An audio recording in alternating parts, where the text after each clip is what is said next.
Welcome every one of you, fellow Biafrans all over the world, those that are listening live and those that will listen after this particular space. I have come this evening unannounced to brief Biafrans on the success that the Biafra government are making globally. We need to, as we approach December 2nd or the November-December convention, it is very important and imperative that will keep you updated every time when the opportunity calls. My fellow Biafrans, you must understand one thing which will become a norm as we go forward. Always remember that Nigeria terrorist state came into being through conquest and the forceful imposition of foreign rule, which denied indigenous people the opportunity to negotiate and choose what they wanted in 1914. And it was called the amalgamation of Nigeria. Today, we are no longer comfortable in this amalgamation. We are no longer comfortable in this conquest. We are no longer comfortable in this injustice, in this faulty foundation. And we say it is time for redress after decades. And of course, as we all know how government works all over the world from history, somebody have to rise up to brutally, ruthlessly resist them, especially when the government become evil like Nigeria. Somebody have to get up and lead that change. And that's exactly what we are doing today. Like they have done it in America and other parts of the world. America took the bull by its horn in 1776 against the same people we are fighting today in Proce. And that's exactly why it is important that you know the diplomatic wave of the Biafra government today. In the past weeks, the Biafra government has met notable decision makers in the United States, Washington, D.C., on a diplomatic consultation over the Biafra Common Declaration in Finland. And of course, this consultation continues, including consultation with the high level individuals across Asia and of course Africa as well. Like you all know, last week, the officials of the Biafra government met with dignitaries, policymakers, decision makers, including the Speaker of the House of Representatives of the United States of America. We will continue to educate them on the need for Biafra to become an independent state. We will continue to educate them on the need to support the declaration of Biafra. We will continue to educate them on the need to also support the Biafra self-referendum because Nigeria thought by locking the door of the constitution, they have defeated everybody. But we have smarted them. So this consultation will continue even after the declaration of the 2nd of December 2024 until those who have what it takes to pursue and support the recognition of Biafra will understand the need for them to do so. My fellow Biafrans, I want you to understand one thing, that the civil disobedience that we have used for the past 3 years have yielded the exact and even more than the result we required and we expected from it. And you know, with all the propaganda, the blackmail they use trying to demonize our people, demonize them, not to continue to sit at home, they failed. And let me tell you, you know, one of the things they usually come with is that, oh, you are destroying the economy. Oh, the sit at home, because of the sit at home, they have lost billions in the South. Now, let me make it very clear today. Any day they come with such nonsense, ask them. When the sit at home was not there, they were making this billion. What have they done with the billions? Ask them, what have they done with the billions? And what have the sit at home now done to stop that thing they were doing with the billions? Ask them, what have they done when the sit at home was not there and they were generating these billions? Did they use it to build road? The answer is no. Did they use these billions to build hospital? The answer is no. Did they use this billion to build social amenity for you? The answer is no. Did they use this billion to give you national insurance scheme? The answer is no. Did they use this billion to give you free education? The answer is no. Then why are they now so worried about losing these particular billions to the sit at home? Do you know who it is affecting? It's affecting them. That billion they were looting is what they cannot loot again. And everybody is hungry. All of them. Ask them, how have this sit at home destroyed ordinary man's economy? They were not sharing those billions with them. How have this sit at home or this billion that they are talking about affect an ordinary man who goes out and sell market and feed his family? And if he didn't go tomorrow, he will go the next day to sell and feed his family. It doesn't affect them. And that is why our people discover that actually it is very, very effective. They keyed into it. The people that are subjugating our people to slavery were the one shouting and crying of economy. The economy that the common man never benefited from. The economy that a common man will never benefited.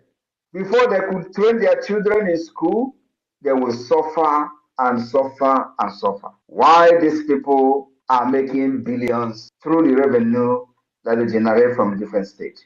Today, they are losing that revenue and they are crying of economy. I want you to understand also that for those of them today that are surprised of the wave that the Biafra government is making globally, using our lobbyists from different dimensions that we are using for the liberation of Biafra, they are surprised. They call it fake. They say it's a photoshopping. You can imagine. We will be posting Speaker of House of Representatives of the United States of America. We post it on Twitter, our finance minister. And so, as we are today, as a government, we will now be posting fake image of high, top rank officials of the United States of America on Twitter, claiming that we met them.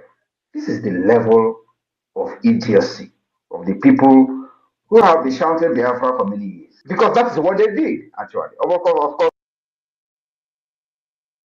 they cannot even Photoshop reasonable people. But most of the things they posted for many years were all Photoshop.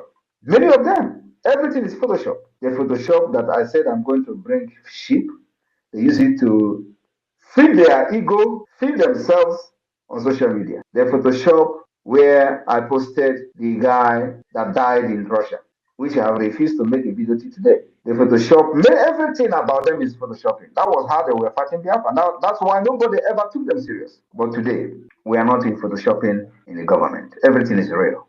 I went to the office of the president of Finland to submit a document. Then, that was like 2 years ago, they say it's fake. And with my level in Finland, I will be posting that I submitted a letter to the office of the president of Finland and it is fake. I brought even acknowledgement from the office of the president Niinisto, the former president, that they have received the letter where I was appealing to them to support the Biafra independence. They acknowledge the receipt of that letter with evidences of Nigeria violation of Biafra rights and this criminals, political pressure group IPOB Nigeria, they say is a fake. I want you to understand that they remain criminals and fake. They remain Nigeria political pressure group. Otherwise, under IPOB Mazen Amdekano, he was looking for 100 men. With all the idiots scattered all over the world shouting IPOB, IPOB, Mazen Amdekano was looking for 100 men. Do you think he was actually wrong? Do you think Mazen Amdekano was wrong to be shouting for 100 men on Radio Biafra, where this illiterate will littered everywhere, doing container shipping with IPOB money? Is it that Mazen Amdekano was wrong for saying, I need 100 men, where they have all these market women? If market women, I don't want to belittle the market women, they're actually very hard working. But today, when we say that we are not going to use lobbies, we're not going to waste money on lobbies, was when we do not have the foundation, was when there was nothing to show. You don't go and start paying lobbies when you don't have anything on ground. That was what this political pressure group did, only to just entice people and scam their fans of their hard-earned money. That was what they did. They deceived Marcina Mexicano to be paying 80,000. Even those people paying that money, $80,000, they were doing Abatek here with the same lobby firm. How many Biafrans know that the same lobby firm that were paying 80,000 was the same lobby firm that was defending Okonjo Iweala? The same time they were defending Okonjo Iweala. And at the same time, IPOB was paying them $80,000. And you think they actually received that money? Now ask yourself, with this their so-called lobbies, can they bring one picture of them meeting anybody in Washington, D.C.? I want to share a story. The reason the $80,000 lobbying firm, whether they actually paid that money or not, the reason why that particular agreement was revoked was because of Okorafor, Uchenna. Uchenna Okorafor, the secretary to Onyendu, wanted to be part of the meeting of this lobbyist, and she participated in that meeting few times. Do you know who is the chairman of the lobbyists like representing IPOB? Do you know? Now let me tell you. The person who was in charge of the IPOB lobbying group is called Ogbuehi. Ogbuehi that doesn't know nothing in America. Ogbuehi was the one in charge of from the IPOB group. Ogbuehi was the one in charge telling the lobbyists that he is the representative of the IPOB. Uchenna Okorafor went to the meeting several times. Ogbuehi will sit there and say nothing. In fact, nothing was being said, nothing was being discussed. That Uchenna Okorafor wanted to raise an objection that this payment of $80,000 or whatever they were paid, that the money is being thrown into ocean. They started fighting her. This was happening, bam! And Onyendu was kidnapped. Now, Oyibo came on board. Giddy, giddy, giddy, giddy, giddy. Hired another one they call Allen White. We did the shambolic agreement. He started paying $60,000. This time, I was the one preparing document for Allen White. I was the one, Simon Ekpa, was the one preparing, filing annexes, evidences of the Nigeria human rights violation against Biafra people. I was the one compiling documents day and night. I didn't sleep. But they were the one receiving $60,000. Nothing. The first annex, I filed it. The second annex, I filed it. Working with somebody in Strasbourg. I am sharing this story because I don't think I've shared this story ever. At the point, I questioned why 60,000 is being paid, because I am doing this job by writing and compiling these evidences as an annex. I will do it. They will tell me to do it again. I will do it. And they will have some kind of proofread these annexes up to 5 times. I will not sleep to make sure that these annexes met the standard requirement of the ICC. At the end of the day, they will pay them $60,000. I begin to question Oyibo before she begin to say, okay, now maybe we are going to stop paying them. Why am I telling this story? Then I said, we will never hire lobby. We will do this ourselves until further notice. Because you don't hire lobbies when you don't have any structure. You don't hire lobbies, and what are they going to be telling the people you are meeting? Oh, that you are from Biafra land, you are fighting for freedom. What exactly are you going to show? To show how serious you are.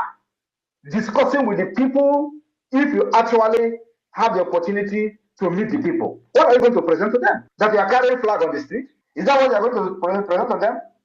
Or that Nigeria is killing you? No! I know what I am doing. I have the template to get there. I said nobody will hire lobbyists until the right time comes. And the right time is when we have put every structure in place, including government institutions, and which includes the Biafra Liberation Army, Biafra forces. These are part of the government institution that must be put in place. Because as we are doing this, we will not sit down and watch Nigeria kill our people and to use their picture to go to the ICC. No, we will defend ourselves as much as possible. Then we decided to start preparing for the defense of Biafra. If you remember, we started preparing for the defense of Biafra. Then the Biafra government in exile came on board. Before then, a lot of things that happened on the ground. Yet, we decided to have the first ever convention, first ever convention internationally. First. IPOB Nigeria never did it. First ever international Biafra convention where declarations were made, where alliances were signed, and it became part of the history of the struggle. After that, we begin to put in place all the institutions of the government, department, ministries. We begin to appoint ministers, cabinet members, and all that. And of course, we begin to officially defend ourselves, engaging the Nigeria terrorist army. Head on, iron to iron, gun to gun, and they're hearing it. Now, after we have achieved all these things, we also did not just achieve them, we also defined the Biafra map. Because if you want to go and do lobby, the people that you are going to meet, if they're actually serious and real, they're first of all going to ask you, where is your map? That question that I've been asking all this while is actually the right question from the wrong people. Then we define our map. We did not just define our map, we also created the state. We allowed everybody on inside that map to define the boundaries of their state. And they did. They presented to me 40 United States of Biafra, which is the structure that we have even before the emergence of Wazirike and IPOB. I resurrected the plan of Ojukwu, which is not known by anybody. Now, after that, when we see that the government is functioning very well, including, before I forget, including establishing the de facto government in the homeland, which gave birth to the map and the state structure. After that, we now say that, okay, we have achieved the criteria to be recognized as a state. You can never ever be recognized as a state under a political pressure group, according to international law. The law of Montevideo Convention make it very clear. The criteria you must attain to be recognized as a state. Under IPOB Nigeria, you can never qualify for that. Where is the structure? And that is what Mazen Nnamdi Kanu saw and told this idiot. Go and listen to Simon Ekpa. He is bringing a new dimension to this awareness we're making. Now look around yourself. Will you say there is no new dimension? Will you say that we are doing what they were doing since 10 years or 30 years ago? The answer is no. If he was so selfish, he wouldn't tell you to listen to me. If he was so stupid or self-centered, he wouldn't tell you to listen to me. He would think that I'm a threat. Because the time I wanted to interview him in my platform, those people who surrounded him and he was looking for 1,000 men fought against him coming to my platform. And he was like, are we still fighting for Biafra, or is there something they are protecting? If you see somebody that is better than you, bring him in. That was what Mazen Nnamdi Kanu did. They were saying, don't go, don't go, don't go. That night he was on call, or everywhere they are in the world, they were calling him, don't go, don't appear, don't appear. Mazen Nnamdi Kanu was like, are we not fighting for Biafra again? Why they were calling him on phone, I was on the phone also with Uche Okorafor's mother. And I was listening and hearing Mazen Nnamdi Kanu on the phone. Don't go. He didn't take oath. Oh, that guy is a traitor. They have given us information from Finland. What information did they give to you from Finland? The information that Simon Ekpa is somebody in Finland. That was the information. Are they telling you that Simon Ekpa is a criminal in Finland? No. That Simon Ekpa is connected. That was the information. And for that reason, he will hijack everything. That was the information. But did he actually come to hijack? The answer is no. But Mazen Nnamdi Kanu saw somebody who will change the face of the agitation for Biafra. And he was happy. And today, that thing he saw in me is manifesting. And I told him and promised him, if you are ready, really, really ready to fight for this Biafra, I will be the first person. And you are ready to do anything. I asked him, are you ready to do anything on live broadcast to get Biafra? And before he answered me, I said, hold on. If you are ready, I will be the first person to follow you. Now, if Mazen Nnamdi Kanu approved doing anything for Biafra, why are they fighting what I'm doing today, which is actually anything? Ask them. Ask yourself. Why are the people who followed him fighting me when I am actually doing anything to get Biafra? Because he promised me that he will do anything to get Biafra. But of course, like I said, if they were actually with him, he will not be looking for 100 men. Where IPOB all over the world was contributing money and in millions of dollars. If I'm not mistaken, IPOB could have up to $5 million. Where is the money today? There is nothing, absolutely nothing to show for it. When we took over this agitation, now in liberation, there were no gun, not even AK-47. Everything you see Biafra Liberation Army using today, we bought it from scratch. We did not snatch gun from the terrorist army. Under IPOB, they were telling them to go and snatch gun. We did not snatch gun. We buy every single gun you see them using today. And of course, minus those ones we are manufacturing by ourselves. And it will continue like that. Then when we have decided that now we have met the requirement according to the Montevideo Convention to be recognized as a state, it is time to bring in the lobbyists. Because when you see them today, they say, oh, is he not the one who condemned lobbyists? Is he not the one who condemned IPOB saying he's not going to hire lobbyists? Why should I hire lobbyists as a political pressure group?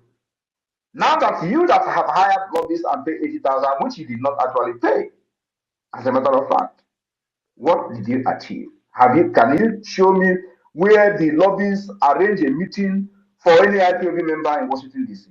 The answer is no. Because the money, some of the money were actually never paid to them. But the people who were seated as the committee, which way he was leading, they know what happened to those 80,000 every month. Today, how much are we paying?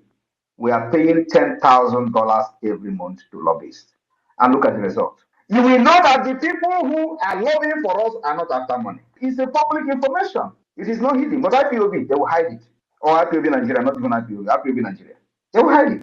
They say, oh, we don't want to. You see them telling you, oh, you are exposing your lobbyists. Why should we be hiding what we are doing for a nation, for a country, for independence? You don't need to hide it. And of course, now that we have met the requirement according to the Montevideo Convention, some of them don't even know what is Montevideo Convention. They are just shouting, oh, let us go and outside and protest. During the time I traveled Nnamdi Kanu, I read the Montevideo Convention and he was shocked. He was shocked. I want all of you to go and watch the interview I had with him. He was shocked when I read the Montevideo Convention to him, because I don't think any other person among them knew actually what is Montevideo Convention. I read the Montevideo Convention to Nnamdi Kanu, and go and listen to that interview and listen to the comment he made after I read that convention to him. He said, wow, you never knew that I knew this. I want you people to go and refresh your brain. Watch it. I came to this Biafra prepared. I said that no, after me, I will handle freedom to the new generation. Nobody will fight for freedom again from Biafra land. That is what I'm doing. It does not matter. I said I will turn to a beast and still Biafra will come. So if you think that you have seen half of it, no. The harder Nigeria become, the more brutal I also become to free my people. I want you to understand that now that the Biafra government has met the requirement according to the international law to be recognized as a state, that is where our lobbies now come in. So everything we are doing, you are going and presenting who you are to the people that can influence the recognition of Biafra. From the Washington, D.C., from Asia, from Europe, from Africa. You will go and show who you are. The government you are representing has a map. The government you are representing has conducted self-referendum. There are evidences everywhere of how the self-referendum is being conducted. We have recorded over 50 million votes. You can't beat that. That is what we call outsmarting the terrorist state of Nigeria. And they were taking us for a joke. Today, they are no longer taking us for a joke anymore. They are calling ICC to one man, Simon Ekpa. And they tell you, oh, the time they were catching Nnamdi Kanu, why didn't they make it public? Why would they make it public? Because they thought Nnamdi Kanu is the only person that was talking genuinely. And once they capture him, Biafra is dead. And of course, they celebrated the kidnap of Nnamdi Kanu in Abuja, including the one some people were kneeling down thanking God in Lagos. Oh, They came every now and then to grant national interview on national TV that Biafra is dead. Let them see how they will rise up again. As that was happening, Simon Ekpa was somewhere observing them. Ejiofor promised them he's in charge of IPOB. Where is he today? He's gone. I want you to understand, mark my word now. Once Mazi Nnamdi Kanu is out, IPOB is gone, dissolved, completely dissolved. Mark my word. Every person today that is fighting me on the other side will be gone. I want you to mark this day. Mark this word I'm telling you now. Victor Banjo was a Yoruba who served in the Nigerian army as a major before being imprisoned by General Ironsi for allegedly plotting against him. The federal military government had underestimated Biafra from day one, but the Biafrans took advantage of this obvious mistake from the government and now have the war seemingly under control. This was quickly allowed to slip. In fact, the Biafran forces only got as far as Ore. Meanwhile, another unexpected turn of events had happened. Unknown to everyone, the commander of the Biafran forces in the Midwest had turned traitor. Victor Banjo was a Yoruba who served in the Nigerian army as a major before being imprisoned by General Ironsi for allegedly plotting against him. His prison was in the eastern region. From here, he was released by Colonel Ojukwu at the outbreak of the war and given a commission in the Biafran army. Why Ojukwu chooses Banjo to command the troops marching towards the west has not been fully explained. But the two soldiers were good friends and Ojukwu had full confidence in his abilities. Secondly, being a Yoruba from western region, Banjo was familiar with the terrain and could use the language to convince the Yorubas in the occupied territories to support the war. With the rank of brigadier, Banjo commanded the S Brigade that marched into the Midwest and down to Ore. According to his own confession after he was unmasked and arrested, he had concluded after August 9 that he would enter into talks with the leaders of the West, notably Chief Awolowo. He asked Ejo to act as a mediator between himself and Awolowo, but Ejo declined to take the risk. According to Banjo, he would later relay messages using the sideband radio of British Deputy High Commission in Benin. A British official communicated these messages in German to another official in the High Commission in Lagos. The message was passed on to Chief Awolowo. The plot Banjo revealed was typically Yoruba in its complexity. He was to destroy Biafra by withdrawing troops from the Midwest under various pretexts, arrest and assassinate Ojukwu, and declare the war over. He would subsequently return to his own region as a Nigerian hero. His past would now be forgiven and forgotten. He went on to say that the second part of the plan, which would be revealed later, was for him and Awolowo to rally the newly recruited Yoruba army to his cause and topple Gowon. This would allow him to take over the presidency of Nigeria and give Awolowo his long-desired premiership. It seems unlikely, though, that the Gowon government was informed of this postscript. Colonel Ife Ajuna, who had also been released from prison, a Moscow-trained communist officer, Major Philip Alele, a Biafran Foreign Service official, Sam Agbam, who did some of the negotiation between the two sides while out of Biafra, and several other junior officers and functionaries were all recruited into Banjo's plot. He was ready to execute this plot by mid-September. Despite being frustrated by the lack of action in the West, Colonel Ojukwu continued to believe Banjo and accept his claims of administrative issues, manpower shortages, lack of firearms and ammunition, and so on. True, the Nigerians had grown stronger in the 3 weeks that has passed.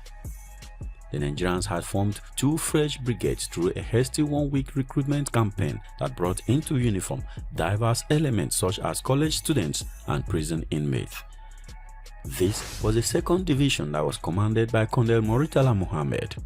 The division fought back from the western region. As late as the first week of September, the deployment of swift motorized column could have put the Biafrans in a commanding position in the western region. But on September 12, Banjo gave orders to withdraw from Benin City without firing a shot. He was not authorized to do so. Mohammed didn't arrive in Benin until September 21st. Banjo also issued orders to withdraw from Warri, Sapele, BRGIE, Igweben, and other strategic locations. The Biafran subordinate officers were surprised and confused, but they did as they were told. Simultaneously, Biafran defenses south of Nsukka crumbled, and the federal forces advanced many miles down the road to Enugu, 45 miles south of Nsukka. At this point, Banjo decided to attack Ojukwu directly. In a Midwest, he met with Ife Ajuna and Alele to finalize the plans for the assassination, which was to take place on September 19, coinciding with Banjo's presence in Enugu, where he had been asked to explain what he was doing in Midwest. None of the three seemed to realize that time had run out. Surprisingly, they had told several other officers and civilians about the plans, without first checking to see if they would remain faithful to Ojukwu. In fact, most of them did, but some had already gone to meet him with the details of the plot. It took a lot of persuasion to convince him, but the facts were beginning to speak for themselves. Ife Ajuna and Alele were each summoned to State House, where Ojukwu met them and ordered their arrest. Banjo was summoned as well, but he arrived with a strong escort of men who he wanted to bring into the premises. He was convinced that they could remain at the entrance until he returned, while he went in alone but armed. He agreed. Colonel Ojukwu's police ADC, a clever young inspector, went out to the guard post with a bottle of gin while he was waiting in the anteroom. He offered them to come to his place nearby to enjoy some more after passing it around. They all agreed and marched off. Watchers inside State House observed their departure and then swung their automatic weapons at Banjo. He was disarmed before being led to see the Biafran leader. It was 6 hours to the time Colonel Ojukwu should have been assassinated, being close to midnight on September 18. The army became traumatized and demoralized. Even though the ordinary soldier remained loyal to Ojukwu, the entire officer corps was discredited. Although torn by his friendship with Banjo and a relation by marriage to Alele, Ojukwu had to set an example to avoid a repeat of this kind of plot. The four ring leaders were tried by special tribunal, sentenced to death for high treason, and executed by firing squad on September 22, 1967. The exact degree of complicity of some of the British officials in Nigeria remained a matter of speculation in Biafra. In his confession, though, Banjo implicated the British Deputy High Commission in Benin and the High Commission in Lagos as having been his liaison men with Awolowo and Gowon. Correspondents in Lagos later remarked they had noticed a sudden buoyancy among British officials in the middle of September, a confident assurance that it will all be over in a few days. This was in stark contrast to the near panic of 20th August and a prophecy hardly merited by the military situation. But after the attempted coup against Ojukwu, things actually changed. The damage in Biafra was enormous. We will look at what happened from now on in our subsequent video. You'll be doing us a massive favor by liking this video so that more people can see it. Subscribe if you have not done so, and I will see you in the next video. Thank you very much for watching. Peace.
Imalo na imebile emebi maka ọ dabala ide cheno so ụmụọla bobi kaba nkịtị You love the rock man funny. Before you call, you consider about the road to your love journey. Oh, you better la cha. You man connect to Kumbacha. That was the alumina chimolu. Okay, you up and butch yakewa. So the Dasilana, name man what I'm on to locha. Rising sun and shine. If I da buona me pa. Overlooking you got no alkai. You got no alkai. You got no alkai. Me cholia, you got no potwai. You got no potwai. You got no potwai. Overlook one day, you got no alkai. You got no alkai. You got no alkai. I know my puta. You got no potwai. You got no potwai. You got no potwai. Hustle go pay, money go there. One of we learn day by day. I had to go for again, but I'm on victory on the way. And them I go ja. Share the wine me in the aloba. Oh, your dinner can be para. All the time I can pata your pancosa. No retreat, no surrender, no stretch until we take over. Can't say what do, so chuguma. You don't know work it back. Soon you gonna divide. Boys are the otherwise. If you my me at twice, if you ditch a boom when grace arrive. Overlooking you got no alkai. You got no alkai. You got no alkai. Me cholia, you got no potwai. You got no potwai. You got no potwai. Overlooking one day, you got no alkai. You got no alkai. You got no alkai. I know my puta. You got no potwai. You got no potwai. You got no potwai.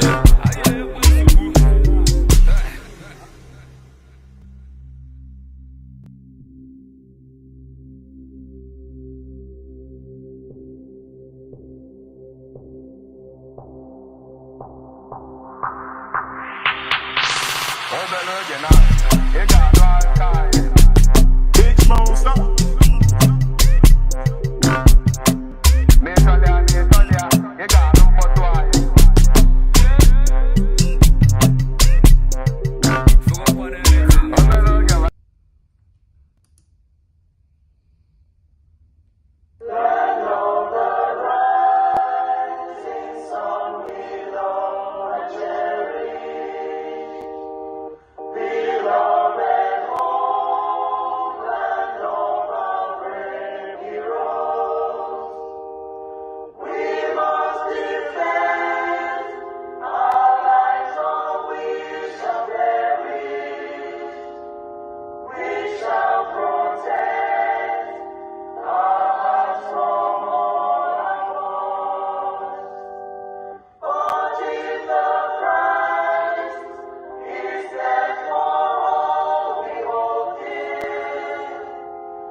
Let's go ahead and Fundy. Okay. Honorable Chick Survivor, do you want to say anything before I Thank take over? you, Honorable Fundy. Yes. Fellow Biafrans, you are all welcome to this very important program, the fundraising, as we have already agreed. You are all welcome. You know, it's a very special program, and getting updates on situations. I welcome every one of you that have joined us, and recognize the presence of our Supreme Leader, Mazi Nnamdi Kanu. I recognize our Prime Minister, Mazi Simon Ekpa. I recognize our Deputy Prime Minister, Dr. Ngozi Okonjo-Iweala. I welcome every member of the cabinet who has joined us on this program today. Welcome all the media houses, the international media that are joining us, keen in to see what we are about to do. Welcome all the Biafrans, the homeland media that are joining us. Yeah. You are all welcome to this amazing program, the long-awaited program. Bye-bye. Before we go forward in the program, I have to introduce our Honorable Secretary of Finance, Economic Development and Trade, who is going to direct us on how the affairs is going to go today. You know that she is in charge of the fundraising and many things.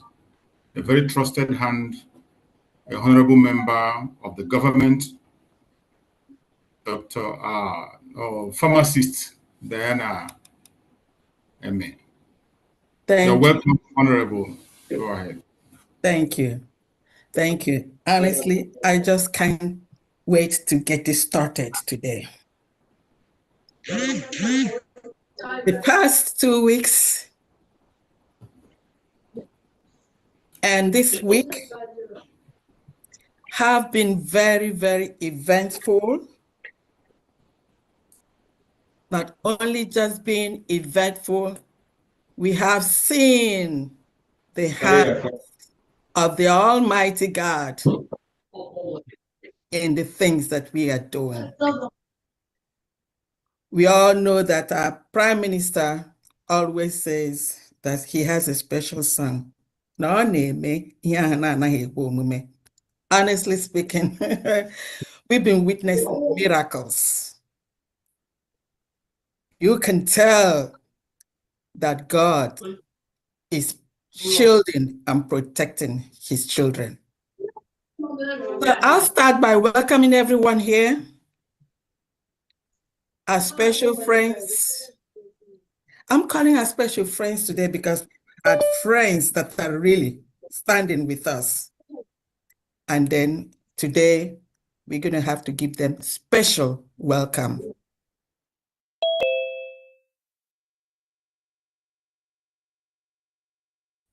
Andy, unmute yourself, please.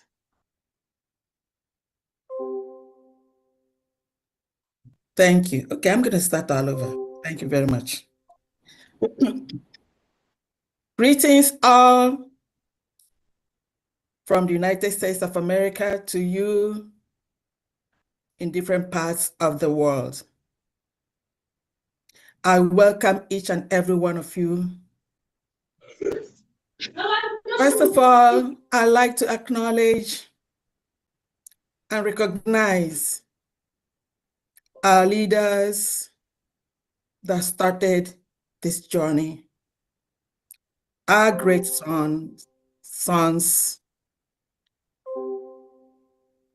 Adumegwe Juku and Philip Effiong. I'm proceeding, like to recognize and then give thanks to our grandsons that are really pushing and making it to happen. I would also like to thank our special forces that are they're giving it all to make sure that we reach to that promised land. All the armed forces of the United States of Biafra, thank you all. And I also like to give thanks to you and me, those of us that are genuine and that standing to make sure that we go home. And above all, I would like to recognize and give special thanks to our daughter, our amiable daughter, Nwaeji Ejemba. As a matter of fact, Adanya Anoa, that is only ancestors here, her ancestors, her great-grandfathers, and all Biafrans are really looking upon at this moment. And you know what? As no naya diri ozi magagame, on a joke where it was this lady, she's using her legs, her mouth, her brain, everything that she's been blessed with. And it's always a great pleasure to introduce and welcome our Deputy Prime Minister, the Chief of Staff, Agongwani. Azaki Ibea. They don't come often this way. This package doesn't Madam, come you often. must bow. Yes. And we are here today for you to see what we have. Wanyoma. Agongwani.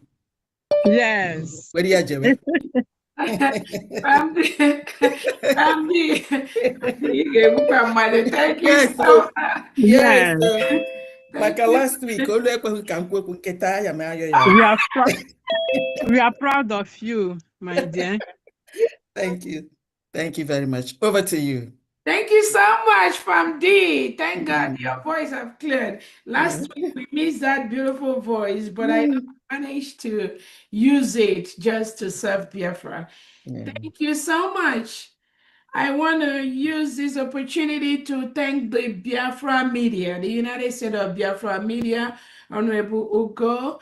Thank you so much, Chick Survival, those of you that have been working seriously in the background to ensure that everything is going on well. I want to know, is Honorable Tochi here? I don't know, is Tochi here or not?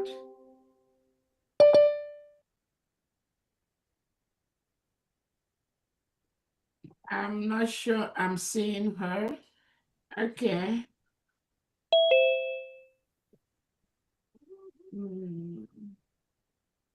I don't know if here or not. Okay. Okay. Let's see. Okay. All right. We'll move on. I'm not seeing her. All right. All right. Thank you so much, Biafrans, for logging in today for our regular weekly fundraising. I want to use this opportunity to thank you all that have called into this Zoom for us to do what we do every weekend to raise money to build our new nation, the United States of Biafra. But before we do that, we want somebody to lead us in a 2-minute opening prayer for God to direct whatever we're going to do here today. Anyone can do that, please. Our precious Father, in the name of Jesus, I give you all the praise and glory for today. Thank you, Father, for the bread that we have. Thank you, Father, for the provisions of the resources, oh God, to handle every affair of this gathering today. And thank you, oh God, for the Biafrans, oh God, across the world, and those who are standing for the truth. Thank you, Father, for the divine support over our leader, Nnamdi Kanu, and our leader, Prime Minister Simon Ekpa.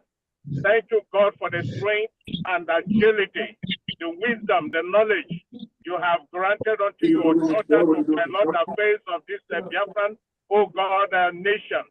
We thank you, God, for all the cabinet members. We thank you, Father, for all the governors and ministers. We thank you, God, for all the men in the field, our landmen, our military, oh God, the defense forces, and all, every one of them that are toiling every day. Thank you for protecting them. Thank you for preserving them. And thank you, God, for the donation that is going on today. And I pray and I continue to believe the heavens that you will rain down, God, the resources. For the earth is the Lord's and the fullness thereof. Nothing shall stop, oh God, us and stop what you have already ordained and destined. That finances will never be a problem. You will provide all our needs according to your riches in glory by Christ Jesus, as you replenish the purses of those who have been given and continue to give. Thank you, Father, for the end of this day. It shall rain down as usual, and your name will be glorified. In Jesus' victorious name we pray. Amen. Amen. Amen. Amen. Amen. Thank you so much for that prayer. Again, I want to thank everyone that has called into this meeting today for us to do what we know best how to do to build our new nation, the United States of Biafra, which was declared in Finland, November the 29th, 2024. Let me start by thanking all Biafrans and friends of Biafrans, the media, the press, all of you that have taken out time from your busy schedule to log into this fundraising. I know some of you will be like, why do we have to do that every Saturday? Because you have your own life to live. You have businesses to attend to. You have events to attend to. You have to share that and devote this particular moment for our fundraising, where we raise money to build our new nation, the United States of Biafra. I thank you so much. Please, if your phone is open, can you mute your phone so we don't get background noise, please? Once again, I thank the media for what they do for us. I thank the cabinet members, the United States of Biafra cabinet members that are here present for what they do every day to ensure that we all go home as quickly as possible to our motherland to build our nation. I thank you all for that. I want to use this opportunity. Can you please track who is making that noise, media or the COS? I want to use this opportunity to recognize our Onyendu, Nnamdi Kanu. All of us are aware he was at the court yesterday on the 13th, right? It was such a coincidence that our leader, Onyendu, was in the zoo terrorist court in Nigeria on June 13th. And our Prime Minister, His Excellency, the Peace Ambassador, Simon Ekpa, was also in Finland on the same day, 13th of June. That shows that something good is going to happen to us.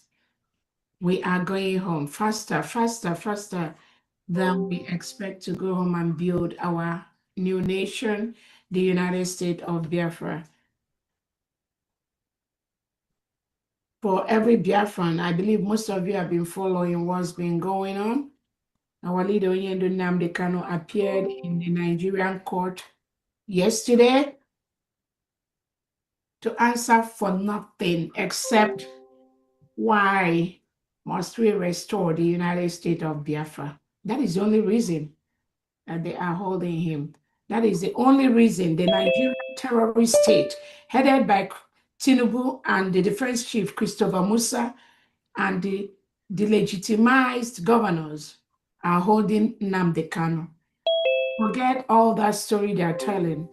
Forget all the shenanigans. Forget all the lies Nigerian government has been cooking every day against innocent Biafrans, against our leader Nnamdi Kanu. Forget all that. Nigeria is a terrorist state. They are the criminals.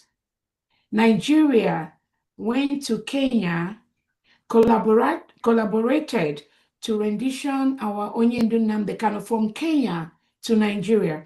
They blindfolded him in a mafia's gangster way. They moved him in the night, blindfolded him, tortured him, beat him.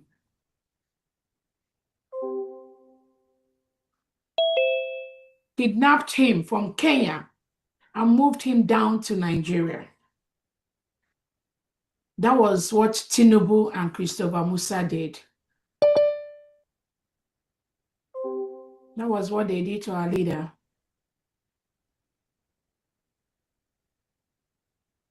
That was what Nigeria did to our leader. They kidnapped him from Kenya without going through the legal process, through the normal legal process to extradite anybody. And they signed the charter by the United Nations. They signed the charter of African Union, Commonwealth, which they are part of that body, even ECOWAS. Nigeria signed, is a signatory to those organizations that before you rendition somebody, before you take away somebody, a citizen, a British citizen, from one country to another, you must go through the legal process of that country to move that person from one country to the other. Nigeria signed those charters. But do they maintain it? No, because they operate in a gangster mafia style, terrorist way. They just talk to some people in Kenya. They are collaborators. I don't know if the Kenya government was fully aware or in partner with that criminality. But Nigeria, anywhere they go, the leadership of Nigeria is all criminality. They colluded with some criminals in Kenya, planned with them, forcefully blindfolded Nnamdi Kanu, caught him, and bundled him to Nigeria, beat him.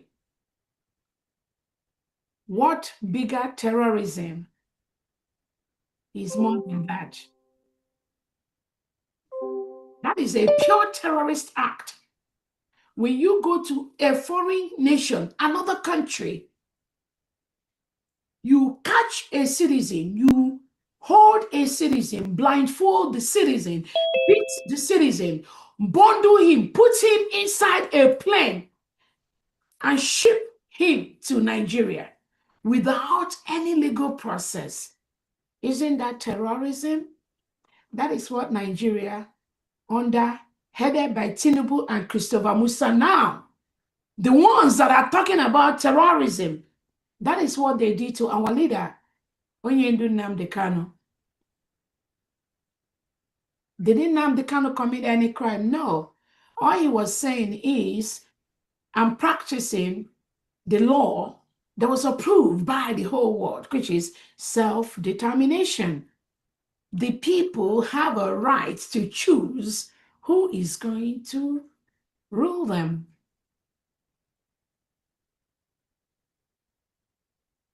All our leader Nnamdi Kanu was doing was to promote that, sensitize Biafrans let us know we have the right to choose our leaders, not the terrorist leaders imposed by the Nigerian state to Biafrans, killing people, reintegrating non-terrorists, giving them AK-47, reintegrating them into the military and police, sending them to the southeast and other zones to kill innocent indigenous citizens.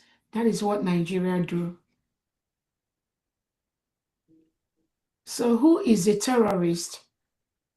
The person talking about self-determination, self-defense, or the person that went to Kenya, kidnapped somebody, closed his eyes, beat him up, bundled him into an airplane and took him to Nigeria without going through any Kenyan law, without going through any normal legal process, without going through that which they signed in the charters of organizations like the United Nations, the African Union, the Commonwealth, the ECOWAS, and all other organizations. They refuse to go through those processes because of what? They are a mafia terrorist state. Those organizations like the United Nations, the African Union, the ECOWAS, that they signed to be member of, they do not respect the laws of those organizations. They see those organizations as people they can always bribe their leaders, which they've been doing for so many years, but not anymore. So they bribe, they go there and bribe their way into the leadership. They bribe their way into electing people that hold sensitive positions in these organizations. And then we are asking if these organizations like the African Union, the European Union, the organization, European Union on Human Rights Commission, the ECOWAS, the Commonwealth, if Nigeria is bribing people that work for you to commit crimes against humanity, to disobey fundamental and disrupt and trample on the fundamental human rights of citizens, which these organizations were established to protect, why should Nigeria still be a member of African Union, of United Nations, of the European Union, of the Commonwealth? Why should a terrorist state be a member of these organizations as we speak? That means the leadership of this organization, some of them have been compromised to destroy the integrity of these organizations. And that must be corrected immediately. Or else these organizations are going to be relegated to the trash of history. That is what they did to our leader, Nnamdi Kanu, who currently is spending almost 5 to 6 years in DSS in prison in Nigeria for nothing. Nigeria President and Christopher Musa, they are holding Nnamdi Kanu for almost 5 to 6 years for nothing except let my people go. We have the right to self-determination. We have the right to rule and choose who is going to be our leader.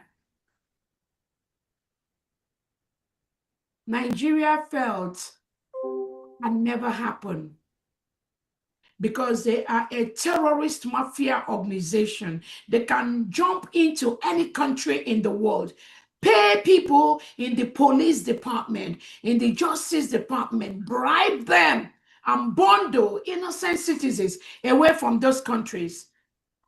That is what Nigeria has done for the past 100 years. Not anymore.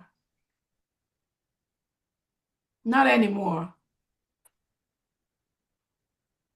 So we Biafrans gather today to tell our Onyendo Nnamdi Kanu, we appreciate you, we cherish you, we honor you for your resilience, for your persistency. Do not let them push you. Do not be compromised, because the United States of Biafra has been declared. That which you seek is here already.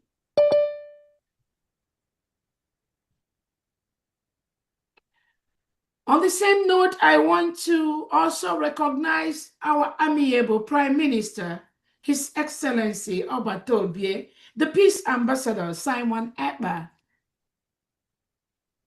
whom the Finland government colluded with the Nigerian government and took him away just about a week or 2 weeks to the redeclaration of the United States of Biafra in Finland. That was what Alexander Stubb did.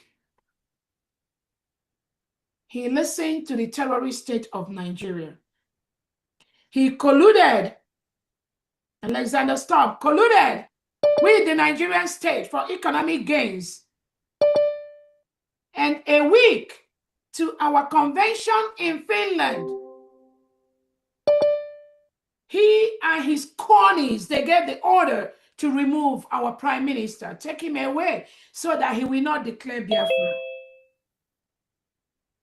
And Finland obeyed Alexander Stubb, who colluded with the Nigerian terrorist state to remove our prime minister, Simon Ekpa. Even though Simon Ekpa has never committed any crime for his many years of residency in Finland. No record, zero. But all of a sudden, Nigeria went to tell Finland that Simon Ekpa is, in bracket, a terrorist. He is a terrorist financier. He is instigating people. Bianca Ojukwu, Christopher Musa, and Tinubu, they went to tell Alexander, take him away. He is a terrorist. But Alexander Stubb, you did not ask them what is the reason why you think they branded him what they branded him, which he is not. No, you did not do that.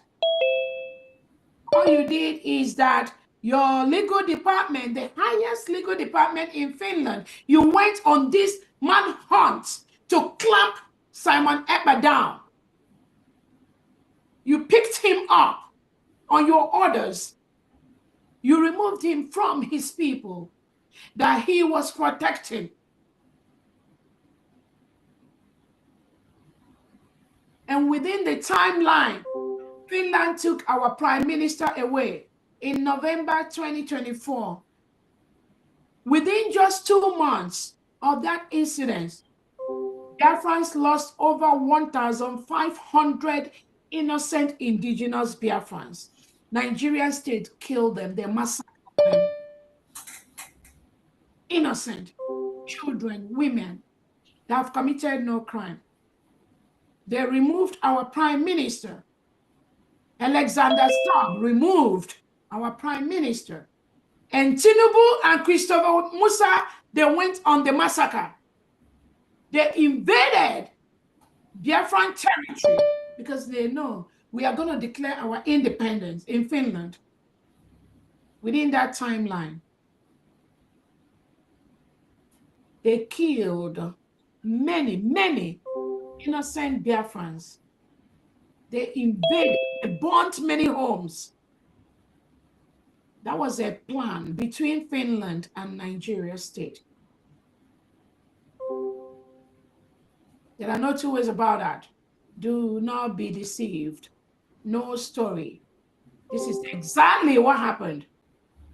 And the intention is to stop the restoration of the United States of Biafra, nothing more, because the United States of Biafra is where the mineral resources, the rich oil, that all these foreign countries, you bribe your way, you buy them, it comes from Biafra land.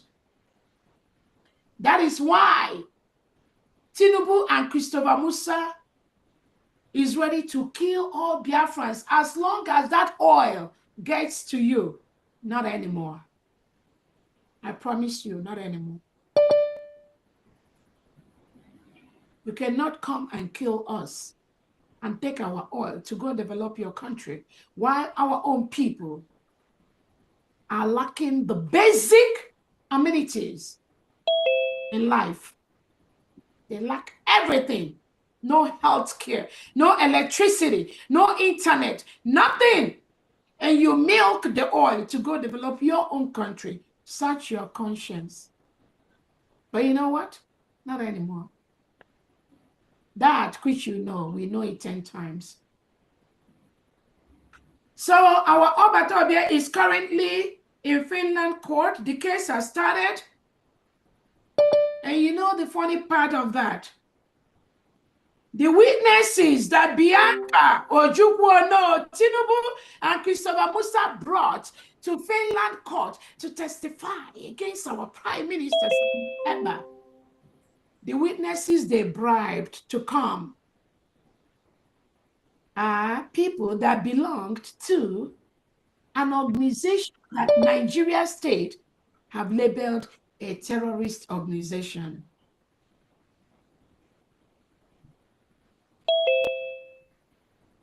So what Tinubu and Alexander Stubb did is this. They took away our Prime Minister, Simon Ekpa, a week or two to the redeclaration of the United States of Biafra. And they locked up Simon Ekpa, just like Nigeria locked up Nnamdi Kanu.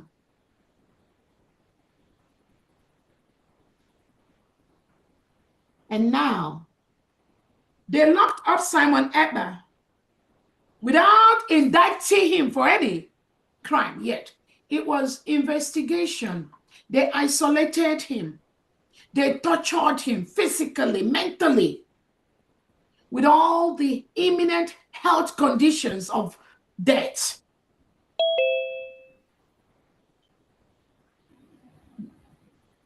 That is what Finland did. So they isolated him, physically, mentally, socially destroyed him. He is still in their custody as we speak. Without any indictment, they just suspected. They say they suspected inciting us. Simon Ekpa is suspected of inciting Biafrans to a, in bracket, terrorist. This is the story Tinubu told Alexander Stubb, and Christopher Musa and Bianca Ojukwu told Alexander Stubb that Simon Ekpa is inciting us. So what did Alexander Stubb do? You didn't investigate before you lock him up. You didn't indict him before you locked him up. Nothing. It was under suspicion, as reported to you by the Nigerian terrorist state, a country that has been declared the most dangerous place for Christians in the world to live. Alexander Stubb listened to them. He believed their lies. And he ordered them to take away our Prime Minister Simon Ekpa in Finland and lock him up while the investigation goes on. Why didn't you allow him to stay in his home while this case continued? He is a member of the major Finland political party. He holds position in the transportation department of Finland. He is contributing as a local politician in Finland. So his integrity is very, very high. There is no reason why you know he can commit any act of terrorism. You know him to be a young, decent guy.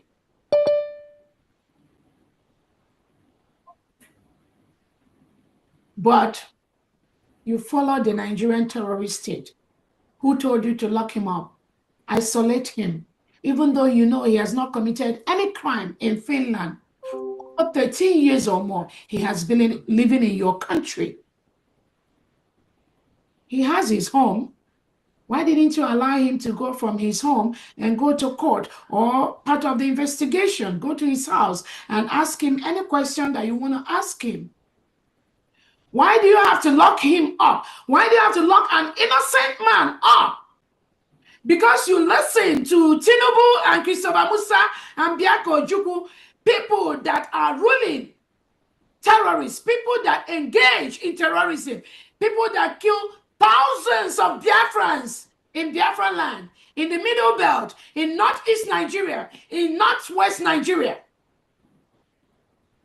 Why do you have to listen to terrorists? What makes Alexander Stubb different from terrorists? What makes you different? When you listen to a country that has been declared the most dangerous place for Christians to live in the world, what makes you different from associating yourself with them?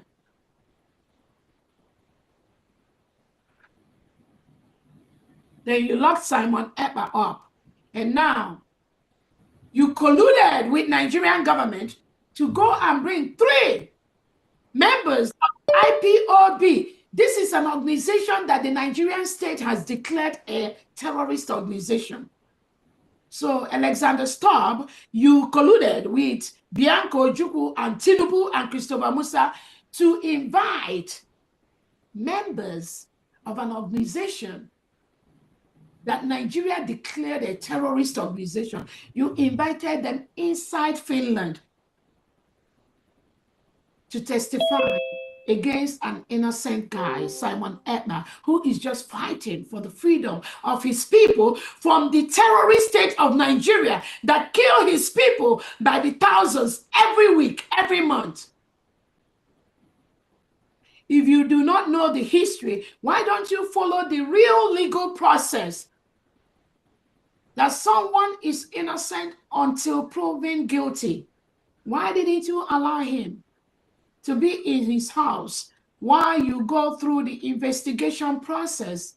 Do you have to lock him up, isolate him, beat him up, tie his hand, deny him of food?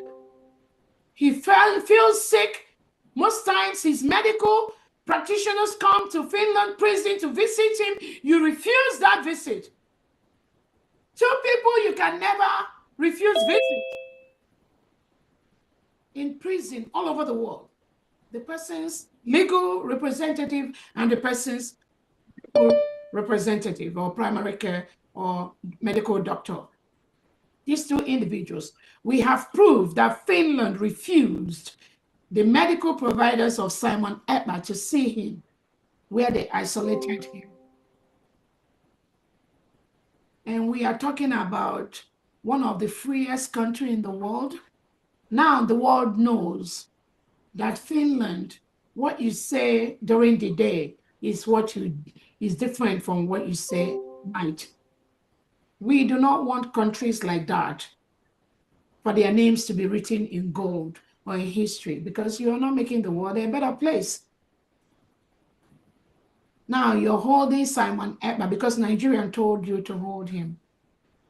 Did you ask Nigeria how many Biafrans, innocent Biafrans, men and women that they have murdered? As we speak, the Nigerian state is in Biafra nation, our nation, killing thousands, killing hundreds of innocent Biafrans. Just because of what? Just because we are Biafrans. Finland, did you ask Tinubu and Christopher Musa what is their machine guns? What is their vans? What are their bullions doing in Biafra land? Did you ask them those questions? Why are they killing innocent Biafrans for nothing? No, you did not ask. That does not concern you. That is not what United Nations, that's not what Commonwealth, that's not what African Union is all about. No, it's all about you helping any government that you have a common interest with. It's not about humanity. It's not about the basic and fundamental human rights of people. No, Alexander, stop. You don't care about that. You care more about the oil contract you and Tinubu is talking about. I promise you, you will never, ever, ever have such contract in Biafra land. The oil comes from our territory. So I want to use this opportunity on behalf of all Biafrans to thank our Prime Minister for your resilience. Thank you for what you do. Thank you for standing up to this subjugation, this terrorism, this intimidation. Thank you. Thank you.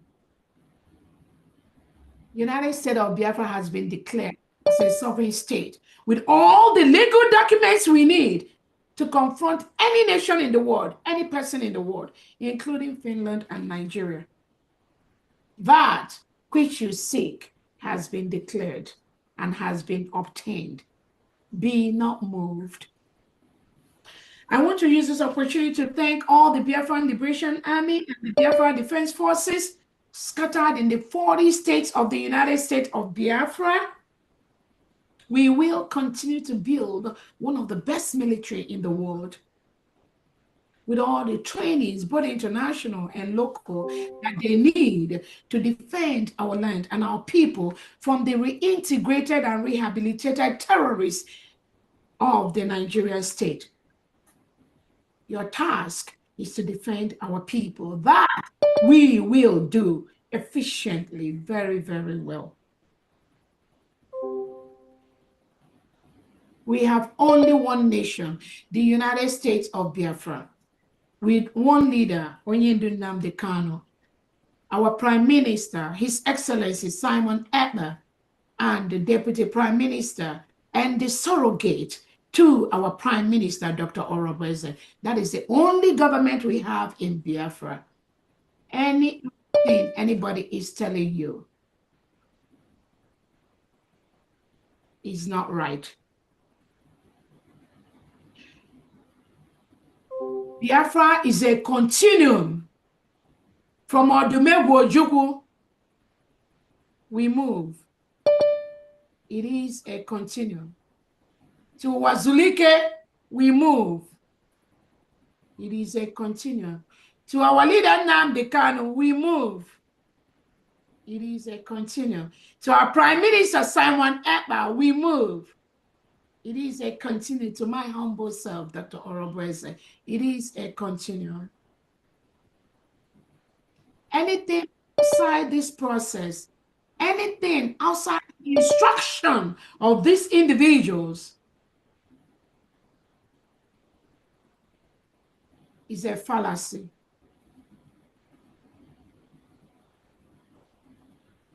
So we thank our Biafra Liberation Army, Biafra Defense Forces, and the Navy Air Force. I thank the 40 state administrators. We have 40 states in the United States of Biafra, and each of these 40 states have 15 counties with the wards and the districts.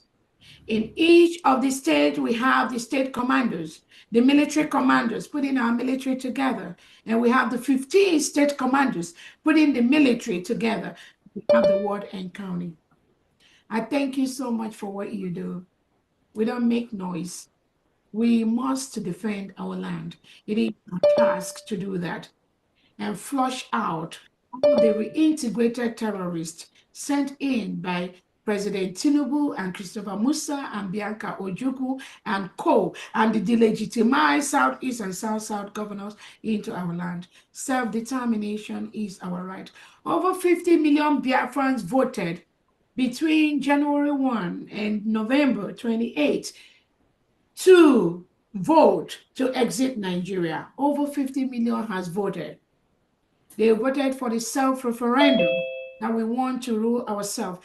Biafra was a nation, full-fledged nation, between 1967 and 1970. And we fought a brutal war with Nigeria. At the end of the war, it was declared no victor, no vanquished. But the criminality of the Nigerian state, with the Fulani oligarchies that are doing all this criminality, it continues to date. That is why the Biafra today is never, ever going to be the Biafra of 1967 to 1970. So I thank all the 40 state administrators, their commissioners, and all the executives that are playing role, putting the structures, hiring thousands of Biafrans to start work immediately as we flush out the Nigerian terrorist state from Biafra land. Thank you so much. Do not be moved. It is our nation. It is our land.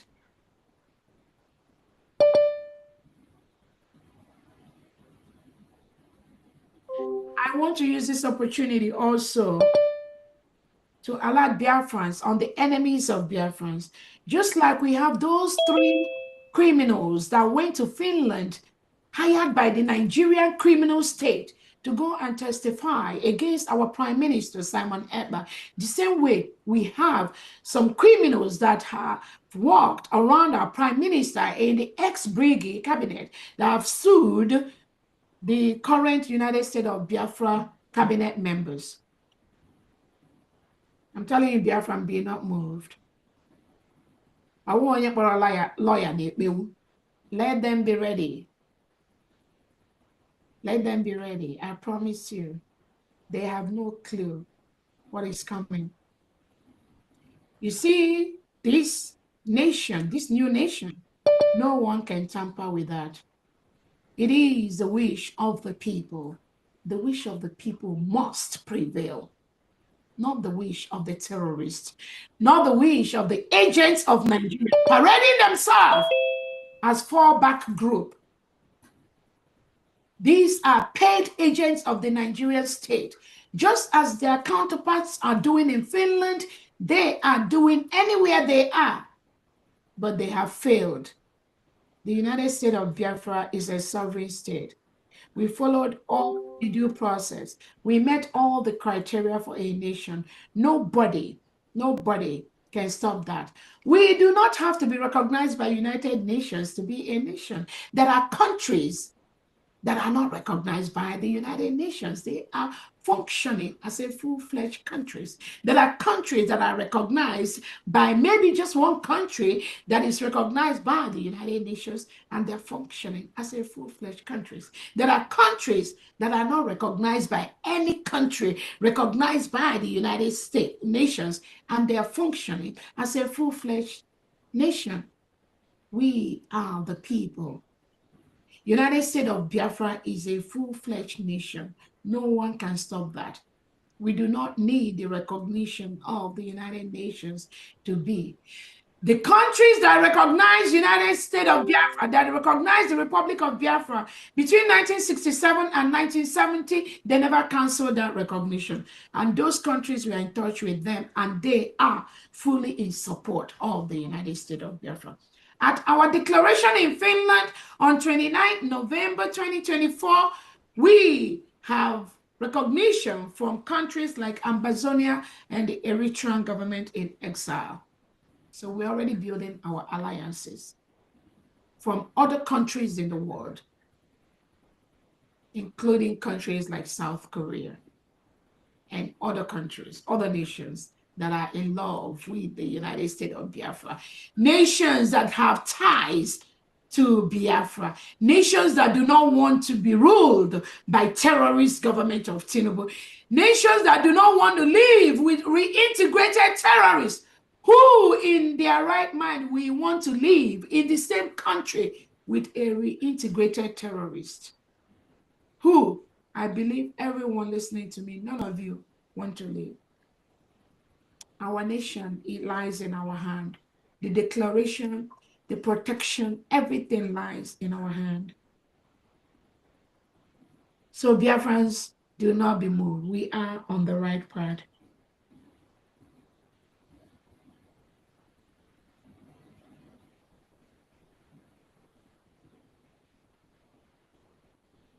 The United States of Biafra has opened their Washington, D.C. location. Our United States of Biafra Constitution and Declaration document is on Amazon. I tell everyone here, please go ahead and purchase yours. We are building one of the best countries in the world. The Nigerian state continues to kill our people, innocent men, innocent women, innocent children. The pictures are all over social media. This is a country ruled by President Tinubu with the defense chief Christopher Musa and their foreign minister Bianca Ono that went to Finland to file paper against our Prime Minister Simon Ebb. Actually, she filed it at the Finnish Foreign Embassy in Nigeria, from where they gave order for them to pick up our Prime Minister. Bianca Ono, shame on you. That is how the Nigerian terrorist state roll. They believe they have somebody in the United Nations in the top government platform. They believe they have somebody in African Union in the top government executive platform. They believe they have somebody in Commonwealth. They bribe their way into all these organizations and continue to make the world a very dangerous place by reintegrating non-terrorists that go about killing indigenous Christians, indigenous Nigerians, indigenous Biafrans, displacing them from their home, burning their homes, destroying their farmlands, their economic power. That is what Nigeria do. Any country that associates themselves with Nigeria should be ashamed of themselves. It is a terrorist state. If you were doing that before, now I am giving you that information so that you can knowingly, with the information you have,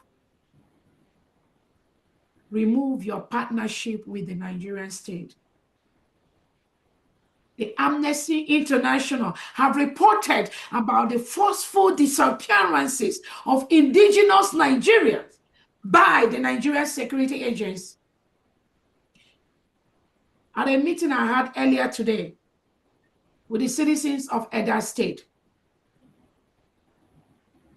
the governor of Edo State narrated how he was picked up from his home around 1 a.m. in the midnight by the Nigerian state. They picked him up. He did not commit any crime, nothing. What was his crime? Just being a Biafran, just like me. I am a Biafran. That was all. The Nigerian state, on the orders of Christopher Musa and Tinubu, they invaded this innocent Biafran's home, picked him up in the middle of the night. He narrated to us today how they took him to Enugu, from there to different Abakaliki prison. Guess how long he spent in the hand of Tinubu? 1 year and 4 months. A year and 4 months. No crime. He didn't steal anybody. He didn't commit no crime. Nigeria, Tinubu, and Christopher Musa locked him up for a year, 1 year and 4 months.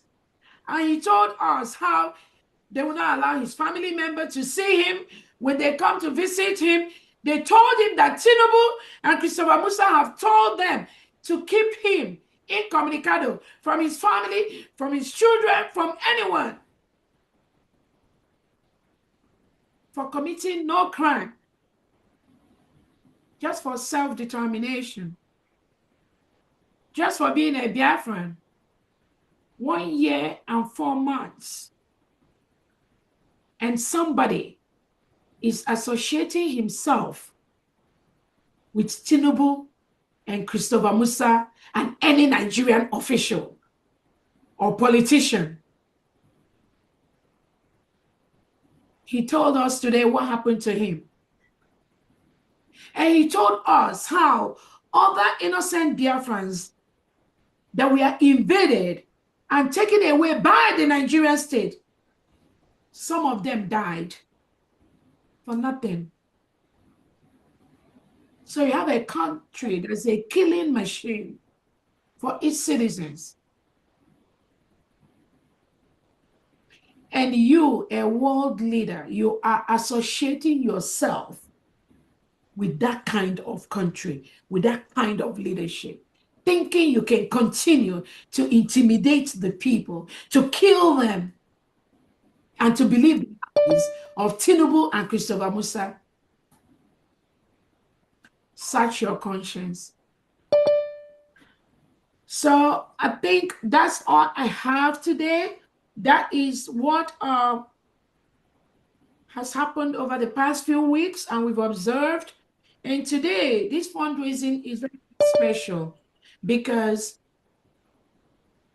the people that Tinubu and Christopher Musa bribed to go to Finland court to testify against our prime minister, in the same way, Tinubu and Christopher Musa bribed some Biafrans in the United States of America to sue the United States of Biafra cabinet members to court for nothing, just for the same thing, the same pattern, the same criminality of the Nigerian state. But they will always use Biafrans. Be not deceived. The Fulani terrorists will always use Biafran. That is what they call divide and conquer. So in the United States of America, they discovered some willing tools that they've used them to sue the cabinet members of the United States of Biafra government under His Excellency and Nnamdi Kanu. They sued them to the Washington District Court. But what they know is bigger than them. What they don't know is bigger than them, not what they know. What they don't know is bigger than them. They brought some foreign partners, some foreign people working for the Nigerian state to stop Biafra, to sue those that are working for Simon Ekpa. But we will see how this game is going to end. The United States of Biafra is already a sovereign nation. No one can stop that. We've met all the criteria. We're building our alliances. We have a geographical area that is called Biafra, the people. Biafrans, do not be deceived. There is a difference between the indigenous people of Biafra as a people and the indigenous people of Biafra as an organization that is currently working with the Nigerian state, perpetuating all this criminality. So anything indigenous people of Biafra organization is part of the terrorist state. They are the one that went to Finland to testify against our prime minister. So Biafrans, do not be deceived, and the world, do not be deceived. The indigenous people of Biafra are our people. I am an indigenous people of Biafra citizen. I'm an IPOB citizen. But the IPOB as an organization that was founded in good faith by our leader, Onyendu Nnamdi Kanu, was hijacked by the Nigerian state. And all of them are the terrorists that are fighting the real people, the IPOB. So everyone should always, always remember that.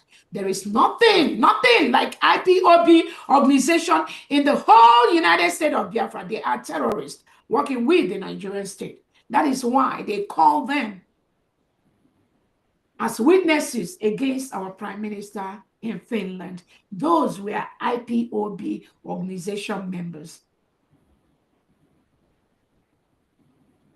So on that note, this fundraising today, we are going to raise money just to support our military, but also the case that Nigerian government has instituted against the United States of Biafra cabinet members using these criminals that are working with them, their agents. That is what this fundraising is all about today. So Biafrans, please donate and donate and donate, so we will have all the money we need to confront this terrorist state of Nigeria.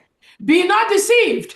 When you see the court case, it's not about them, ex-BRGIE, all these disgruntled elements. It is the Nigeria DSS using these disgruntled ex-BRGIE cabinet members to sue the United States of Biafra cabinet members.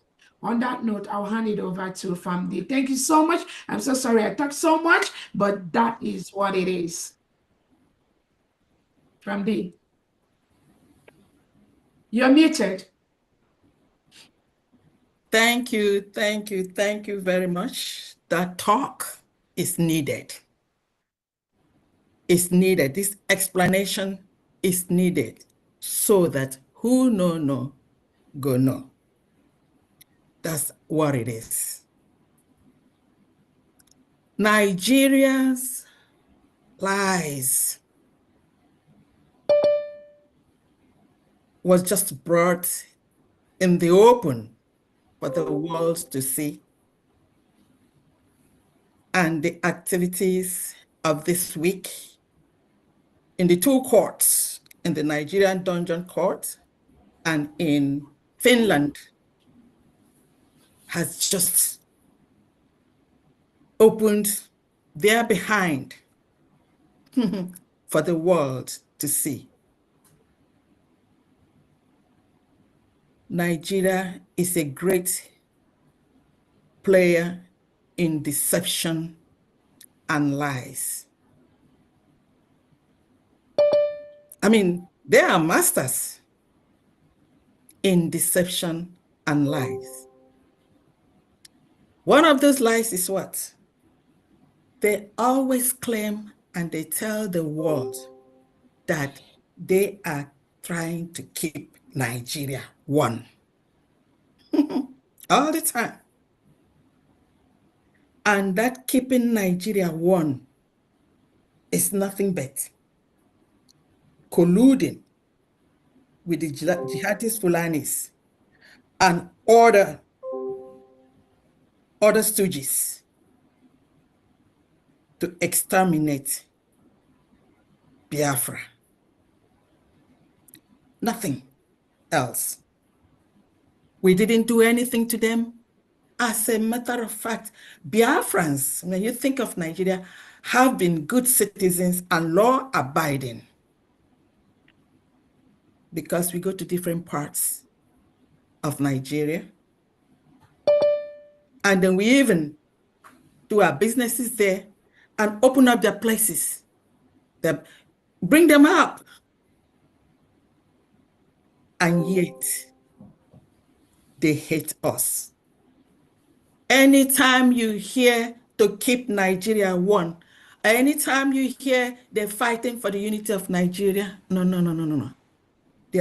They're trying to keep Nigeria one to exterminate Biafrans. And we can see those.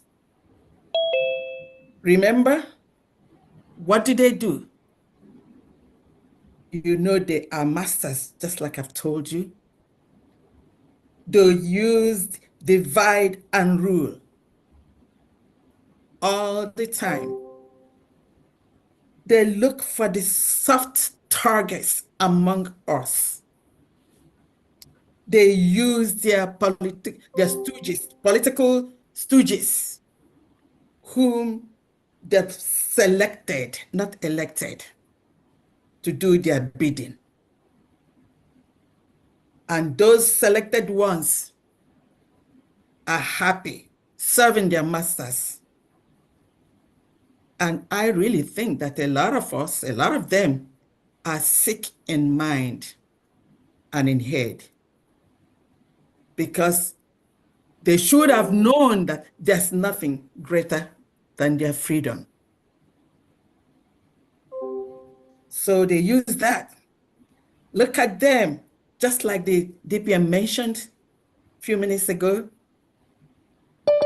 Those that they tagged terrorists are the ones that they're using as their crown witnesses, both in Nigeria by masking them, and then in Finland, those ones, they couldn't mask them.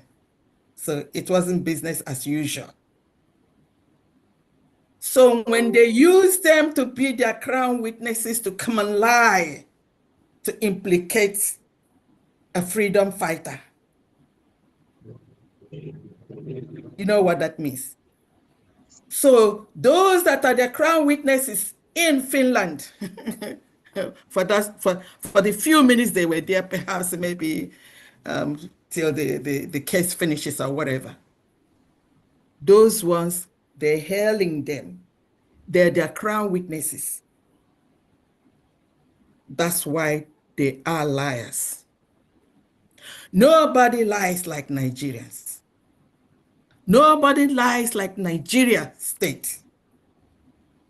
We know what they're doing. And not only that, they are using some of the ex-BRGIE fallback republic members. They're using them. What they couldn't do in Finland to stop the declaration of the independent state of Biafra, what they couldn't do then is what they're trying so hard. But I tell you, the harder they try, the harder they fall. That's exactly what it is. Nobody has monopoly of anything except Nigeria that has monopoly for lies. And it's really falling apart this time. Biafrans, each and every one of us should know that at this stage, egwu anyị na-agba bụzi egwu eji ụtaba n'aka agba. The rhythm, the tempo of this freedom dance, or this freedom, is not for the weaklings anymore. If you do not know that, know it today. It's better that we die standing up than kneeling down, because we have the right for sanctity of life. At this moment, we can't breathe anymore. The battles have gone, the lies, the collusion, everything, all the atrocities of the Nigerian state has made us, we can't breathe anymore. And the only way is to wrestle ourselves, defend ourselves, and protect our lives, because we have every right to do so.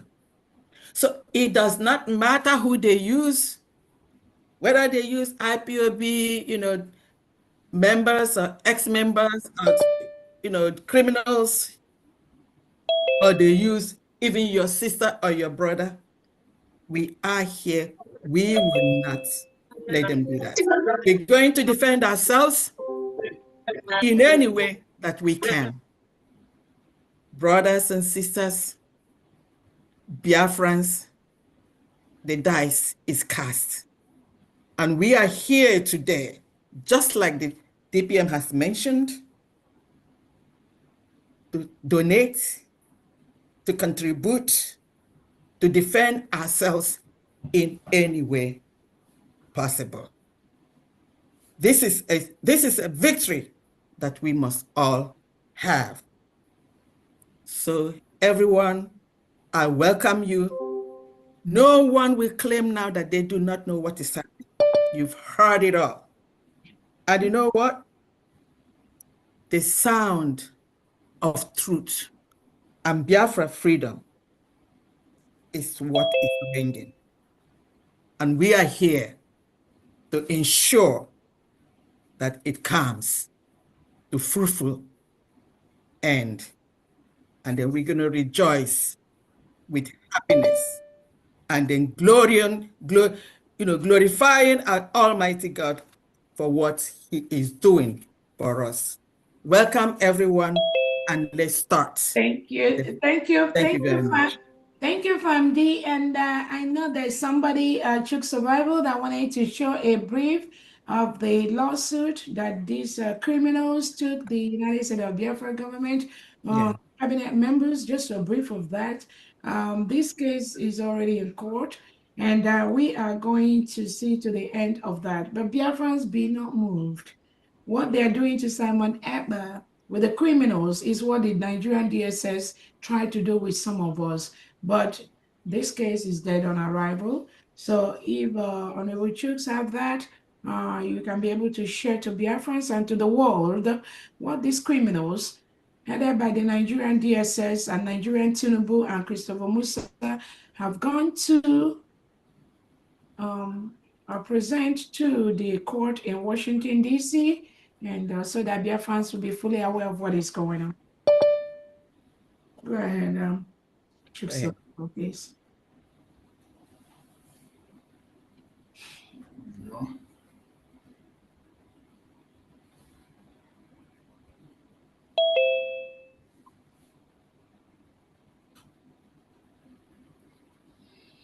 You can read that Chuk Survival and just go down and explain.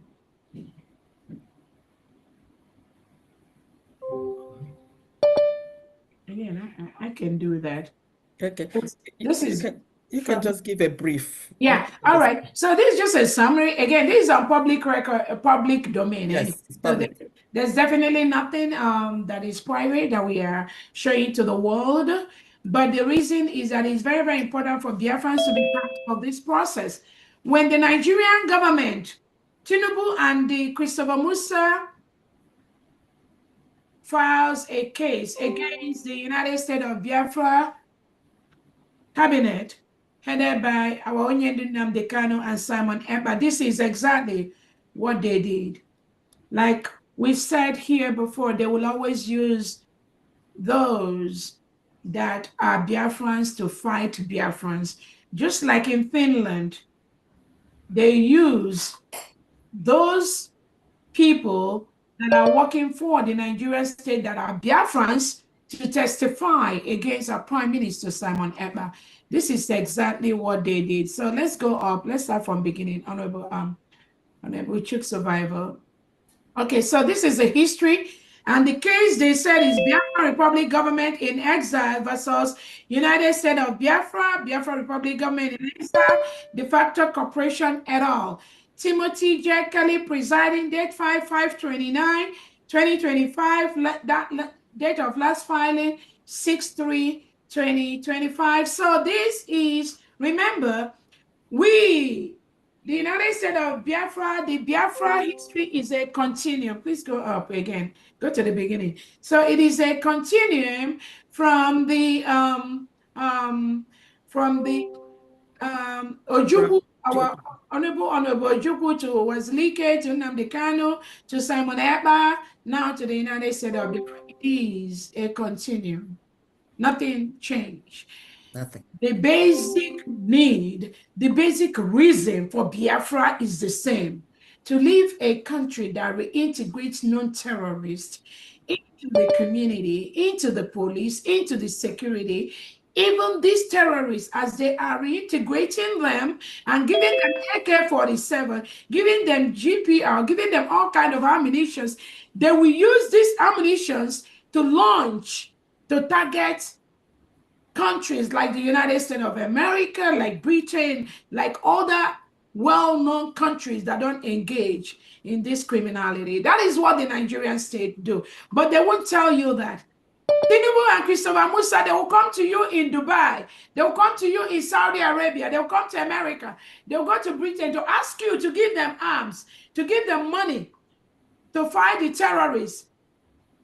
Be not deceived. They are the terrorists. Do not give them anything, because they are the one that encourage the terrorism. Yes. Nigerian government policy is to reintegrate non-terrorists. Exactly. That is why every month you hear that they graduated 5,000 Boko Haram. Mm-hmm. The next month you will hear they graduated 5,000 ISWAP, ISIS, and all that. Next, you will hear they graduated 5,000 Fulani terrorists. That is what the Nigerian government do. They use their money, the money you give them, to send these people to build them homes, give them houses, and they use that to reintegrate them into Nigeria.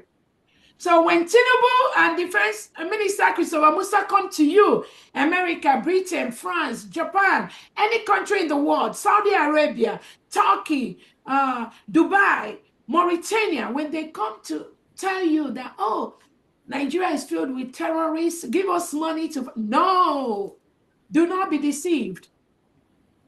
Tinubu and Christopher Musa are the one that reintegrates those non-terrorists.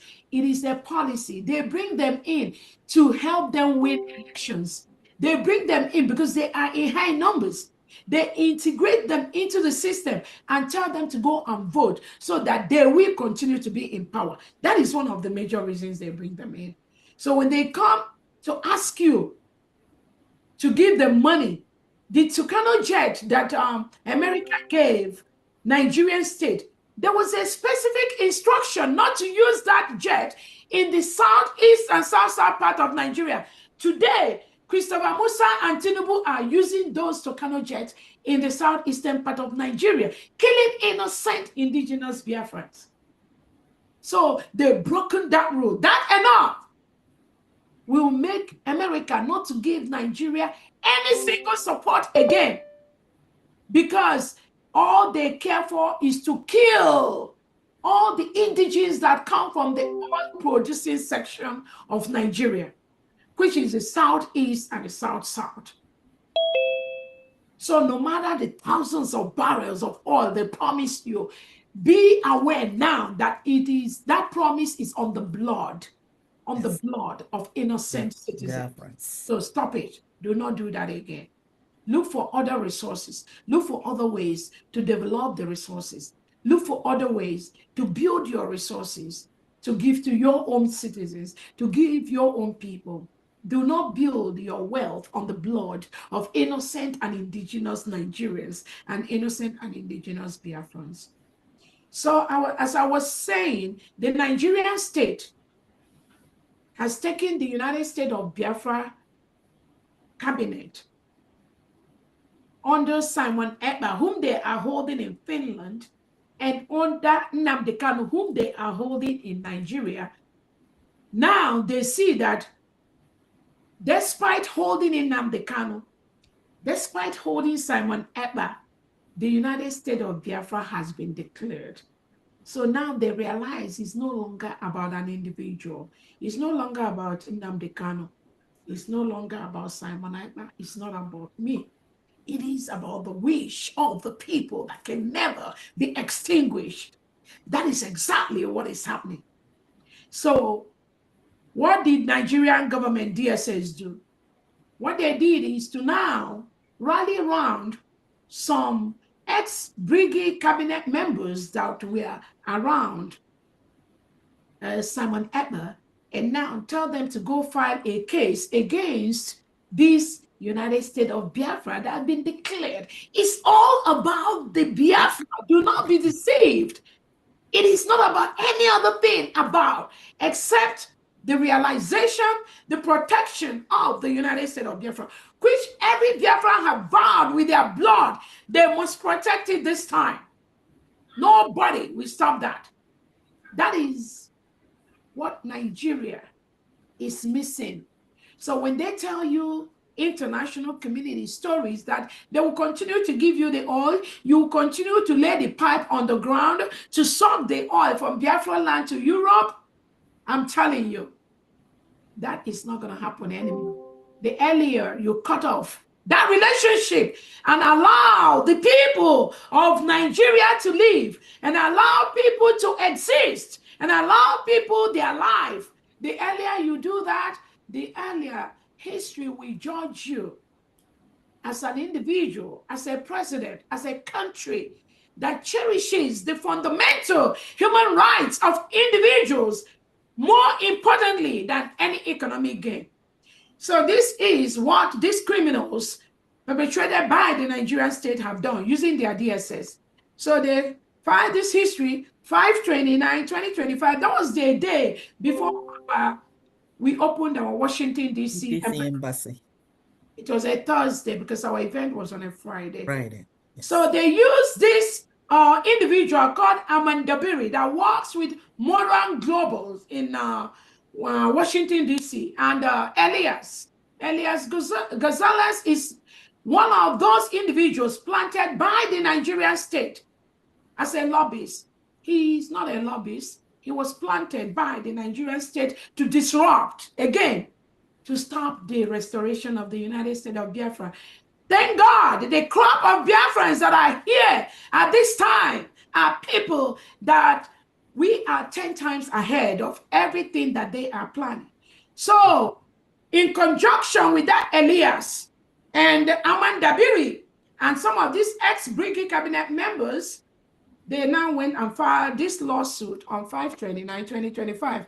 If you can go ahead. So the docket summons 1/63/2025 electronically as they sued. You can see there's a request for summons to issue filed by Biafra Republic government in exile. You can see Dabiri Abkenari, that is his name.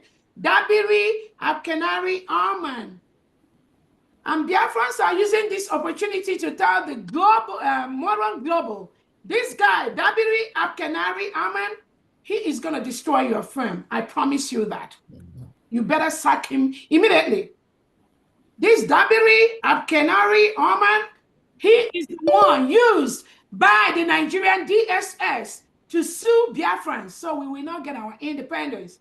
And whoever in their wider sense thinks that this guy is going to succeed, never. He entered this case 5:30, case assigned, reassigned, the case assigned to Judge Timothy. Whoever is Judge Timothy J. Kelly, again, we're using this opportunity, Biafrans, to tell you this case is instituted by the Nigerian Criminals DSS terrorist organization, using this Dabiri, Abkenari, Aman, and the one they call Elias, and some of their cronies in Biafra, like those that went to testify against our prime minister. It is all the same cabal. That's what they are. Certificate of disclosure, corporate affiliation. So they docked it for certificate of the closure of financial interest by Biafra Republic government in exile. You can scroll down, please.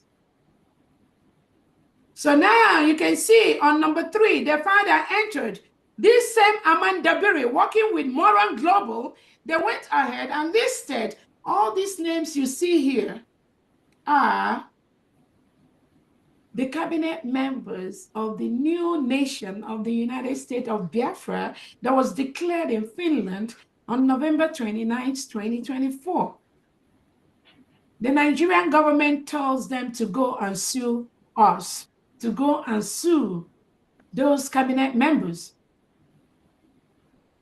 That is exactly what Aman Dabiri and Elias and the BRGIE, some of the ex-BRGIE cabinet members that we are previously, all this while, that we are affiliated with the Nigerian government to stop the declaration and the restoration of Biafra. So when they knew they couldn't stop that because of some of us, what else did they do? They went to court to sue Biafrans. So now you see Biafrans suing Biafrans. For what? Nothing except the wish of the Nigerian government and the DSS to stop the restoration of the independence of the United States of Biafra. That's exactly what you are seeing here. You can see all the names that were listed here. These are on public record. If you can scroll down, please. Okay. So they filed the complaint against all defendants, and then they summoned about 14 or 15 people. If you can scroll down, please. Oh, that's it, right? Okay, great. Yeah, that's it. Okay, thank you so much. So this is what the Nigerian state and the DSS have done. Using the criminal elements that were in former BRGIE cabinet members, and you can see them every now and then. They will say that they are this, they are that. They use them, they colluded with them. Now, Nigerian government, using this Aman Dabiri and Elias and whoever they are working with in Biafra, they've sued those that are working for Simon Ekpa and then Nnamdi Kanu. So again, this fundraising today, we need all the money from Biafrans, from friends of Biafrans. We need all the money to ensure that the Nigerian state, the Nigerian terrorist state, does not stop the restoration of the United States of Biafra. Thank you so much, Famdi. Yeah, thank you. Thank you. You can close the close it up. Thank you so much. Thank you. So I know it's already nighttime in Nigeria. So we will start like usual with people in homeland, Biafra land, and those of us that are going to work or have emergency to leave. That's what we're going to do. And then today, we're just going to make it straight, not much accolades or things like that. We are really here today for something very, very serious. And we are ready for it. no shaking. All right? Over to you, Honorable Chuk Survivor and Honorable Ugo. Thank you very much. Thank you so much, Honorable Secretary of Finance and our Deputy Prime Minister. Our fellow Biafrans, we have come back, just got to do what we have to do. There is no point talking too much. A lot have been said, and I believe everything has been understood. Please, just as we always do it, those in the homeland, raise up your hand and make your donations. Those who are going for their job or are busy, you have one assignment or the other, raise your hand. We attend to you first, more especially those in homeland. Please raise your hand, make your donation. Very important to attend to those in homeland first of all. So please, we know how difficult it is with your network and other challenges out there. So we attend to you first. And those who have one thing or the other to do, please raise your hand. If you don't know how to raise your hand, you can equally jump in with your voice. We'll grant you audience to make your donations. Thank you so much. And we are starting immediately. Without wasting time, let's go to, I think I can see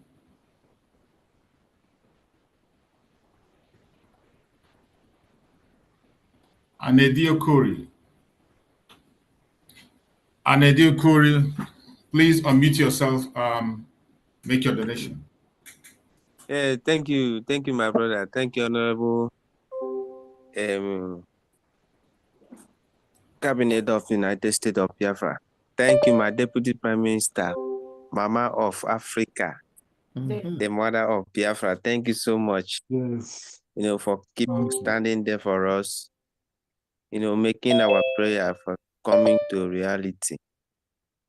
You are making us proud with all your cabinet. Gabiama, continue to bless you and make this to be fully, our nation fully restored so that we can go back home and enjoy what you are fighting for us. Thank you so much once again. So today I'm donating for Italian and 2,000 AJ. Thank you so much. Thank you. Thank you so much. We appreciate you. Thank you. We go to Agu Paul. Unmute yourself. Ugu Paul. Okay, Ugu Paul. Ugu Paul, sorry. Yeah. Ugu Paul. Go ahead, Ugu Paul. Yeah. Sorry. Are you hearing me? Yeah, we can hear you. Go ahead. Okay. Thank you, Honorable Chooks, Survivor. It's Ugu Paul and not Agu. Yes. Yeah. Ugu Paul. Sorry for that mistake. So sorry. Thank you very much. Greetings, dear friends. Good morning, good evening, and good afternoon, depending on your time location. Good evening, my Honorable DPM, Dr. Mrs. Ngozi Arabeze. You have said it all, and we've all heard you. And just to be brief, I'm anchoring your speech, which you said, Biafrans, do not be moved or do not be shaken. I'm anchoring it on Psalm 121, which says that those who trust in the Lord, that they are like Mountain Zion. We Biafrans, we trust in Ezech. We trust in Ezechukwu Okike Abiama. We are like Mountain Zion. So we should not be moved or shaken. Thank you, our able DPM. And my fundraising today starts as follows. Number one here is Chijoke Okafor, 20 Ejemma. Chika Okafor, 25 Ejemma. Ezo Hadan Okafor, 25 Ejemma. Felix Okoro, 5 Ejemma. Innocent Ojoho, 10 Ejemma. Sunday Anyalewechi Uchendo, 10 Ejemma. Frank Okpala, 15 Ejemma. Thank God Ocho, 20 Ejema, Ifeanyi Agonia, 15 Ejema, Alowere Tedus, 20 Ejema, and my humble self, Paul Ugu, 30 Ejema. Total for today's fundraising is 195 Ejema, but when we were remitting, we remitted 200 Ejema. The receipt has been forwarded to our able Finance Secretary. Thank you all. And may Ezechukwu Giadiama bless us all and be with us. They will be say. Where is this from? Where is this Head from? of Mission Greece. Okay, thank you. Thank you very much. I forwarded my receipt to you. Thank you. All right. Thank you so much, Mazi Ugupo. Appreciate you. Thank you. Thank you very much. You're welcome. Coach Chooks, unmute yourself. Coach Chooks. Imazi, survivor, and good evening, my DPM. You're welcome, bro. Donating 5,000 AJ. Okay. Thank you so much. So where you donating from? Where you calling from? From Ezana State. Okay, all right. Thank you. Thank you so much. Thank you so much, Coach Chooks. God bless you. I appreciate you. Thank you. Mazi Godfrey, unmute yourself. All right. Excuse me. Whoa. Hello, can you hear me? Yeah. I think you logged in two places. Which one are you using? You're logged in two places. That's why you're having that echo. Could you just take out one and use one? Yeah. Okay, I got it. Okay, can you hear me now? Yeah, I can hear you. Yes, on behalf of our administrator, Edith, this is Florida. Okay. Edith today, she's on transit, so I'll take over as usual. Okay, she's giving in 100 gem from Edith. And we have one other piece, 100 Gemma, and my very self, Dr. Nuga, 100 Gemma. So Florida today. Okay, for instance, excuse me, Wanda is specifically given for the case, the court case. So I think she wanted to mention that specifically, okay? While Edith and I were generally given for the course anyway, okay? If somebody comes in and gives something, I will come in tune. But so far, Florida is giving in a 300 gem for today. Thank you, my people. Yeah. Thank you so much, Dr. Noah. Thank you. Thank you. Appreciate it. All right. Thank you so much. Let's go to Blessing. Blessing is on. Unmute yourself, please. Okay. Good day, everyone. God bless you, our honorable, glorious Madam, you must bow. God bless you. Bless the cabinet, every one of us. Please, by God's grace, I just want to donate for the 40 states of Biafra, the sum of $250. I mean, I'm sorry, 250 a gemma. Yes. Last time I made a pledge. I made a pledge of 50 gemma on behalf of our DPM, but I haven't remitted it. So I'm going to remit it right now. So by God's grace, I will give you 300 a gemma.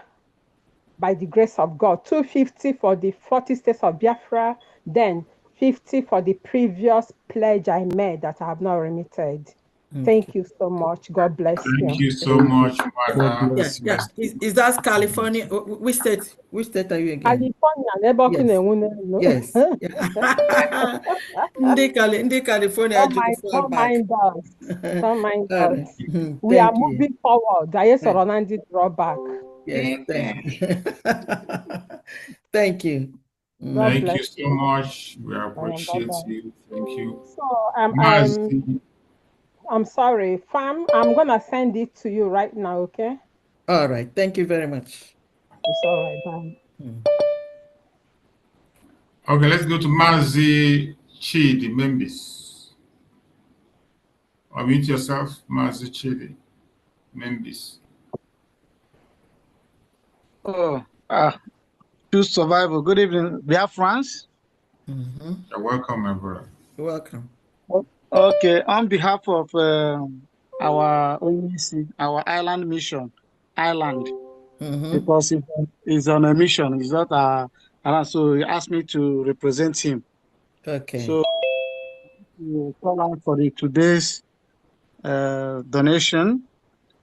Mazi Ikeme 20 ejemma, Mazi Ozo 50 ejemma, Nwada Doris and Anselm 20 ejemma, Nwada Tina Clarkin 30 ejemma, Mazi Kinsley 5 ejemma, Nwada Ngozi 10 ejemma, total 135 ejemma from Ireland.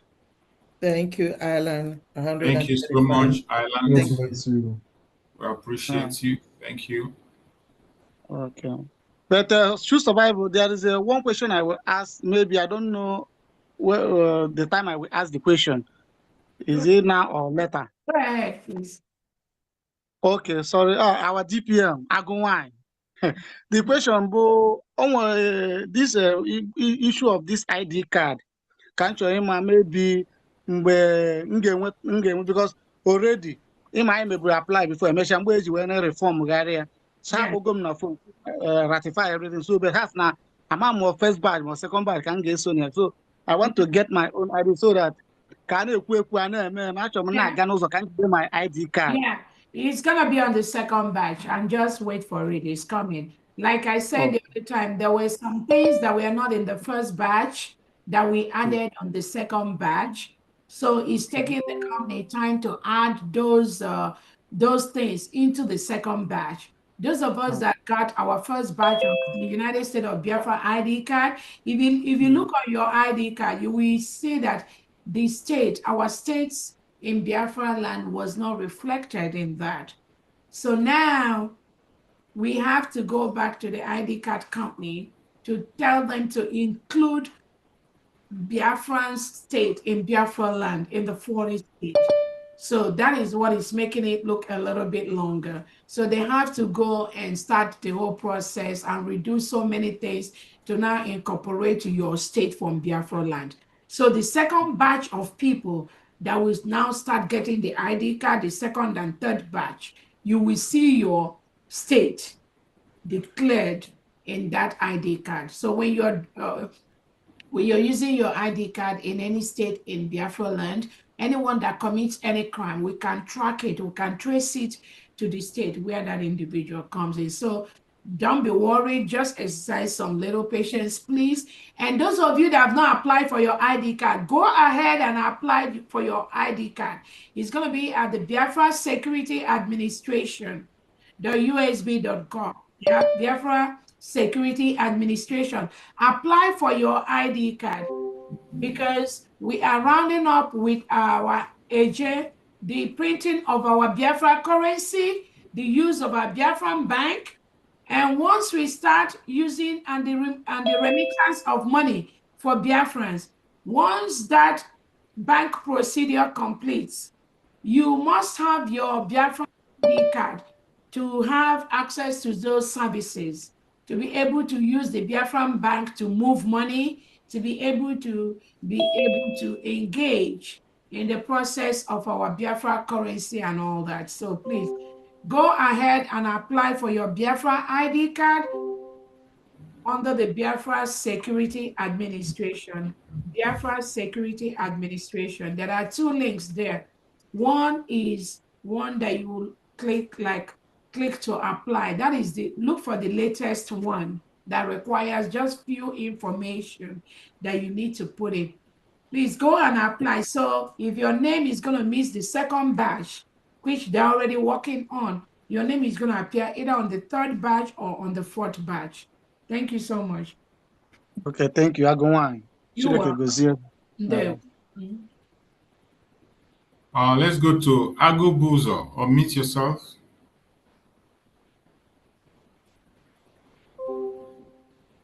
Good morning from here, from Japan. Okay. Welcome. I want to greet everyone in the house. God bless everyone. From Japan, we are contributing this fundraising for May, for this June. Okay. Sure. We start from our leader, Mazi Henry Azubike, who gave us some of 5,000 yen. Mazi Shukudi, 10,000 yen. Mazi Shukutskis, Chika, Sasa Benedict, and Sentochuku, 5,000 yen also. Mazi Simon Ubonna, 5,000 yen. Mazi Shijoko Ubonna, 5,000 yen. Mazi Oji, 5,000 yen. Mazi Chinedu C, 5,000 yen. Mazi Chinedu A, 2,500 yen. Mazi Okechukuyo, 2,500 yen. Mazi Dan, 5,000 yen. Mazi Regain Jackson, 5,000 yen. Mazi Obi, 5,000 yen. And Mazi Yagobozo, 5,000 yen. Total of 420 ejema. 420 ejema. Yeah, thank you very much. Thank you, Japan. Thank you so much. We appreciate you. State of Olu. Unmute yourself. State of Olu government. Yes. Good evening, everybody. Good evening. We cannot hear you. Oh. Am I coming out clear now? Speak a little bit louder, please. Speak louder, we can't hear you. Can you hear me now? Can you hear me? Volume, we can hear you.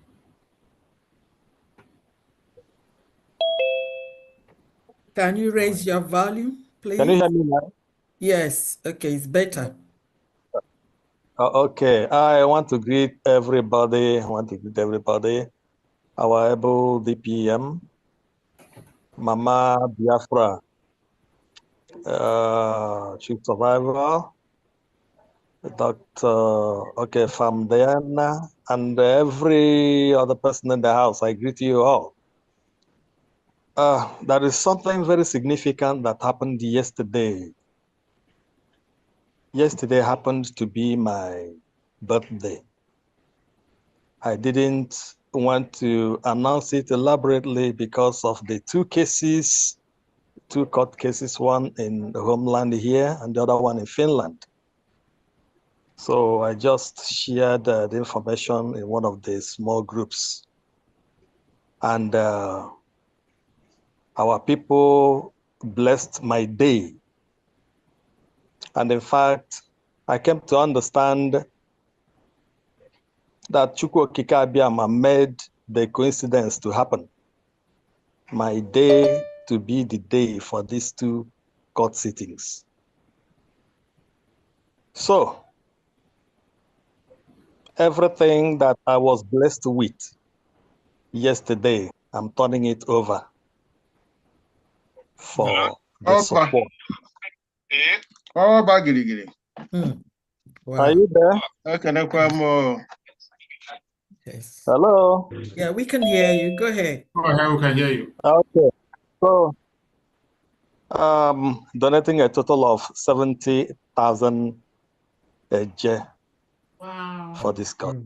Wow. Thank Happy you. birthday. Happy birthday. Happy birthday. God bless you. Happy birthday. Thank you. Thank you.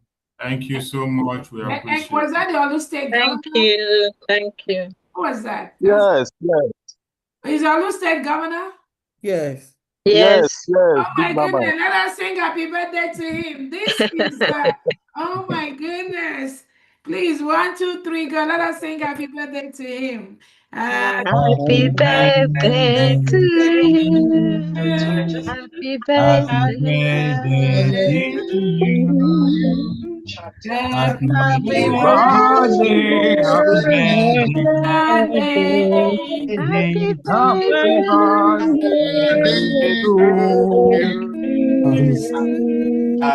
Thank God you so bless much. you. Thank you so much. May the I just dear want to let Lord you know bless you. that this the governor of Olu State is really doing a wonderful, wonderful job. I'm telling you. Sometimes some of us don't know what we go through in the hand of the Nigerian terrorist state just for being who we are. Just for being who we are. I'm going to post the first-hand experience of the Edo State governor that was taken away by President Tinubu and Christopher Musa, locked up in the DSS dungeon for 1 year and 4 months. A year and 4 months. And the people working there told him that it was an order from Tinubu and Christopher Musa that nobody should see him. He was kept incommunicado, just like what Finland is doing to our prime minister. For nothing. These are innocent individuals just because they're Biafrans. I'm going to post his first-hand experience of what Nigerian state did to him. And the reason why this is so painful is not just happening to him. It is happening to thousands of innocent Biafrans. Some of them never had the opportunity to come out alive. He described how they beat him. He said they beat him like a goat. Just be on the lookout. After this fundraising, I'm going to post the first-hand report of this innocent Biafran that was taken away by Tinubu and Christopher Musa, just the way they went to Kenya and take away Nnamdi Kanu. They told Alexander Stubb to take away Prime Minister Simon Ekpa. I will post it, and you will all hear from him how the Nigerian DSS, these criminals, these terrorists hired by Nigerian state, how they beat him like a goat, not like a human being. He said he was bleeding from both ears for committing no crime. He did not commit any crime. He was just a Biafran and propagating Biafran. He does not want to live in a country with reintegrated terrorists. That's all he said. And Tinubu and Christopher Musa sent the DSS in the middle of the night, 1 a.m. in the middle of the night. They came to his house. They knocked on the door. They broke down his door. They break, and that is their pattern. Every single Biafran, Tinubu and Christopher Musa send their DSS to in their home. They break down. We have the pictures. I have the live pictures of how they enter these innocent Biafrans' homes. When they knock, they break down their doors. I have the video evidences, I have the recordings, and I'm ready to present it to the European Union, Human Rights, and to the African Union. And they went in with torchlight. He said there were about 6 hillocks. So when you see those hillocks by the Nigerian state, that's what they used to kill people. And they were up to like 12 or 18 of them, DSS people that came to his house in the middle of the night. Why should we, in this century, be afraid to sleep in our homes in Biafra land?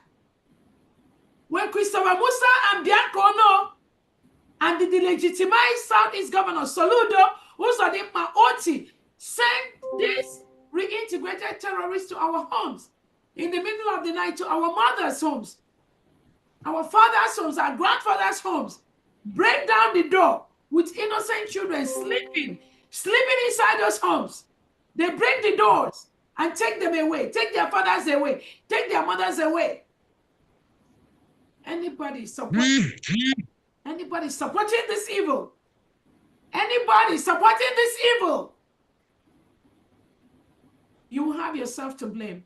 To your own children, not even to Biafran, to your own family members. You will have yourself to explain and blame to your own generation.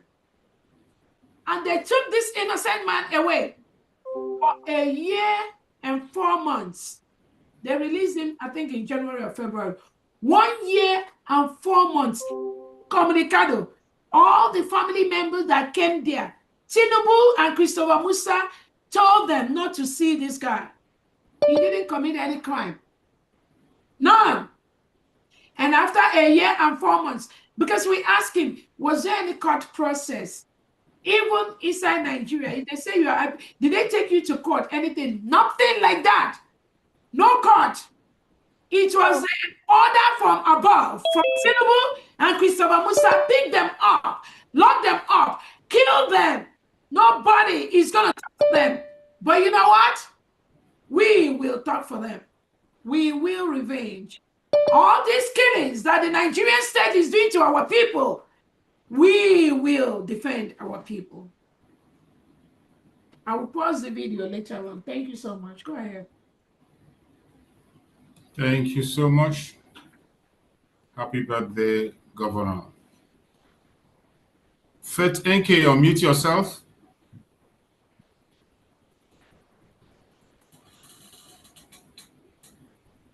Faith NK. Can I come in, sir? Okay, go ahead. Thomas, Victor, go ahead. All right, sir. Good evening, everyone. I greet everybody. Yes, sir. I don't have much to say, but I want to, on behalf of BRGIE Lagos Liaison, I want to donate 3,000 AJ on behalf of Liaison Lagos. So I just want to donate 3,000 AJ. Thank you. Thank you. And God bless our commission.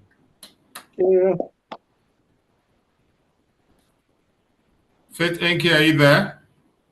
Unmute yourself.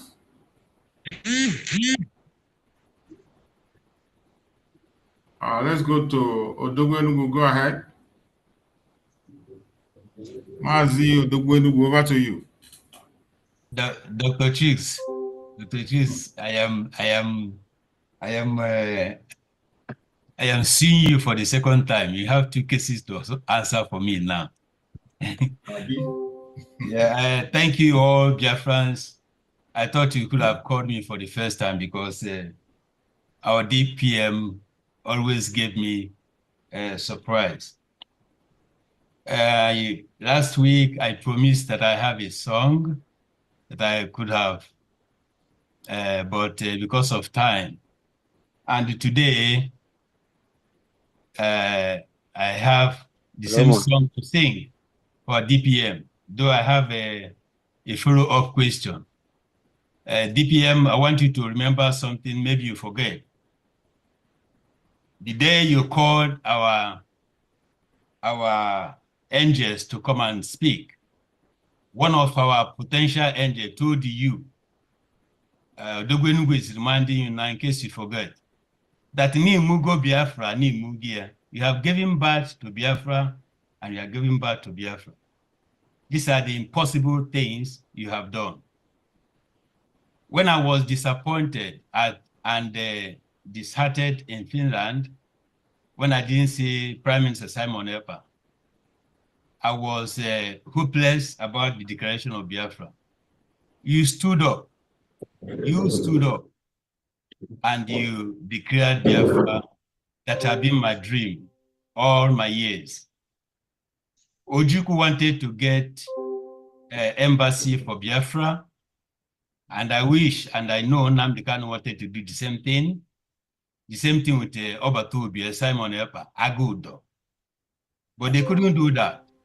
On the 30th of May, Dr. Rabeze, you stood at the Washington and declared and opened the first embassy of United States of Biafra. I gave it to you, ma. Thank you very much.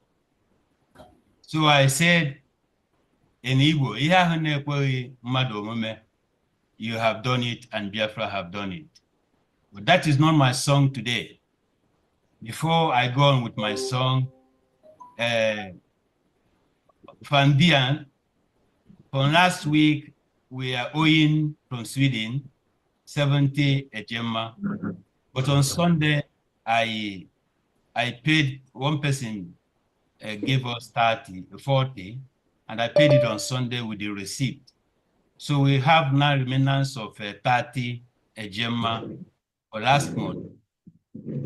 After Dr. Orabeze's speech this night, I received an animus of 50 Ejema again for the support of your speech and the fundraising from Sweden. As you people know, we have end of the month for our fundraising.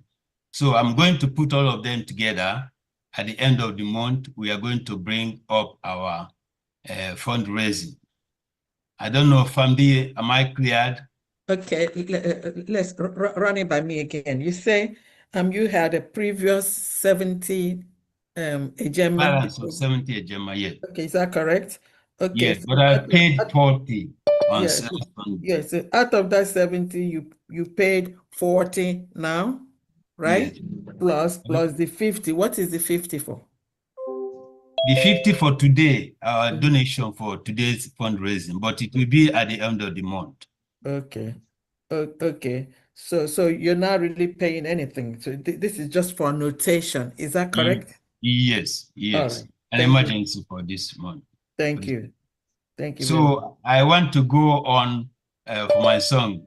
DPM, my song says in English, stand up. And I wish as an Anglophone, everybody knows about this song. And I want Biafrans, please, to manage my voice today as I sing. Stand up for Jesus, ye soldiers of the cross.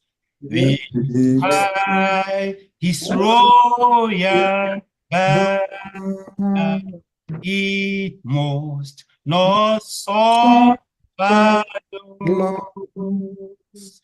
from victory unto victory. His army shall lead till every few is vanquished, and Christ is Lord indeed. Ngozi, stand up for Biafra, with trumpet call to the mighty prophet, it is his glorious day. He who amen against but you red courage right with danger and strength to strength. Oh, let courage rise with danger and strength to strength. Oh, Oh. Thank you. God bless Thank you. Thank you. Hallelujah. Thank you. And I God want to bless ask my you, question, Mazi. please. Dr. Rabez, I want to ask, this has been 2 times I wanted to ask you this question. Please, kindly in 2 minutes, when you are studying or when you choose your career, do you presume that you are going to be in this position to handle, because there are so many mad people everywhere, do you envisage or do you know that you are going to be in the position you are today to handle many of Biafra mad people everywhere? I'm not saying that we are mad, but our behavior. How can a Biafran be seeing a Biafra for Biafra? Chineke na-akpọ ụfọdụ ọkụ eziokwu. Please, can you explain to us, do you know that you are going to be, before you went into your career, that you are going to be in this position? Are you prepared for this before? Thank you.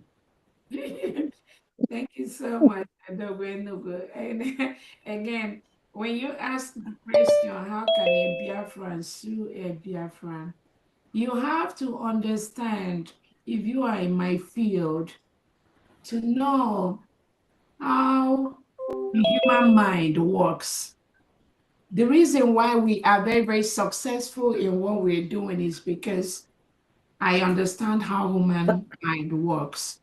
And it takes a special training for you to be a psychiatrist, to be able to study and know how human mind works.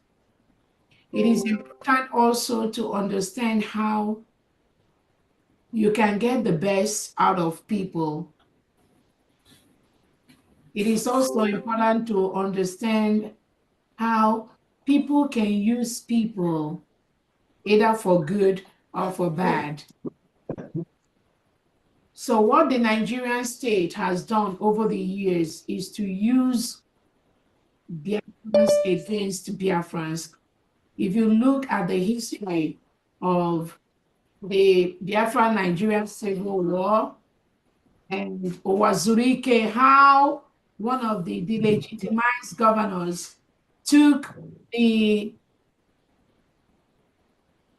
executives, those that are close to Owazurike, to go to the court where Nigeria locked him up, and then convince him to abandon Biafra struggle. And then you also have to study how our leader Nnamdi Kanu, those that were following him, that became the DOS, now turned against him and started working with the Nigerian state and sold the ESN that Nnamdi Kanu established for a good cause. They turned them over to the Nigerian state. And now, if you understand all that, and how even in BRGIE, ex-BRGIE, how some of the people that were leftovers, I call them leftovers from Nnamdi Kanu, that came into BRGIE, continue to tow the same part. Sometimes when I do it, it looks so easy, but it takes somebody that have what we call the sixth sense to be able to fish out, study, and understand the pattern. There is a pattern, but it's not everybody that can understand that pattern. Some people just do things on the surface, but when it becomes something you've gone to school to study, human behavior, human psyche, how people perceive things, how people behave, it makes my job easier. Not that it makes it easy for me, but it looks easier when other people look at what I do. But I think it is a very, very difficult task for an ordinary person to be able to decipher, to be able to understand the manipulations of the human mind, to be able to understand how people who commit crimes can turn around and say that you are the one committing the crime. And they want to deceive those that are following them that you're the one doing the wrong thing. Meanwhile, they are the ones doing the wrong thing. So to some degree, when you listen to our leader Nnamdi Kanu, listen to PM Simon Ekpa, where he always said that those that are incompetent always challenge the competent ones. And when Nnamdi Kanu says that what they do is what they project on other people, when you start putting all this together, as a psychiatrist, I think it becomes easy to know when these individuals are doing these things. Honestly, for me, because of my years of training, it is so easy for me to figure them out. But for ordinary Biafrans, it may be very, very difficult. A lot of Biafrans were torn between these manipulations where somebody who is actually doing the wrong thing keep telling somebody that following them, that trusts them, that they are the one doing the right thing. And they may follow them either out of ignorance or because they trusted those individuals.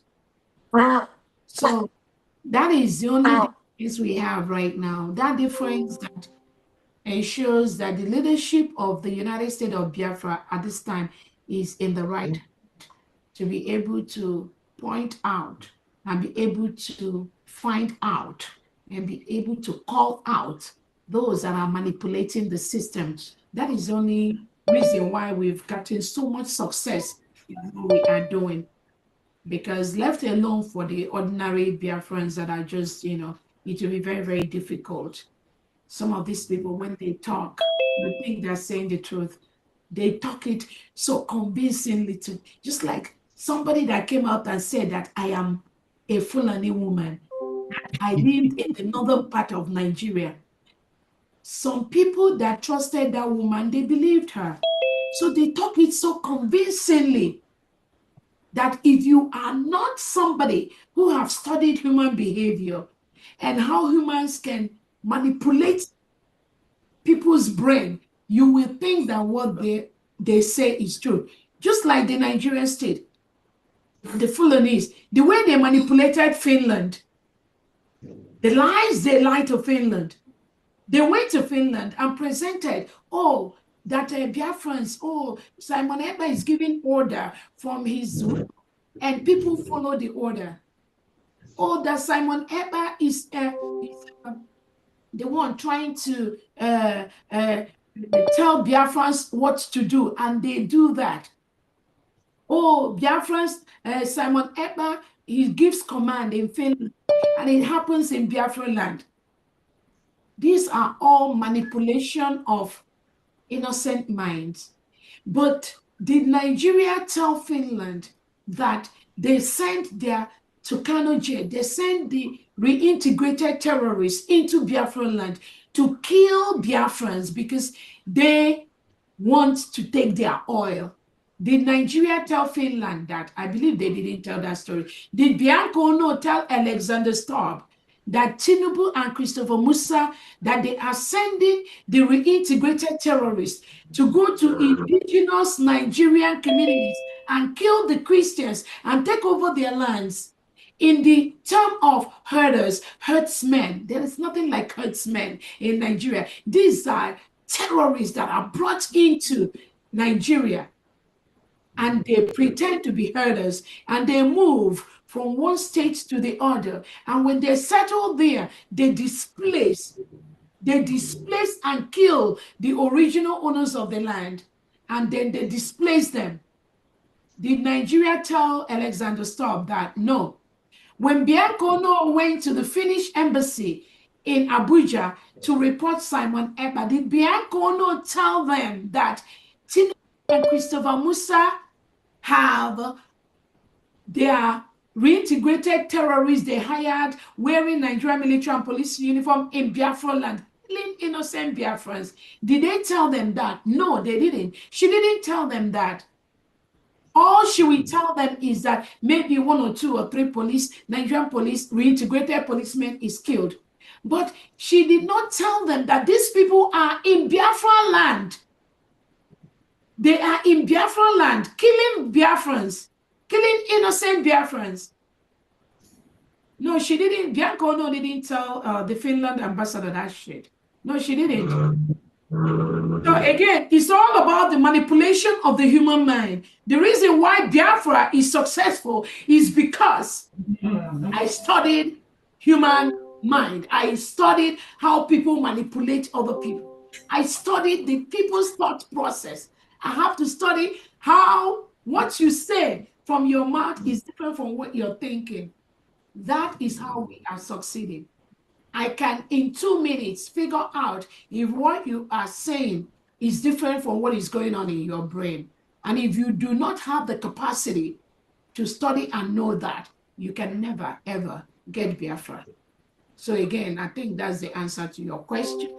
And again, for this time and this purpose that I am using it and God has put me to use it, I never envisaged that. But is it a coincidence? I don't think it's a coincidence. I believe that God brought some of us out at this time to be able to use that intelligence, which ordinary person will not have, to be able to ensure that our nation is restored, our nation is protected, our nation is defended, and we start to build one of the best countries in the world.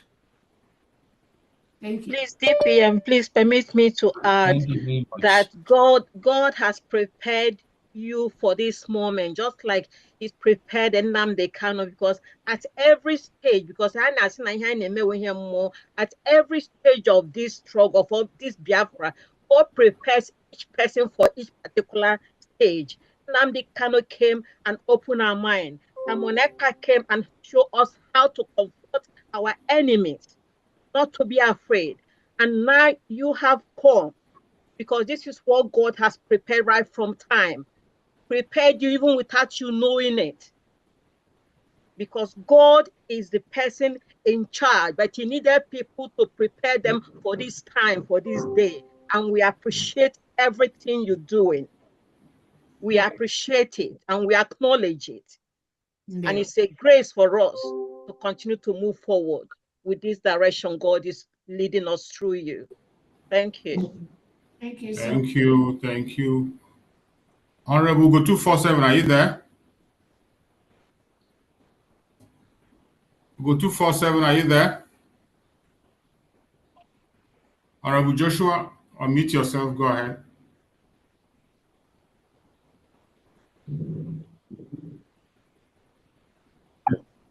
Okay. Can you hear me?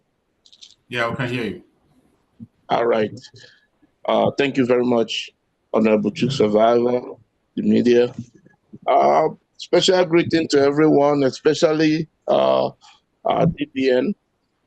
Greet you, and also members of the cabinet, you are also greeted. And fellow Biafrans, you're also greeted. Co-admins, you're also included. Today is our fundraising, general fundraising, and we're here to present Maryland State update. I thank everyone for gathering here today. No matter what Satan do, is sent down to the place is deserved to be. So we are winning the battle and we are headed ahead. So today I've already announced previously, that was like 3 weeks ago, if I'm not mistaken, the contribution from members for the embassy event. I think previously I announced 300 Ejema, and then I said that there will be more coming.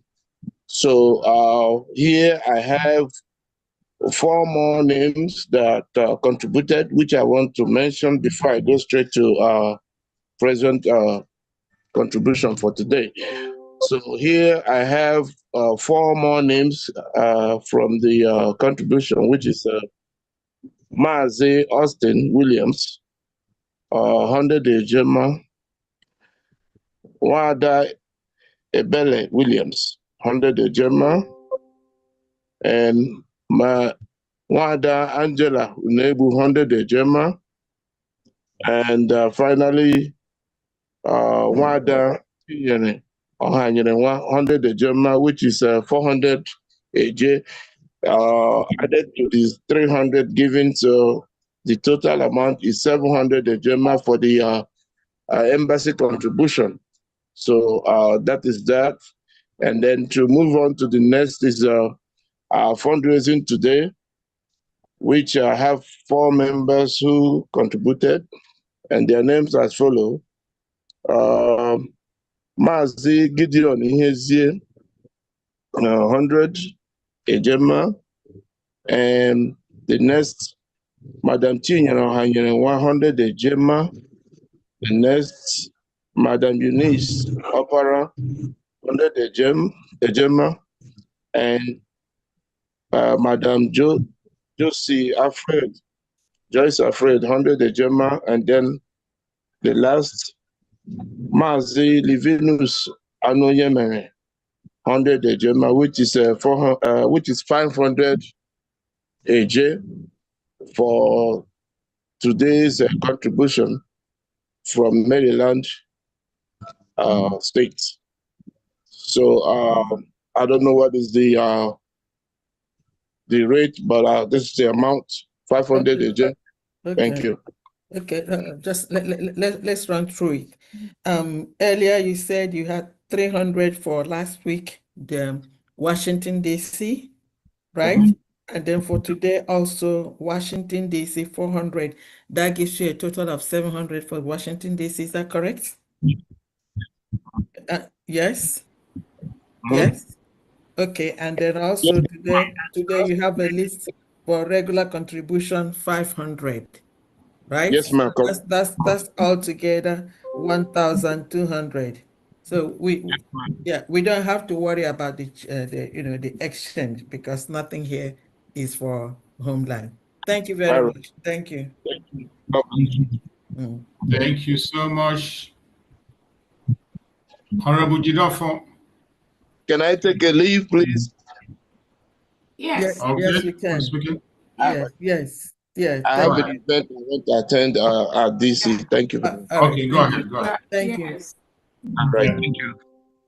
Good evening, my Deputy Prime Minister, Dr. Ngozi Orebeze. Good evening, all Biafrans.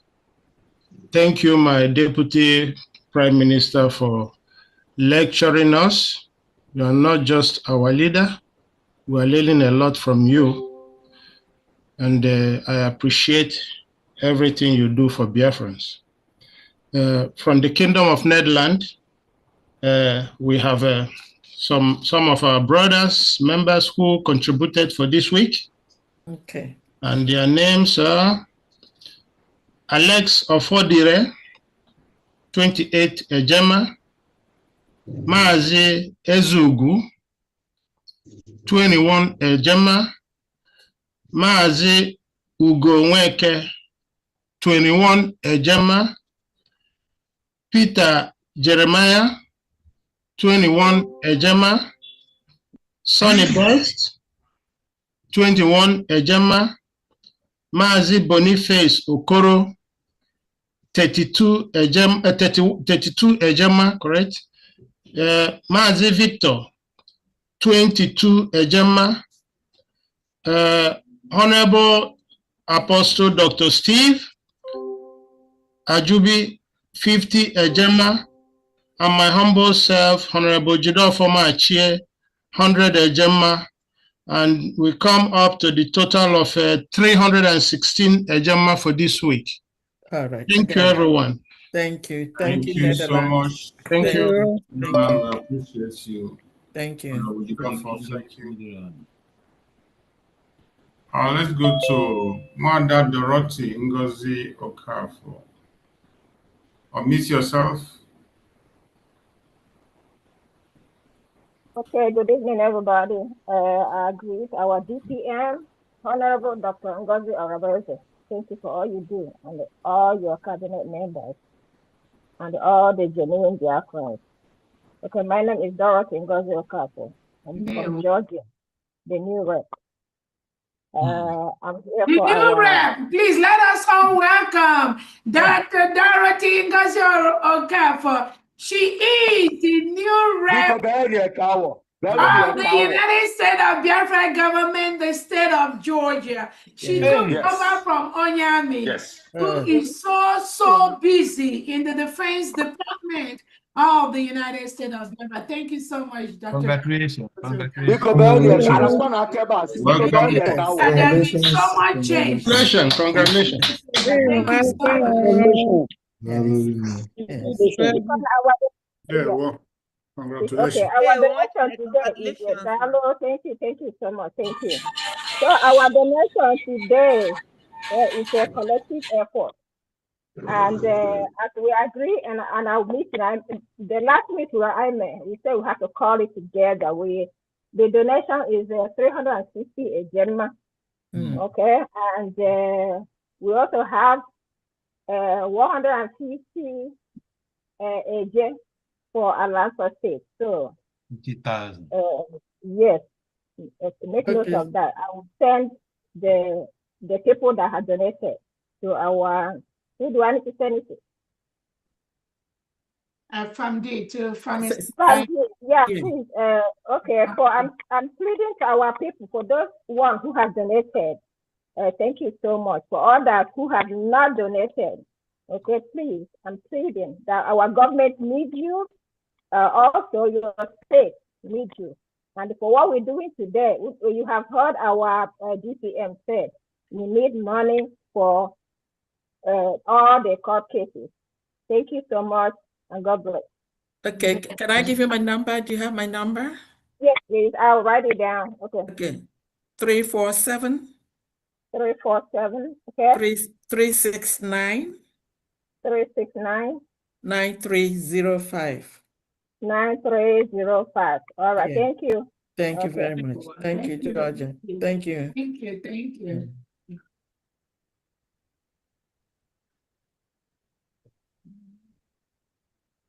Okay, let's continue. Okay, let's continue. Okay,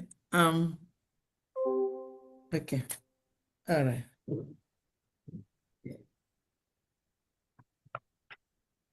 Okay.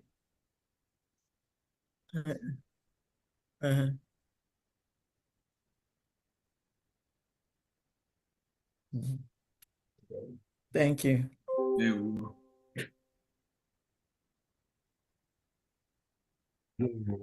Okay. Yes. Okay.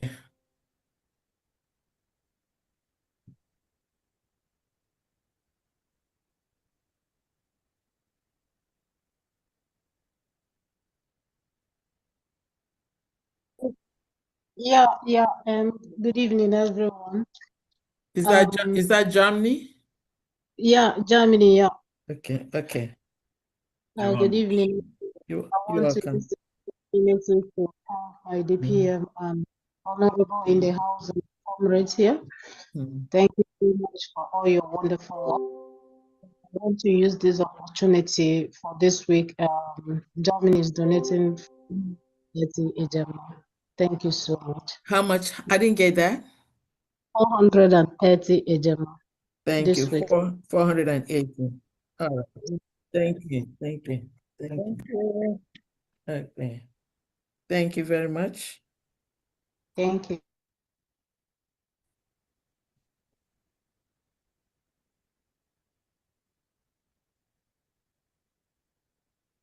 Okay. Not Congo Brazzaville, Congo DRC.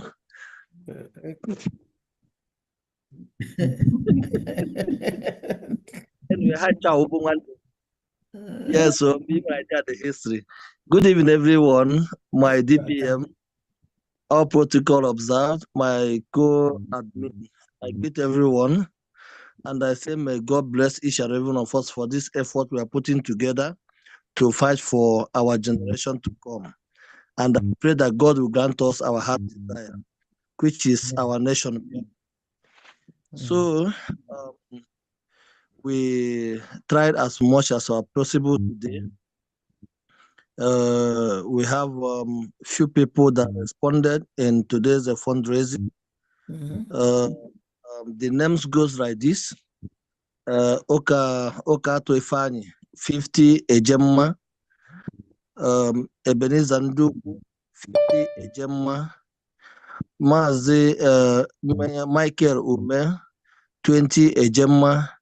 And myself, 40 Ejemma. In total, 160 Ejemma. That's all we can get. I pray maybe we can do better tomorrow, next time. All right. You did so well. Thank you. Thank you, Congo DRC. Yes. Thank you. Thank you.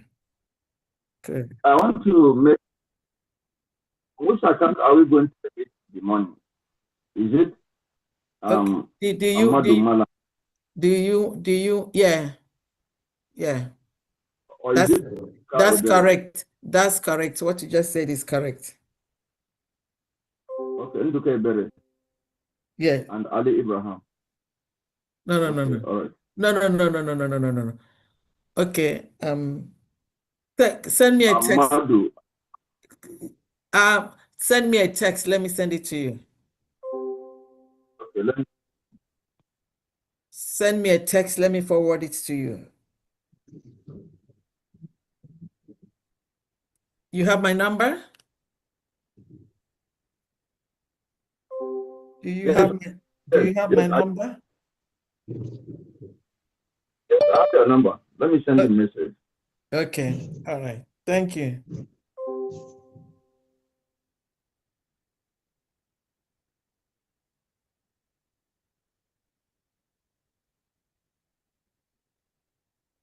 So please, can I speak? English WDC. Not now. I'm in the middle of Can I give my update, Biko? Huh? Yes. All right. Okay. Can I open my video? Yes, go ahead. Those that are going to work, you can always jump in, please. Because thank you, my DPM. To be waiting. Good evening, Biafrans. Go ahead and open your video, ma'am. I think you can be able to open it right now. I'm trying to. Okay, it's gonna, yeah, I think it's. Okay. Yeah. All right, my video is open. All right. Yeah. Everybody. Yeah. DPM, Adeje Jemba. May God continue to guide you, protect you. Our knees are on the ground until we get what we are looking for. And I want to use this opportunity to tell Biafra, this woman, she is the one in charge of the United States of Biafra, Washington, D.C. chapter. She did so well when we were in Washington. I'm telling you, she was like everywhere. She was like sharing food, packing plates, cleaning. There's not, and I'm like, okay, you need this. I'm hosting. Please, it's only natural. I'm hosting. Please thank her for us. May God bless you. She did so well to host us in Washington, D.C. Thank you so much. Thank you. Thank you. Thank you. Thank you so much, my DPM. Adeje Jemba. Onye nwere gị nwere mmadụ. Yes. All protocol observed. Thank you, my fellow admins. Fam Diane, thank you so much for always being there, answering questions, guiding, teaching. Thank you. Our finances are top notch because you're there. Thank you. Thank you. So I just want to give update from WDC family. Oh, I want to thank Honorable Ijoma and Honorable Ada for a job well done. Yeah. Teamwork made it so easy. So everybody, our embassy is up and running. Oh, you need anything, it's just a phone call away. So make use of your resources. This is the time. Okay. My update.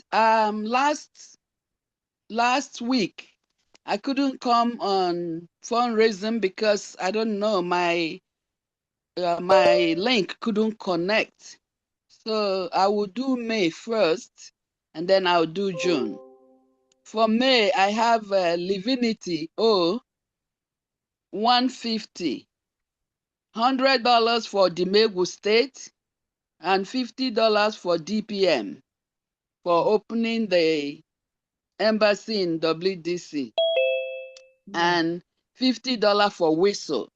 Wow. Between Daniel, $300.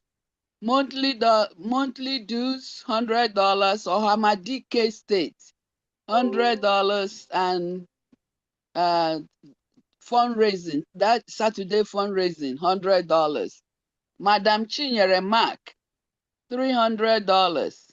Monthly dues, $100. Or Hamadike State, $100. And Saturday's fundraising, $100. Nwada Gertrude Diala, $20 Okigwe State, and $50 monthly due. Total for May, $870. Now I will do June. June, myself, Ngozi E, $100 monthly due. Maazi Livinity, $100 monthly due. Nwada Gertrude D, $50 monthly due. Nwada Farm Esther Ede, $100 monthly due. Total for June, $350. So everything for today is $1,220.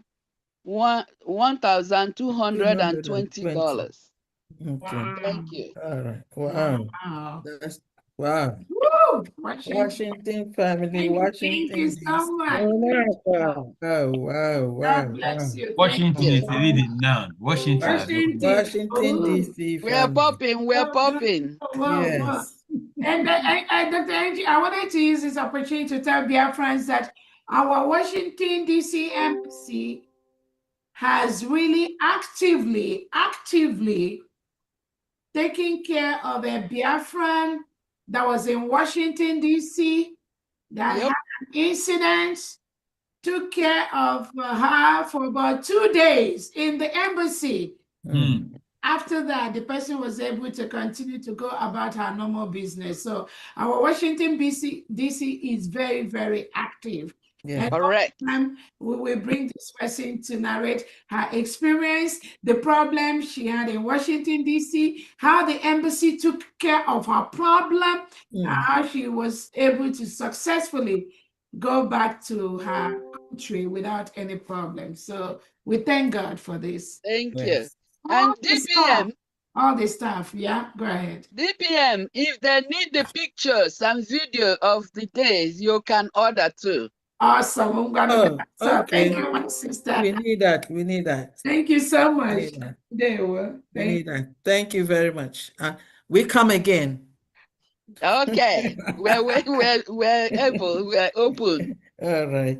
Thank you very Our much. doors are open. Thank you for your hospitality. Thank you. You're welcome. Ugo, please, can I say? Yenadi Komume. Yenadi Komume. Yenadi Komume. Yes. Thank you.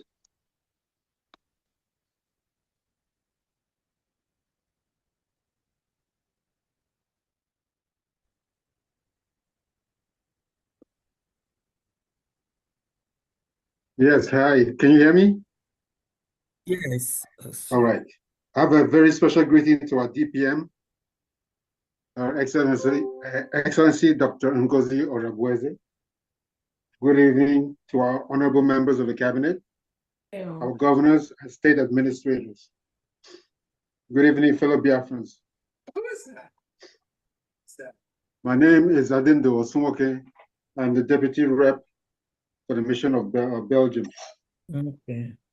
This is what we have for today. Mazi Ogui Joseph Obu, 30 Ejema.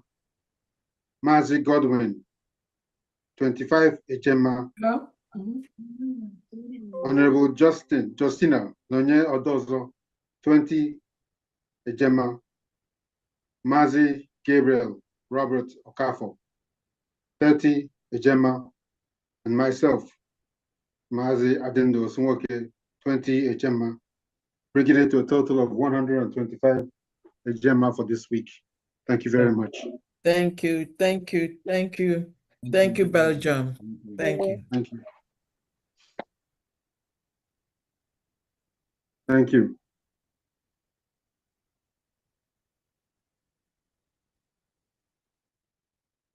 Thank you very much, Honorable Ugo. I really appreciate this opportunity. Let me start with saying that all protocol observed. So, but I may talk a little, just a couple of minutes. I just want to continue with where DPM, Agwan, this is your respect. Our family, and making you Agwan give as well. Thank you. So, Honorable EJ, our rep, I'm calling just to name few, but the only thing I want to emphasize is the hospitality that we received in DC. It was second to none. The host, I think DP just touched about it, about the lady that just spoke, how they took care of us in DC. It was so beautiful. The embassy, the hotel, everything, the conference hall, everything was so well planned. Thank you. I really enjoyed myself. It could be a privilege or a coincidence that I shared the table in the conference hall with the new rep from Georgia. So,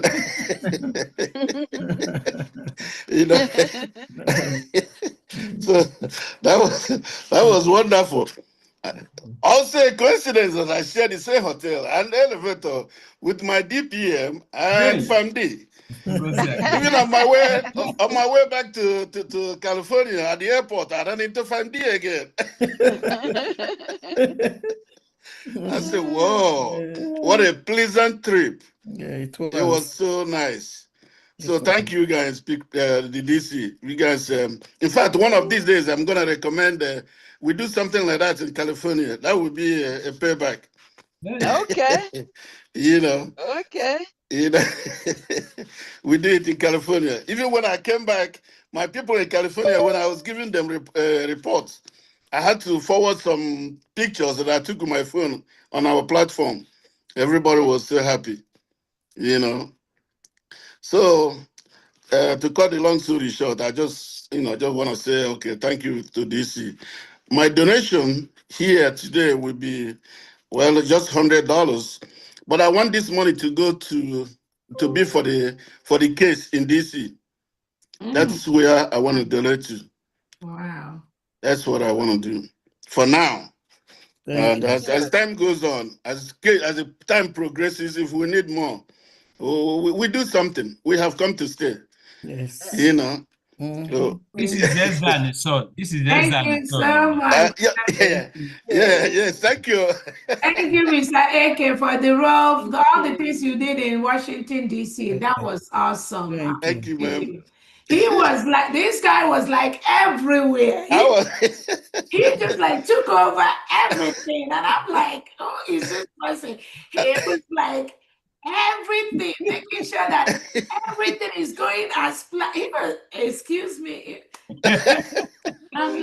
He was like waiting for those that said they're from California that would disrupt or the government. He was like, hello, come on, I'm waiting for you all. Thank you so much. That's correct. Thank you, Daisy. Thank you.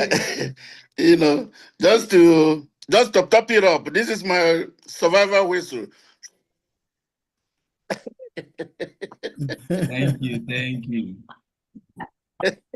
blow that survival whistle again. Okay, anyone here that was survival whistle, please blow it. Go ahead and blow it. I'm waiting for my own. Okay, thank you. Totally forgot. Thank you so much. Thank you. There were. You're welcome.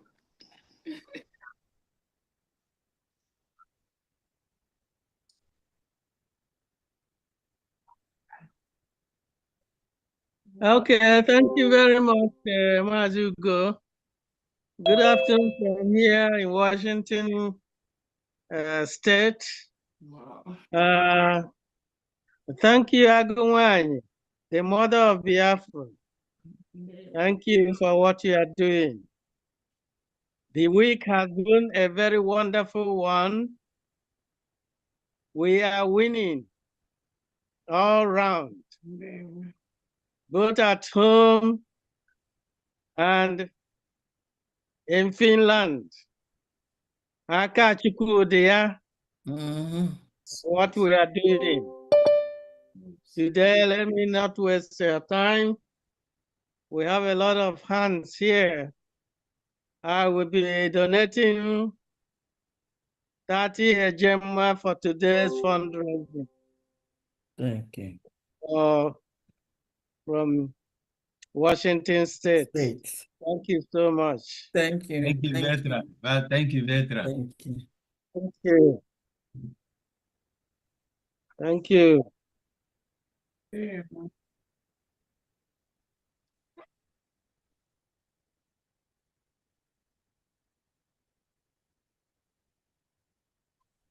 Okay. Honorable God, please, can I have my video? Thank you.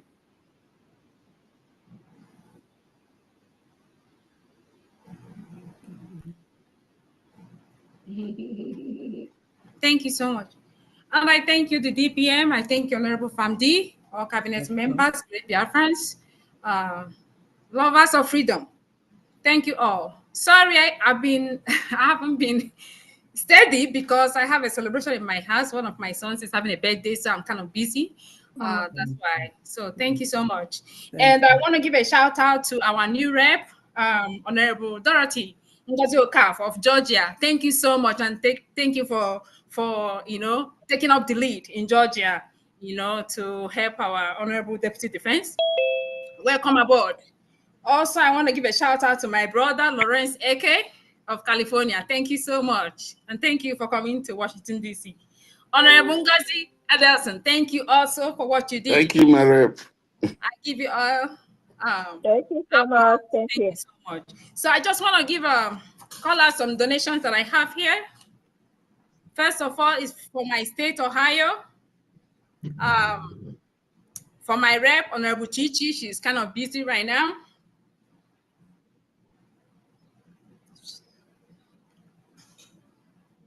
Okay, in Ohio State, I have Mazi Augustine Madukwe.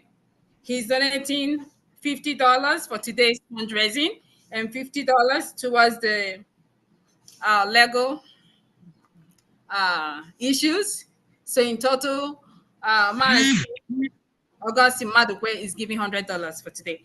So also I have a Biafran Cleveland family. They are donating $100 for today's fundraising. Thank you so much, and that's for Ohio. Thank you, Ohio. So altogether, Ohio, you have how much? $200. Thank you. Gemma. Thank you very much. Okay. Also, I have to call out the donation from. Just a minute here, please. Just a second.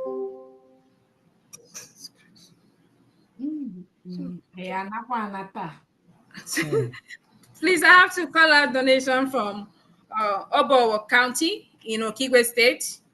I have here Chief Innocent, Anosike, 63,000. 53. 63,000 Eje. Okay. Chief Peter Nwaiwu, 10,000 Eje.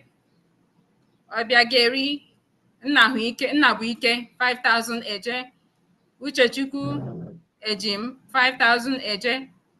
Monday Stephen, 3,000 Eje. Paul Chimezie, 2,000 Eje. Basil Isiakaku, 2,000 Eje. Zuruwa Nwabara, 2,000 Eje. Godi Echere, 1,000 Eje. Benedict Ike, 1,000 Eje. Silas Nwoke Nkwu, 1,000 Eje. Louis Ezigbo, 1,000 Eje. Henry Anthony, 1,000 eje. Chinedu Anthony, 1,000 eje. Ichie Christopher, 1,000 eje. Amadiwe Amuneze, 1,000 eje. So in total, they have paid already and they sent me receipt. Honorable Famti, I'll send it to you. In total, they paid in here. It's in 2 different payments, 120,000 eje. Thank you so much. Okay, wait a minute. 120,000 AJ in 2 payments of 60,000 each? No, they paid 2 payments of 100,000 AJ and 20,000 AJ. Okay, and one more thing. You said this is for Obo County in Obo County in Okigwe State. Okigwe State. All right. Yes. Thank you very much. Thank you. And I also have one more to call out. Okay. This one is from sorry. Okay, this one is from Obumne Keuzebu. He donated 10,000 AJ. Thank you so much. From where? From where? For which place? It's from Olu State. Olu State. Yeah. Okay. I'll send you the receipt as well. He's paid that. You say 100,000, is that correct? 10,000. 10,000. Okay. 10,000 AJ. Yes. Okay. All right. Thank you so much. I love you. We move. Oh, Thank sorry, please. I want to say something also. We have a Biafra mug, which every Biafran would love to have on their house, on their table. Yeah. Go ahead. We forgot it. Go ahead. Okay, please. I just want to say that a beloved Biafran has donated. Donated those mugs to our government, and it's selling for a carton, 250 a gemma. And the carton has 4 boxes inside. And the 1 box out of the 4 boxes in a carton is selling for 65 a gemma. So if you want a box, a box contains 6 cups or 6 mugs. It's 65 a gemma. And if you want a carton, it's 250 a gemma. If you want that, I will send out currently, you can send me your information. So I'll send it to the Canada rep. Honorable Gochukwu Okoro. The mugs are with him currently in Canada. So thank you so much. We move. Thank you. Thank you. Thank you.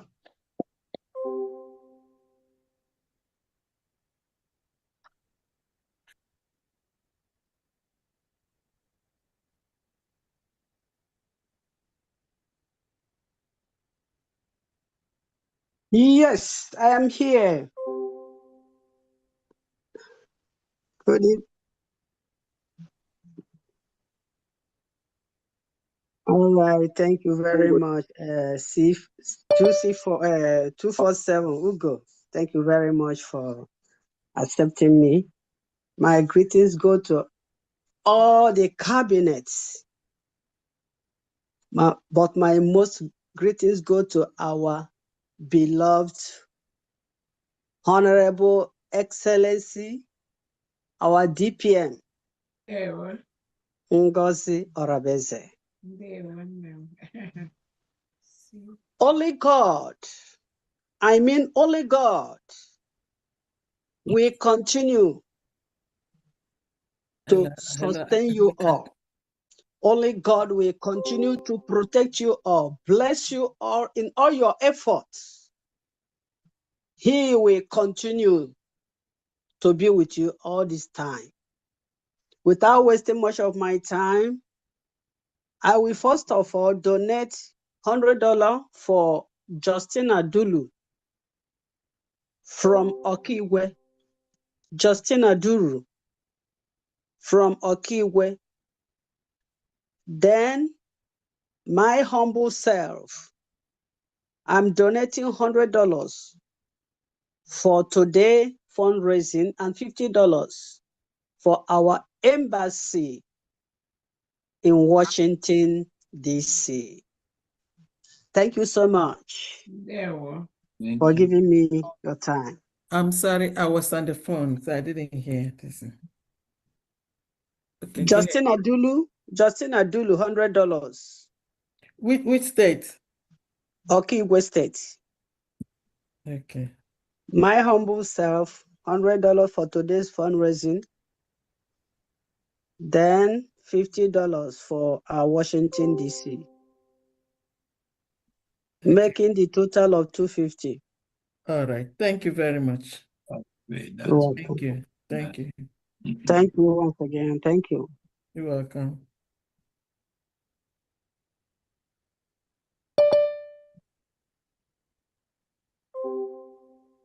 Yeah, greetings, everyone. Greetings. I just have an update from Algeria. They donated 70,950 AJ. Thank you. Who's speaking, please? Yeah, it's me. First two says it. Okay, you said for From Algeria. Algeria. How much? 70,950 AJ. Thank you so much. Thank you. Thank you. Thank you.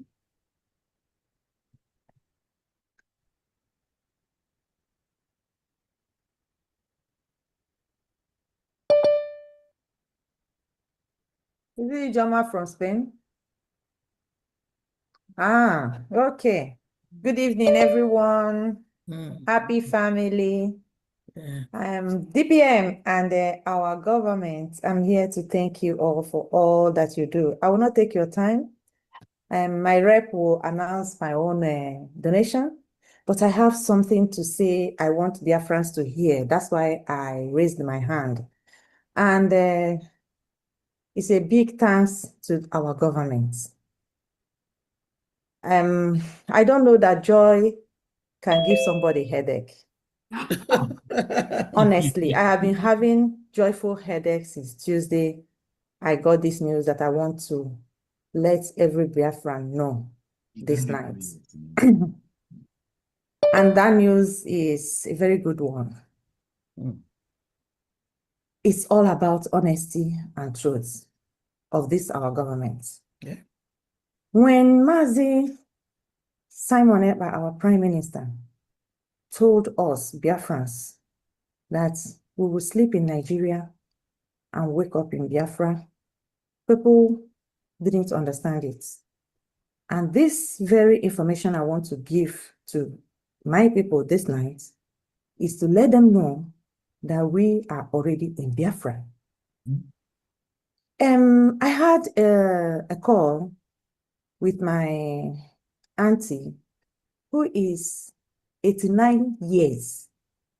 I called her to congratulate her for her birthday. It has taken time, along the time we have not spoken. I demanded we do it a video one. And in the course of the call, I never called her for Biafra because that is not what I want to discuss. I just want to have fun with her, ask her family questions and questions that bothers me and what I have heard, her own opinion.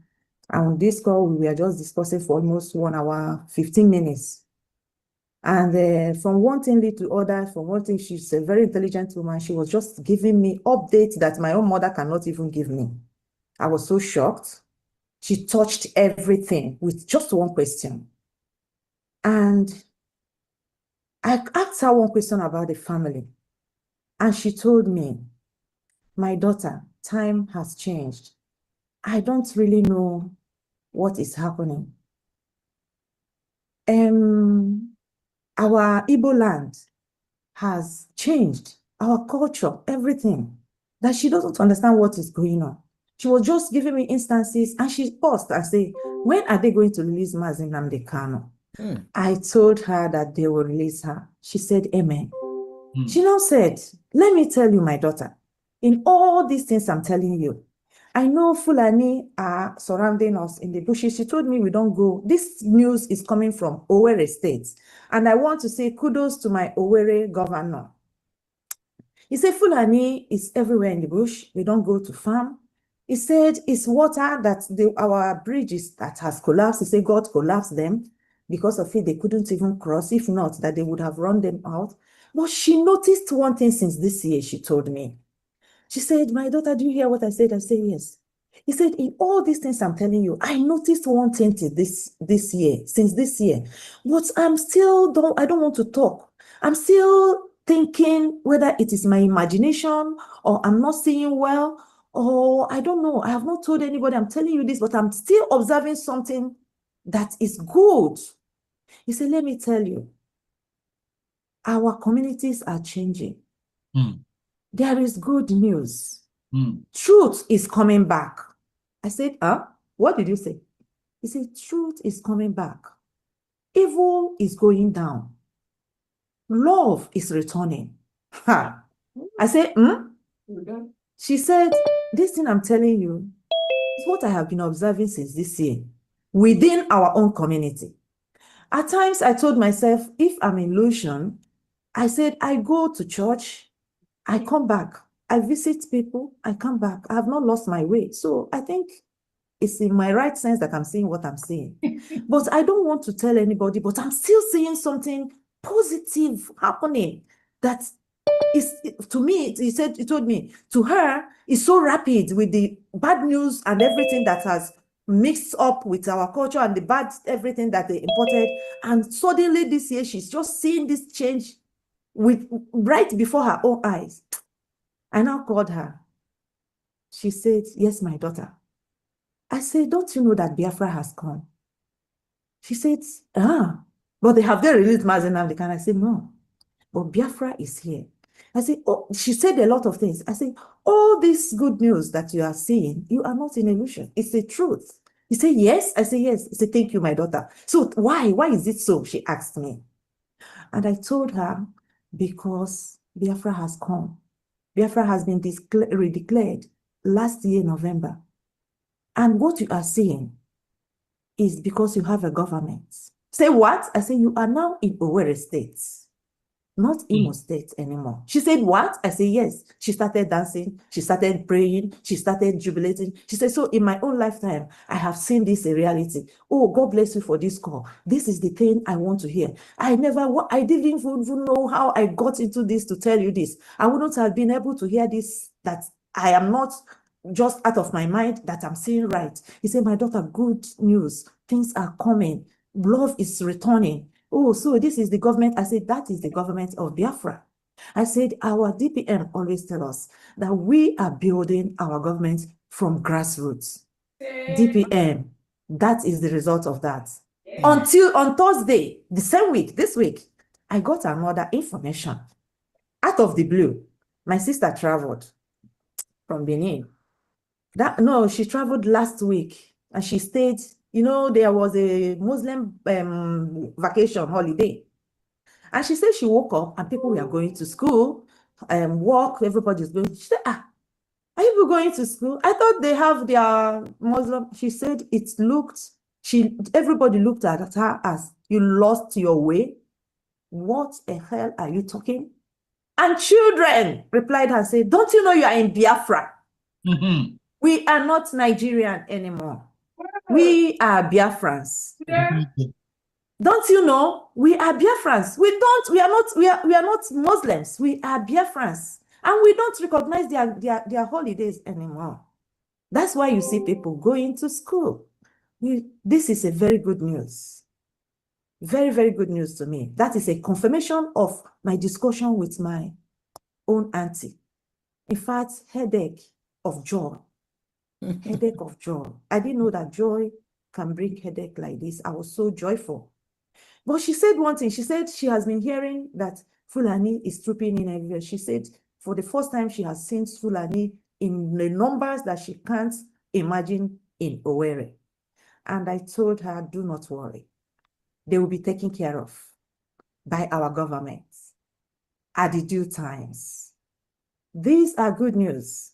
These are to tell you people that Biafra government is functioning.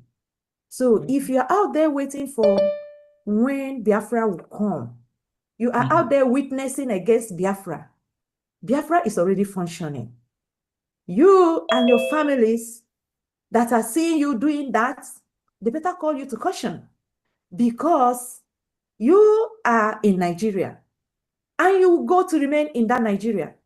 For those you are witnessing against, we are already functioning. We know now who we are, and nobody will take it away from us. It is here to stay. to be defended and to live in. When our DPM always say we are going home this year, this good news made me to know that she is saying the right thing. Yeah, thank you so much, my Thank government. you. God bless you. Well done. Thank you so much. Good job. Thank you.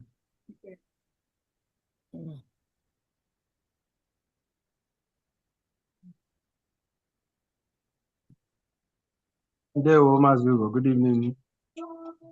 Thank you for giving me the mic. And I greet everybody in the fundraising today, starting from our able DPM. Madam, I say, more grace to your elbows. They play the show. Every film we put for them, they show, and with the fear, they will. Okay, one, they will. Every member of the cabinet, all the media teams, everybody that has been making us proud and making things to happen in this new government. More grace to your elbows. More thanks to our able Prime Minister, Odogu, Mazi Ebasamon Njoko, and to Onyendu Mazi Nnamdi Kanu, the one that initiated this Biafran liberation move. Where the whole Biafra are grateful to you.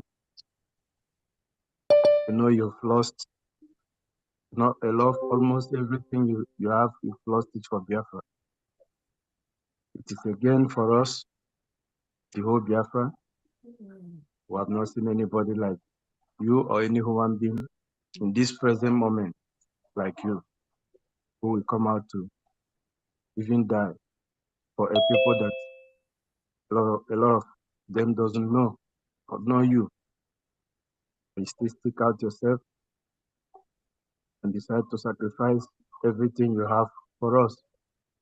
And they will. We're hoping to see you soon. Be with us. So I have a quick update from Spain, and this week I have quick updates.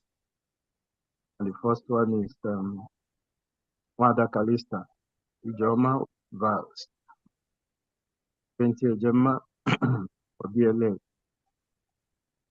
I have Mazi Jordan Brian,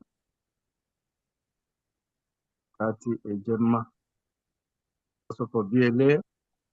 And I have Wada Ojenihu Godwin, 10 Ejema for BLA. These are the three updates I have for Spain for today, and they have been posted. The receipts have been posted also. What's your total, please? Yeah, we have 63.33 Ejema receipts have been posted. 53.33? 63.33. 663? 63. Yes. Okay. All right. 33. Thank you. They will. Thank you. Okay. Thank you.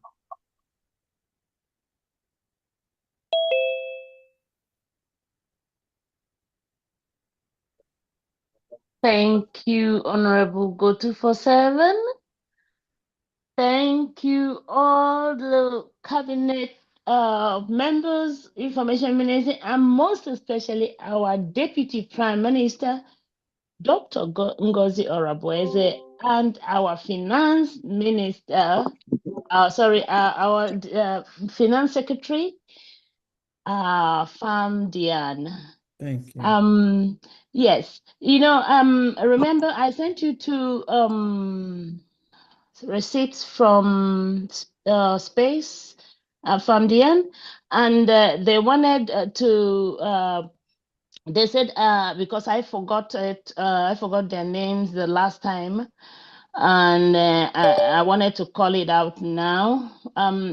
This lady, Ngozi donated $20 for Odumegu State, and Miss Margaret Jawa donated a minute, please.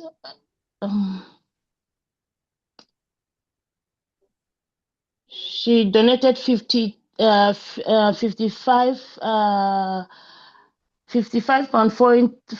euros for that Washington DC opening of our mission.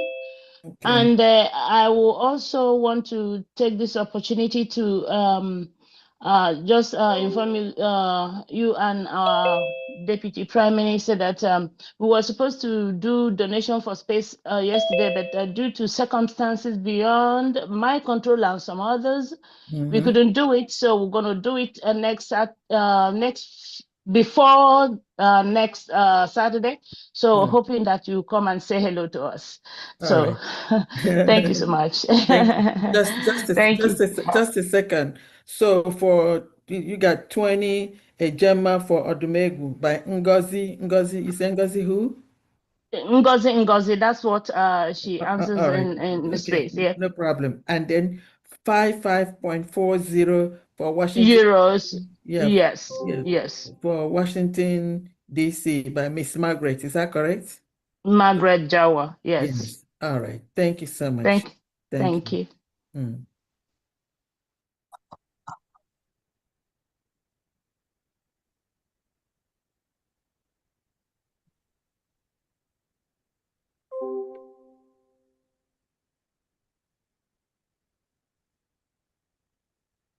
Yes. Victor Bian? Victor! Open it for me. Never open. You can't. No. Okay. Are you hearing me? Yes. Okay, good. Let me see what I have. Yes. I am Mazi J. Duru, New York. I greet all Biafrans, our leader, Mazi Nnamdi Kanu, our Prime Minister, Simon Ekpa, who is now where he is. God will comfort two of them, wherever they are. Most importantly, our DPM, Dr. Ngozi Orabeze, who have made me proud, who have made the real Biafrans proud, because if not her, we would have not been Biafran today, since our Prime Minister was called to question. In all, I thank all media men and all cabinet members who have been working day and night to see that Biafra is restored. Now, let me say this. Biafra, suing Biafra is a sacrilege. What I will say to those individuals who call themselves Biafra are putting sand in what we are doing, will have themselves to blame when Biafra is restored. Now, let me, Ugo, I know you might be wondering, you will be surprised why you never hear from me for a very long time. I was hospitalized since February. I just been discharged just a week now. So that is why you never hear from me. So I just want you to know that, because you might not know why you never hear from me. Now, yes, my own update goes like this.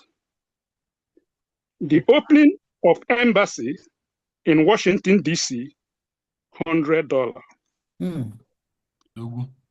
Biafran Whistle, $50. Donation for Owerri State, $100.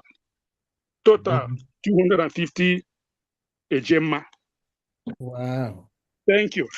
Well, I would like to say something. I would like to say something. I'm just looking at the picture you sent to me from your hospital bed.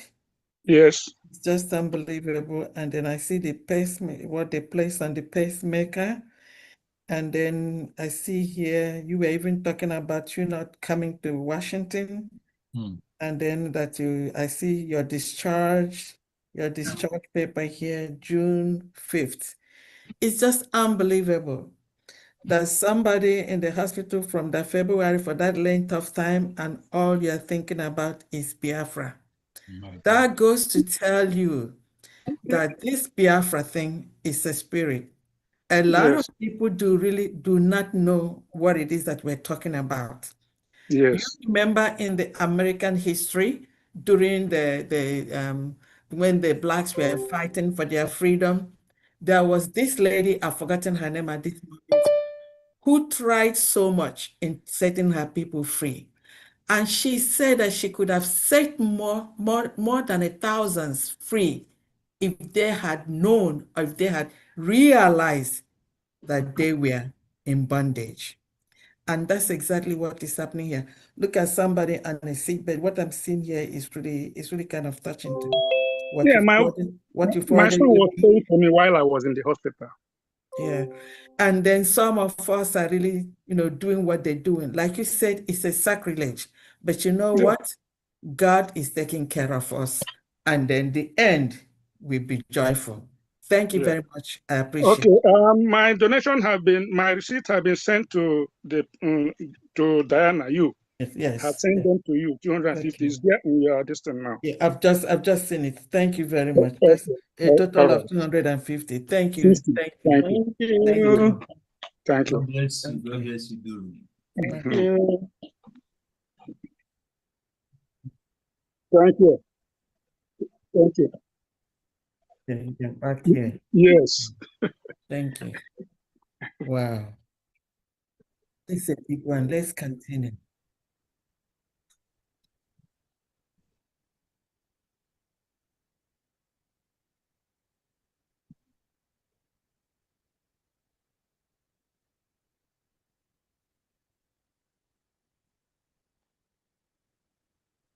Mazuko, the person she was talking about is Aretobman. Aretobman.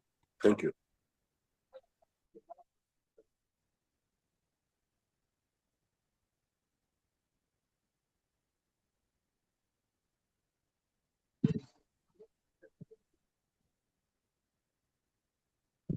Hello, good evening from here. Yes, I'm here. Yeah, good evening, Honorable DPM, the Secretary of Defense and Deputy Secretary of Defense. I greet you all. Honorable Famdiana. Thank you. The Welcome. Foreign Minister of Affair. All protocol observed. I greet you all. Please, I'm from the state of Enugu. Tonight, we are supporting this fundraising with the sum of 10,000 AJ. And as of last fundraising we made, we also got from last fundraising, from my list here, we got 1,000 AJ from Enugu. Okay. The second person paid 3,000 AJ, which I have mentioned their name in our last meeting. Okay, Then, hold on. Honorable I am Christian paid 6,500 AJ, which is the total of 10,500 AJ, together with tonight's support of the fundraising, making it 20,500 AJ.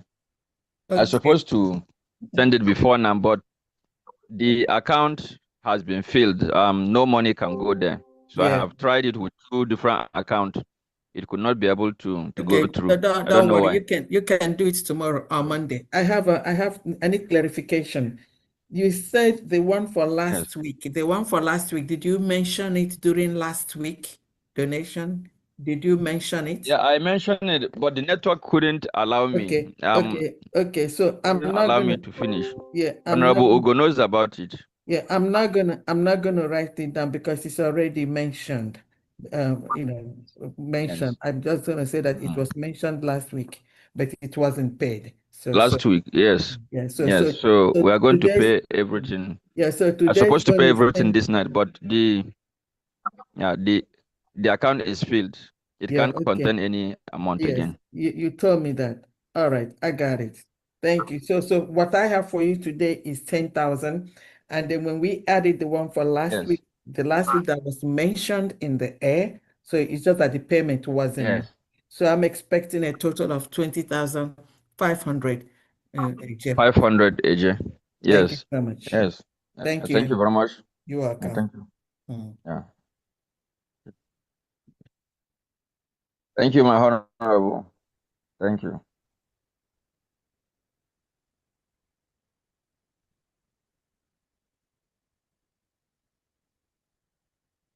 I'm here, brother. Hello, everyone. I won't have a lot to say. I just want to greet every one of you here.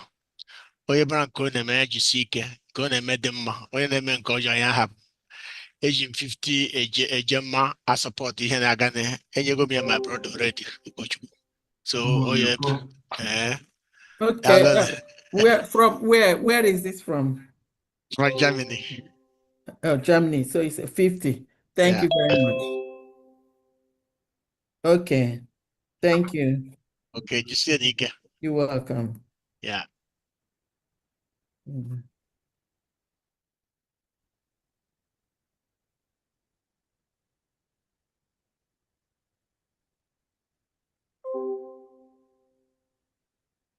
I'm here. Thank you so much, Mazi.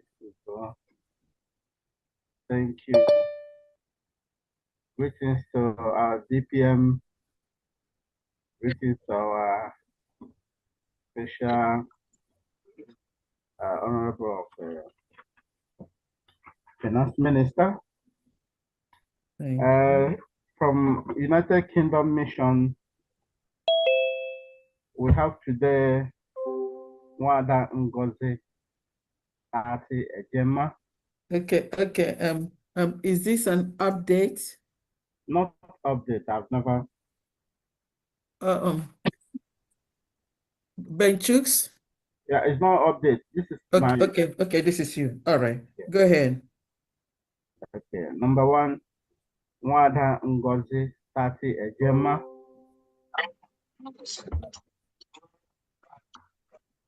Wada Caroline Iwunne 25 Ejema. Sister Mary Nwosuji 20 Ejema. Priscilla Azubine 50 Ejema. Margaret Ndale Izukane 10 Ejema. Wada Cordelia Eze 50 Ejema. Wada Christopher 50 Ejema. Wada Gloria Machus 10 Ejema. Wada Flora Akubilo 35 Ejema. Anonymous M 50 Ejema. Mazi Frank Okoye 20 Ejema. Mazi Dada Emebo 50 Ejema. Mazi John Chidozie Nwodo 50 Ejema. Mazi Tony Senior Agua 50 Ejema. Anonymous for the lawsuit against Biafra 20 Ejema. And myself for the lawsuit against Biafra 200 Ejema. In total 720 Ejema. I've sent my own personal receipt to you, so you can check it. You can see it. Okay. The suit, is it the cabinet one in here? You mean the lawsuit one? Yeah. Yes, I calculated everything. 750. Okay. I have I already calculated that one in a different spreadsheet. Okay, so I will minus it from here. So I'm gonna say 550 here. Is that correct? 750 minus 250. Oh, 500. I'm sorry. 500. Yeah. Okay. So I'm making this 500. The other one is taken care of on the other spreadsheet. Yes. Thank you very much. Thank you. You're welcome. Thank you. Thank you.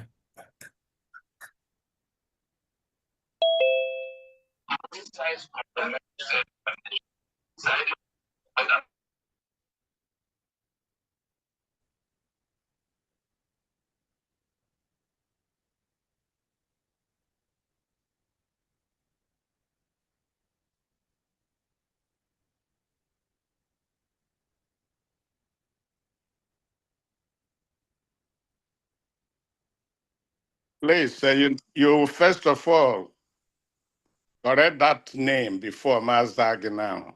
Mawoya Meriegi Wu Charampo. P-Val. It's Peace Valentine, please. Peace Val. Yeah. Peace Valentine. Yes. Yeah, so I am the peace. I am peace that is for everyone, and I am the love that covers everyone. So, okay? Yes. So, thank you, everyone. Thank you, my DPM. Thank you, everyone. My family. Yeah, you're welcome. God bless you there. You're welcome.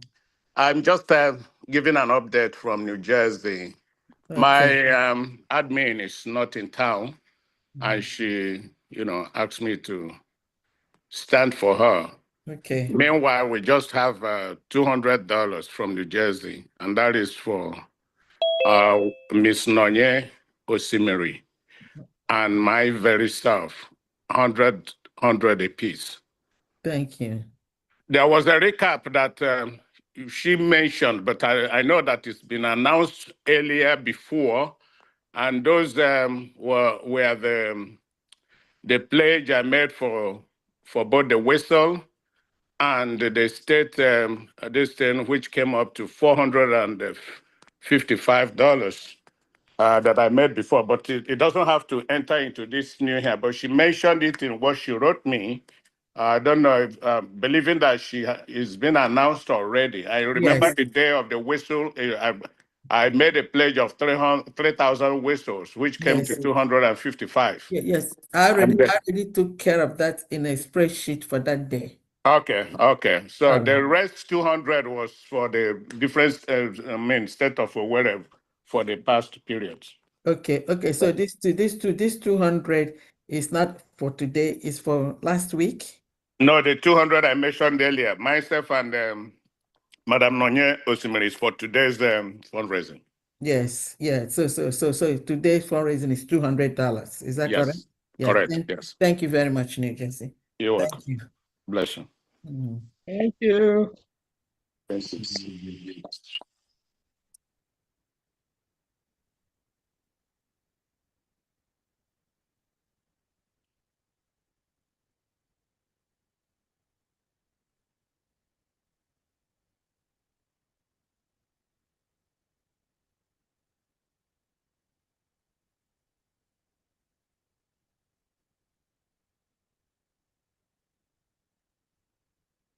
Can you hear me? Can I be heard? Okay, thank you very much. The media team, the 247, DPM, I believe you're still here. My greetings. From Diana. You're welcome. I salute you. Thank you. Honorable IJ, as always, good job you're doing. Most of Biafrans today in this fundraising. My fraternal greetings to you. This is Onyame. Today we can see as Biafrans tribe to thrive in their new nation. And a lot of people are trying to make that impossible, including some disgruntled Biafra. They have gone to court to shoot themselves on the legs again. Nigeria will continue to make this mistake.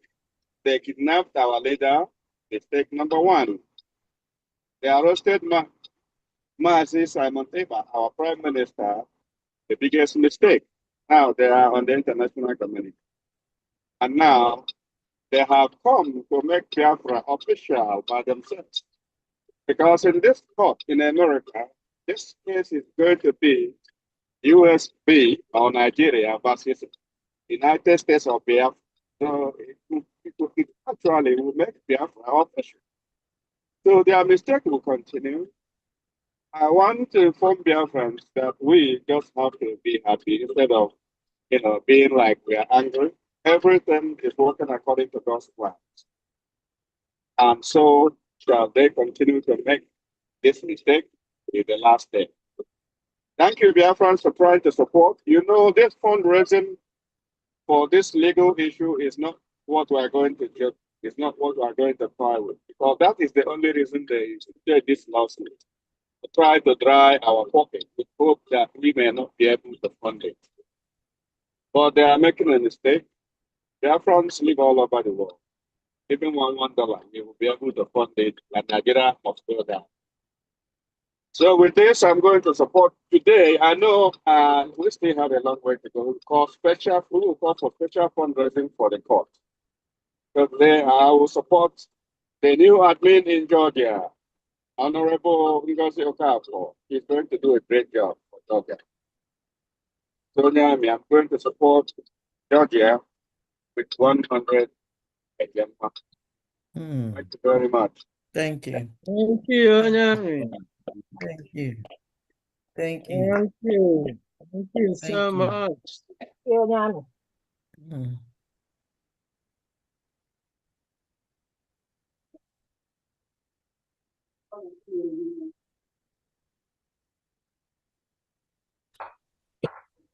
Good evening, everybody.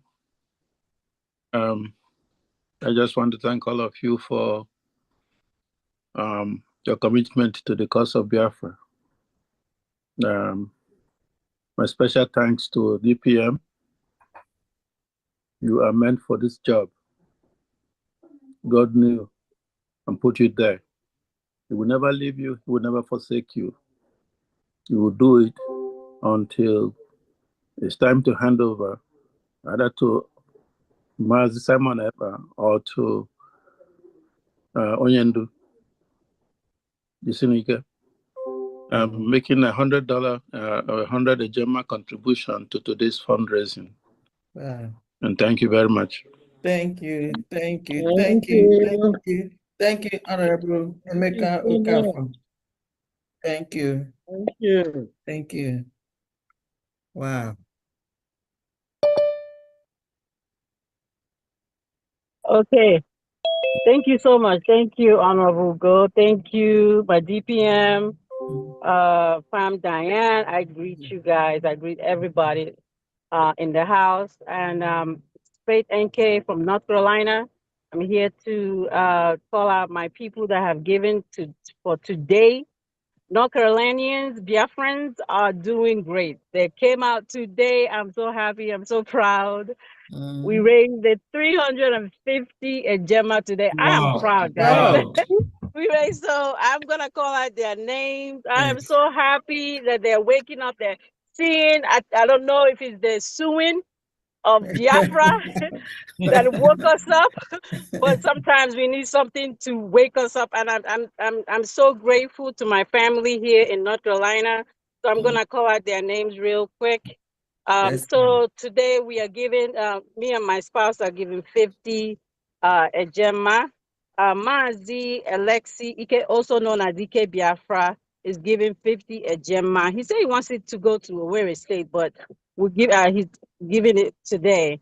Mama Bridget is giving 50 Ejema.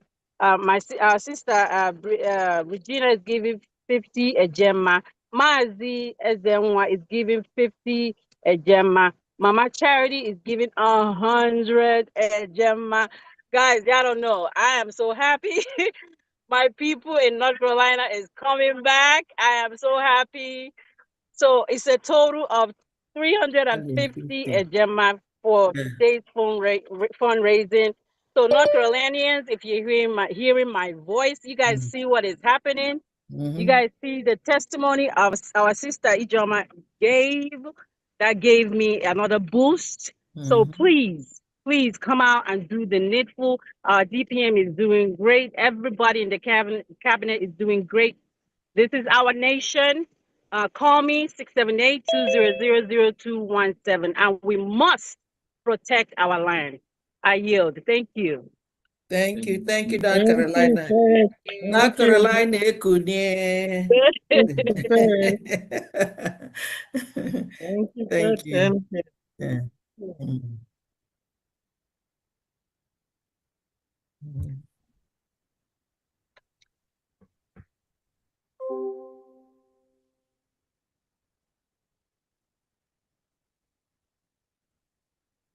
Dewo, it's me.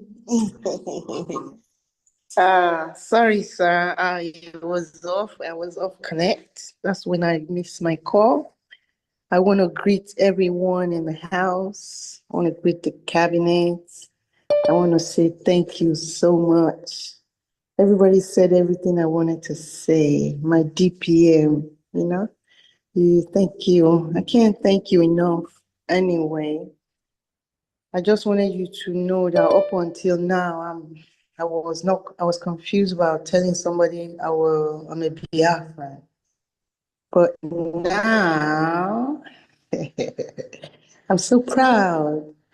Oh, where is that? It's a new nation. Where is it? Oh, it's a country next to Nigeria. You heard about that country? So beautiful to say. And people are liking it. The name Biafra.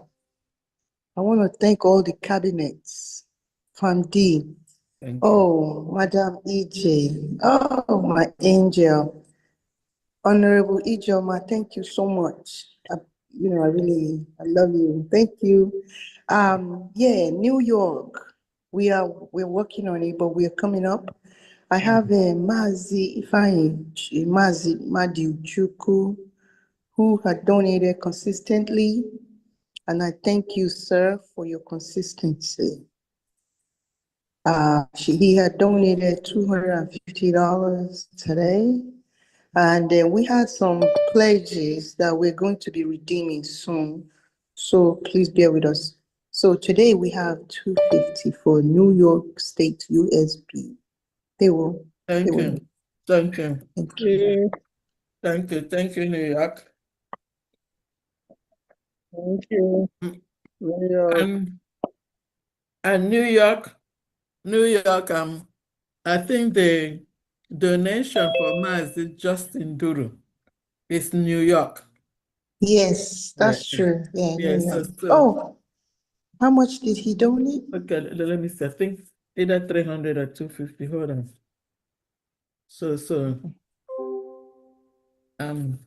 I don't have my papers. Mazi donated 250. 250. Yeah. Okay, so I'm gonna add it to New York. So okay. I'm gonna bring his over here, and then that's gonna make New York 450. Is that correct? That's gonna be 200. That's 500. How much did you tell me now? You said 200 or 250? 250. Oh, okay. Thank God. So 250 now plus 250, that's gonna give 500 for New York. Can you please send the receipt? Yeah, I'm gonna forward the receipt to you. Thank you. You're welcome. Thank you, Ms. Famdi, my lady. You're welcome. Thank you, sir.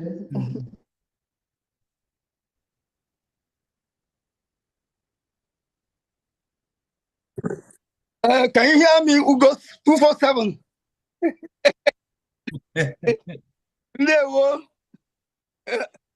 Yeah. Good evening, greeting everybody, giving Biafra and the cabinet members. My special greetings goes to, of course, our DPM, the only strong woman we have now. We thank all of you. For here in Massachusetts, something happened yesterday.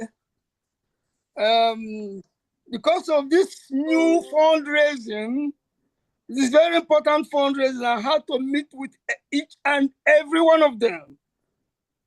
So we encourage them to step up financially, and then with a minimum of 100 each, no 25.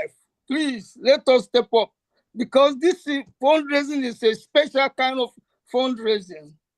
Because they have sued us to count, then we have to raise money to face them. The Zoom was full. Starting from myself, I made $100 donation, and others followed suit. Emmanuel Maazichidos, they made $100 donation. Innocent Onyenehu made $100 donation. Stephen Igedu made $100 donation. Roslyn Aldo made $100 donation. Chukwu Emeka Onwuchekwa made $100 donation. Today, donation is should I say 600 Ejema? Wow. Wow. Wow. Massachusetts. Wow. Wow. So listen carefully and listen very attentively. I urge them to make the payment by Tuesday. No long pledging, please. That's a good thing. And they agree with me. By Tuesday, the payment will be in. Wow. That's an awesome one, Mazi. I mean, Massachusetts, and you say you didn't do any 25 today. You said it's a ceiling of 100. Yes, oh, my goodness. And they all follow suit. That's a good one. Please, I want to say something very important. They want me to address this problem. Can I say it? Yeah, go ahead. It's regarding the ID card. This ID card problem continue to linger. I don't know when it's gonna stop. Yeah, in Massachusetts, we have 4 people crying. They have paid their money, they have not gotten their ID card, including myself. Yeah. So yes. I want to advise that if you're somebody who is solely responsible for this ID card, to step up and finish up this thing and let everybody rejoice. Yes, please. I thank you so much, Massachusetts admin, and I have already addressed the ID card issue before. Today. And again, I thank you so much for what Massachusetts have done to know that these people, the Nigerian DSS suing us, it's not about just individuals they mentioned in that lawsuit. It is suing the whole Biafrans, because all of us, any of us could have been involved. I mean, I don't really need to do this thing. Those 15 people, they mentioned their name. They don't really, what I mean, their name doesn't really need to be there. But why is their name there? Because we are restoring the United States of Biafra. So the criminals and their Nigerian DSS and the state, they think they are suing Dr. Rabweze or Honorable Ijoma or Honorable Ugo 247. Your name is there too. So imagine the criminality. Ugo, you're just keeping quiet. Your name is there.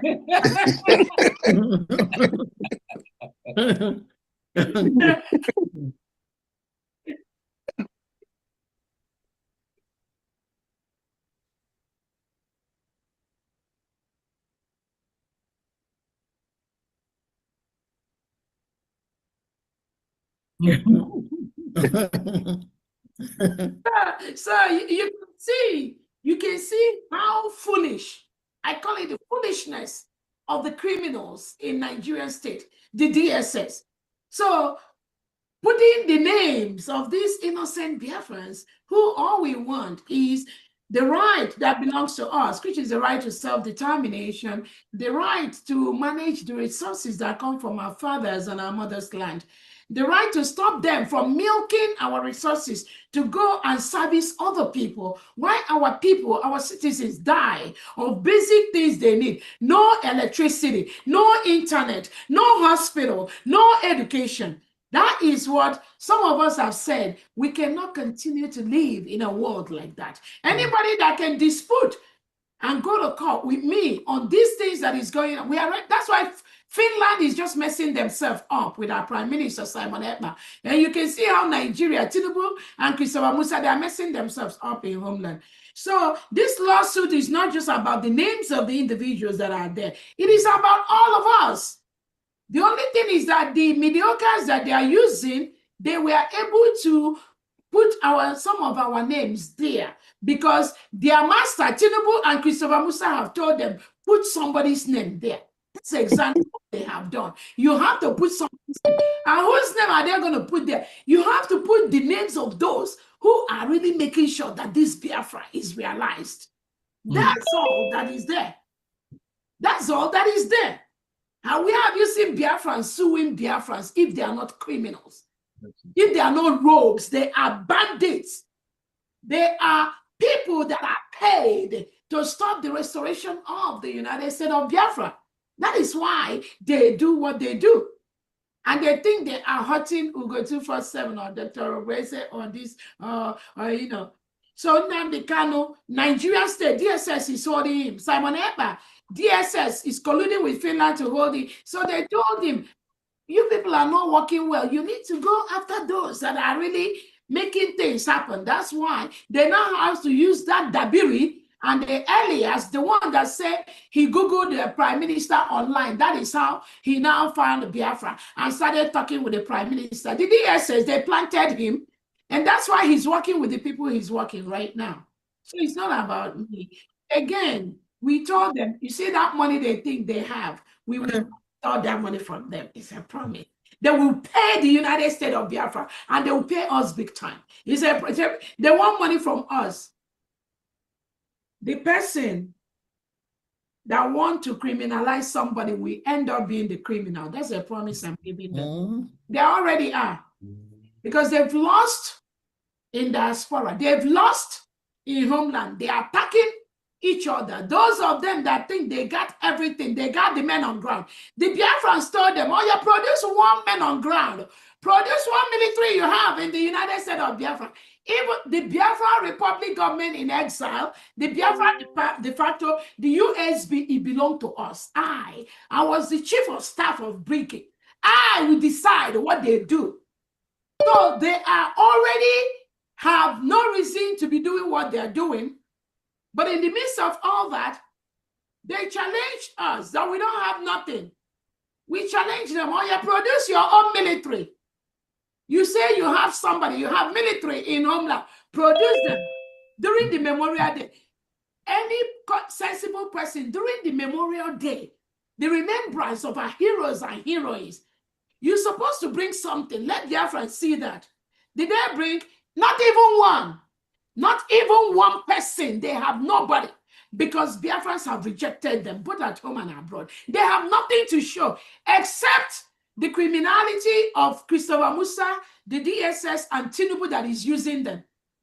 And those people paying them, using them, have realized that the power is not with them. They have nothing. So they will come out and be making this noise just to confuse people like them.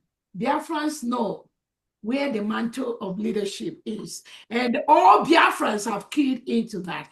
I'm telling you, 99% of Biafrans are with the United States of Biafra government as I speak. Amen. Yes. Amen. Amen. I'm telling you, that little 1% are the ones, those of them in the DOS cabal, working with Nigerian DSS. And you can see them calling all the criminals that used to attack that used to attack this government. They are finding way to bring them back.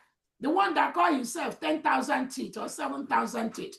The one that all these criminals, Paula Chebe and all these criminals, these are the so-called people that are calling themselves following Simon Ekpa, they want them to come now. They want to interview them. They want to bring them in. And that's why I keep telling some of them, before they move, I already know where they're going.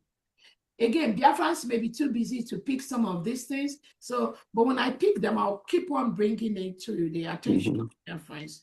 So this court case they instituted is not about me. I can get up tomorrow and walk away from this. It's not about the cabinet members. All we're doing is volunteer. Nobody is paying anybody. That is why all Biafrans must know the target of Nigerian DSS that is using these criminals in ex-BRGIE. What is their target? To stop the restoration of the United States of Biafra. Why are they holding Simon Ekpa? To stop the restoration of the United States of Biafra. Why are they holding Nnamdi Kanu? To stop the restoration of Biafra. Why are they suing us in DC to stop the restoration of Biafra? Their agenda is the same. Do not be deceived. Their agenda is the same thing by the Nigerian government. But like me, my target is not them. They are too small. My target is the Nigerian government. Christopher Musa. Those are the people we are looking for, not these riffraffs that are making noise on social media. Again, we've won this. Do not be moved. Do not be moved with all these crayfish flying around. Do not. Do not. Ikohe, you go, their cup is full. And the whoever had you as well. Like this, trust me. Thank you so much. Biafra freedom is irrevocable. Yeah. Yes. My DPM, I'm sorry not to buzz in. I just have a quick question, please. With respect to the ID, for some of us that receive ours in Finland, now the new ones coming, they have new information. Yes. What do we do? Do we wait until please renewal? wait. Please wait. Actually, we had a meeting with it. They're going to gauge you, Anna. They're going to gauge. Okay, you mean those that already got the first batch, right? Yes, the one that we received from Finland. Okay, just hold that one because they're taking the second batch and the third batch. So the new information, the only new information they had moving forward on the second and third batch is, like I said before, they're going to be adding the state where you come from. No, not the state. Not the state. They're going to be adding your town. Of your town, not state. So everybody knows their town. So they're going to be adding your town in the second and third batch. So those of you that just be happy you even got one first. So you're going to keep it like somebody said. Then because some people are already using their ID card, a Biafra ID card for pass in different places all over the world. So just hold that one. And once they finish doing the second and third batch, then we will think about those that got their first batch without their town in Biafra land. We can now think about what to do with them, whether they have to reproduce that first batch, but let them do the second and third first, and then we'll come back to that. Thank you so much. Nothing really changed except adding town, so that if you are in Enugu State, in Biafra land, and you go to Aba State and commit a crime, they know where to track you to. Track you down to. Okay. Thank you.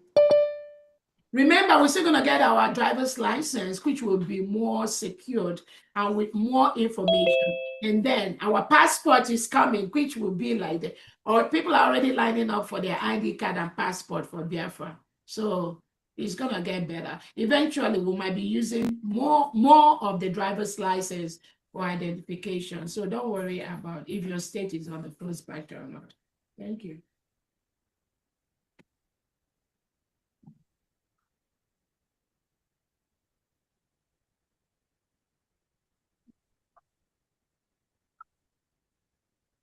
No, he already did.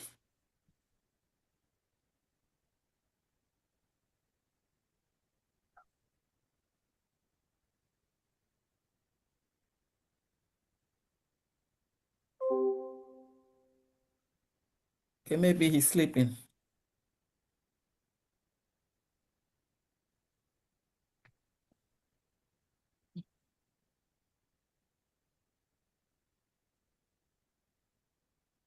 Onyami has spoken. Maazi Uchenna may be sleeping. Okay, call on the Texas admin, Osta Okoro. Hello, can you hear me? Yes, we can. All right, good evening, Biafrans.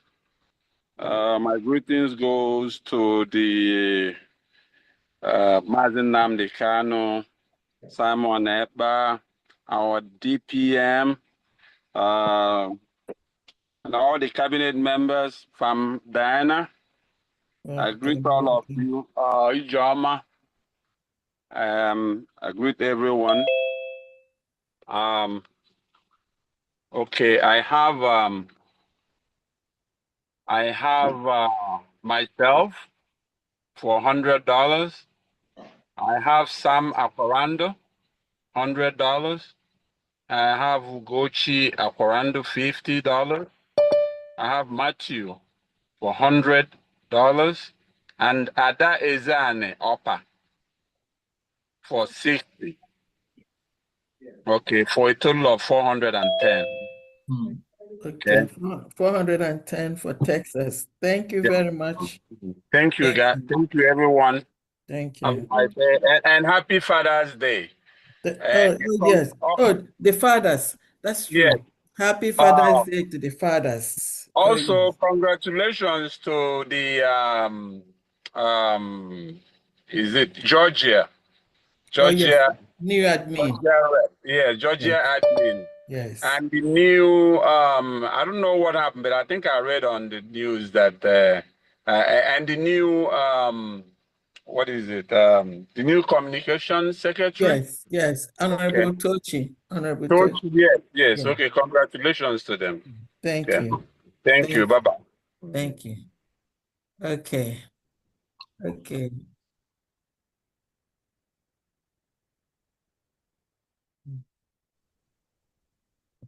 Can you hear me, please?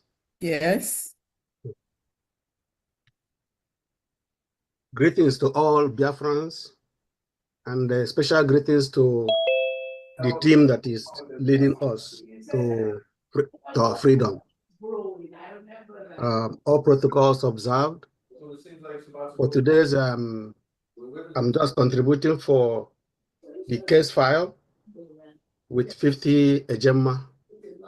This is Illinois, right? Yes, ma'am. Okay. What did it go? Thank you. Thank you very much. Thank you. Thank you.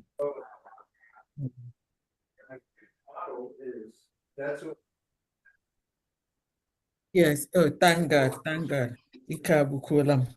Yes, Ikabukulam. Thank you. Thank you so much. Ikabukum today. Okay.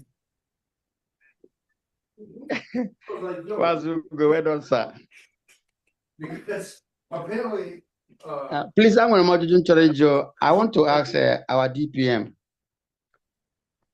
Please, this Thomas Victor. I want to know whether this ID card is he going to reach homeland people? We've not started for Homeland, but I think the Homeland Department, they are working on that. But for now, we've not started. But once we extend the ID card to Homeland, they will announce it to Biafrans. But they are looking into that, and they are looking into finding a way to start having our Homeland people obtain their ID card and driver's license. Yeah. But not now, yeah. Okay. Another question I have is that about my hometown, about my homeland, my own state, Italian state. I want to know because in my investigation, I discovered that Eko is the capital. But now because of the previous person that they appointed, they now make Yatimipo to be the capital. So in my own research, I discovered that it's Eko that is capital. So I don't know whether we can do something about it. Sir, I don't know. You say who told you who changed the capital to what? To Timepo. Who did that? that is where because of the first person that was taking care of that thing before we change. We were doing that our PM, where we now change to another decent. So but the main place is Ikorekpene. I don't know. So that is where. Yeah, I don't understand. Who told you that the capital was changed from Ikotekpene? Who told you that? Where are you getting that false information? Okay. And I was getting it from them. Then the person that was there before. Who is them? That was Boniface. That was the first person that was there. They took it to Atimepo. But we believe that it's Ikorekpene that is the place. So I say I'll complain it. No, nobody changed anything. I don't know who is them. The map is there. Nobody changed. Okay, it's still at Ikorekpene. The way Prime Minister left it, is Ikotekpene, yes. Okay. Because I saw it there. That's why I wanted to find out. If you Thank see you, it anywhere, send it to me. There's nothing like that. I don't know where you say you're seeing it. So if somebody sends something, all of you have my number. When you're confused, send me messages. Yes. Okay. All right. Thank you.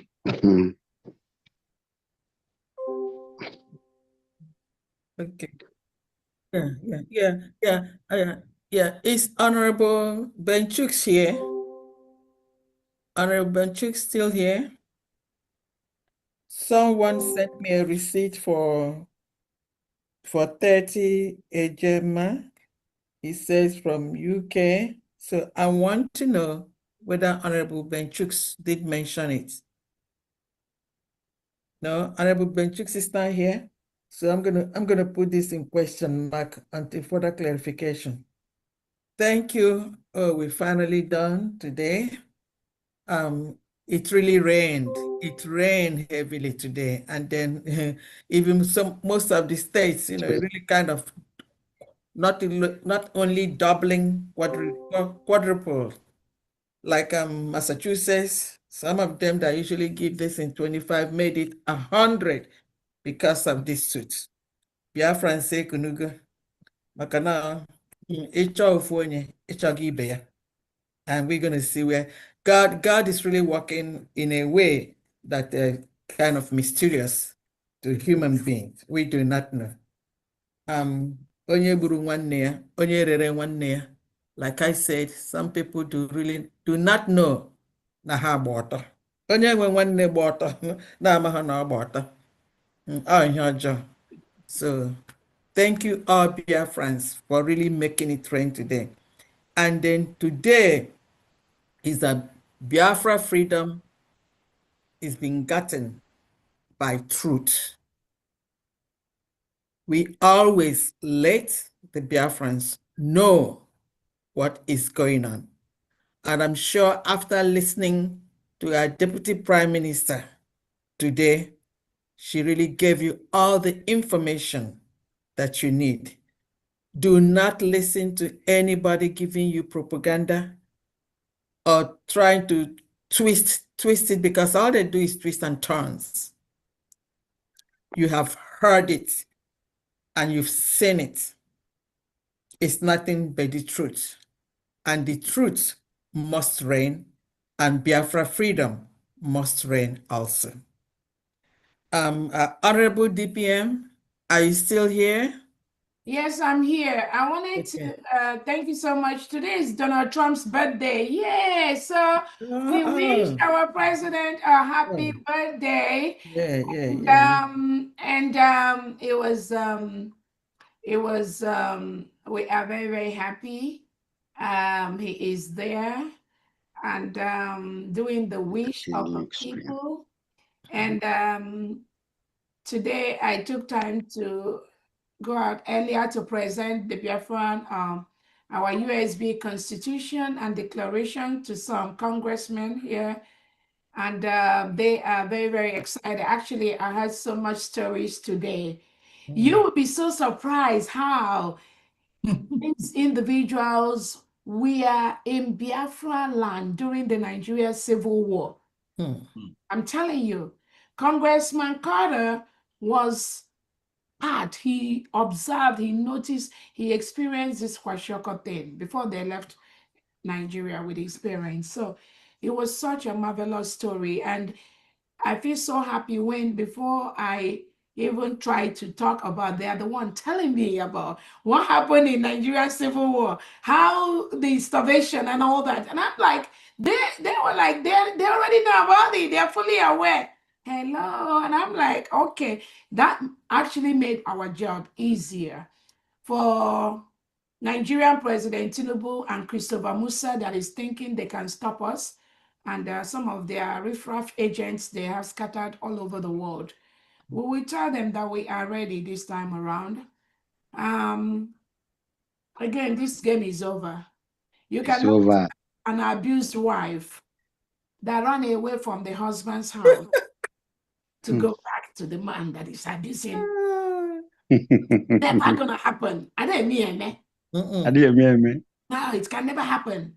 By all laws of my hill, all laws, those that are teaching us, you cannot tell an abused wife to go back away from the husband's house after series of abuses, intimidation, beating, hurting, injury, and he ran out from the husband's house. Only a crazy person will tell that woman to go back to that husband's house. That is why Nigeria has failed in all the things they are doing. They can't. That's why they failed. Because we were waiting for Bianca Ojukwu, the one that filed the case to the Finnish authorities, to the Finnish embassy in Finland. We were waiting to see her in Finland. Bianca, why are you running away from Finland? She missed her flight. Oh, okay. She missed her flight. Bianca Ojukwu, no, why are you running from Finland? So we are quickly to take money from Tinubu and the Nigerian terrorist state, and they appointed you Secretary of Information. Is that Foreign Affairs? Minister State. She's the junior one. There is a major. There's the main Minister of Foreign Affairs. She's the junior one, the Minister of State for Foreign Affairs, something like that. So now they gave you money and you took it. They gave you the position, and then you quickly ran to the Finnish embassy in Nigeria to tell them, oh, your husband has been doing it. Many lives were lost. If this Biafra comes again, many lives will be lost. You quickly ran there to lie when you could have done better to save your people. You went to do the biddings of the Fulani terrorist state. You went to do Christopher Musa's bidding and Tinubu's bidding, right? And you submitted documents to Finnish embassy in Abuja. And then they moved it to Finland through their legal department. And boom, they got our prime minister for questioning. And you think you have succeeded. Now, during the time of questioning Bianca Ojukwu, you would have come to Finland now. You submitted those documents in Nigeria. Why didn't you come to Finland to bear witness? Why didn't Tinubu come? Even the interior, the minister that was in Finland, why didn't he show face to also be part of the people that are going to talk? No, you are a coward. You all are cowards. You couldn't do that. But you sent some riffraffs, Biafran IPOB riffraffs. You sent them to Finland court to go and help you do your bidding, right? To make a mess of themselves. Yes, to make. So you send those riffraffs. Tinubu, Christopher Musa, and Peter Mba, Enugu State Governor, you all has been shouting Simon Ekpa, Simon Ekpa. Why didn't you meet Simon Ekpa in court if you are the man or the woman that you are? Why send those riffraffs? Some of them even run away to go there and mess themselves up. And that one was saying, it was Simon Ekpa that is really in charge. It was his biddings that the people do. So you all realize Simon Ekpa is in charge of IPOB, right? But behind the scene, you all say Simon Ekpa is not a part of IPOB, right? Imagine our people. But again, thank God that this thing is happening. Yes. Oh, yes, that it happened. Because if it did not happen, this plan by Christopher Musa and Tinubu and Bianco, no, with these DOS people, some people will still be saying that these are DOS IPOB Nigeria, that they want Biafra. Some people will not know. But now that it happens, Biafrans, you now know who your enemies are. So it's good that it happens. That case is not going anywhere, I'm telling you. It's not going anywhere. But I pity more those Biafrans that are being used by the Nigeria terrorists to fight against other Biafrans. Not that what you're doing will make sense, because Biafra is already here. We met all the criteria. We are defending our nation. What you're doing will not make a single difference. Nigeria will just continue to kill your people, kill Biafrans the way they are doing. They will continue to kill your brothers and sisters. And they're killing innocent people. They are not confronting the United States of Biafra military. No, they are not. They are killing innocent men, innocent women, innocent children, locking up innocent, just like the guy that they just released after 1 year and 4 months. Unarmed Biafrans. So that's all they are doing. So Biafrans, this battle has been brought to your doorstep.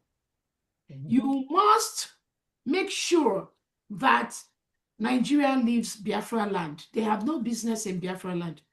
And those of you that are the Igwes or the chiefs and the religious leaders, you need to start telling Nigeria presence, those of them, to leave our land, because Biafra is a sovereign nation. They have no business being there. And those of you wearing Nigerian military and police uniform in Biafra land, you need to start leaving. You need to resign that job. If you really cherish your life, you need to resign, because you have no reason being in Biafra land at this point with Nigerian uniform, because we've declared our independence. We will protect our people. We will protect our land. So thank you so much, Biafrans from D. That's all I have. It rains today. Thank you. It's almost like, oh my goodness, almost 7 going to 8. Oh Lord, Yes. we need to go and rest. Yeah, we have tried. Thank you so much. Honorable DPM, the multi-admin just sent me a message. He's left. I think he's up now. Okay, he's left. He has left? Okay, he has left. The multi-admin. Okay. All right. Please go ahead. Thank you. So again, thank you so much, Biafra. And those that are watching and you've not donated, you can also donate anonymously, please. Go to www.newdimensionmandate.org and donate. Reach out to FAMD for Homeland accounts. We have several Homeland accounts. Almost all the 40 states of the United States of Biafra government now, they all have their private accounts. So reach out to your state governors. They will give you the account numbers. Continue to donate in those accounts. We have the right to donate on those accounts to use the money to build Biafra land. Do not be scared of what Nigerian terrorist state will be doing. You know, no, you don't. If our leader Nnamdi Kanu is scared, will he be doing where he is now? Or our Prime Minister Simon Ekpa? So they are the one that will be scared of us, because we are the people. They are 1%. We are the 99%. Both them and their delegitimized governors, the Ebubago, the Operation Udogaj, they are 1%. We are 99%. Put your leg down. Tell them to leave.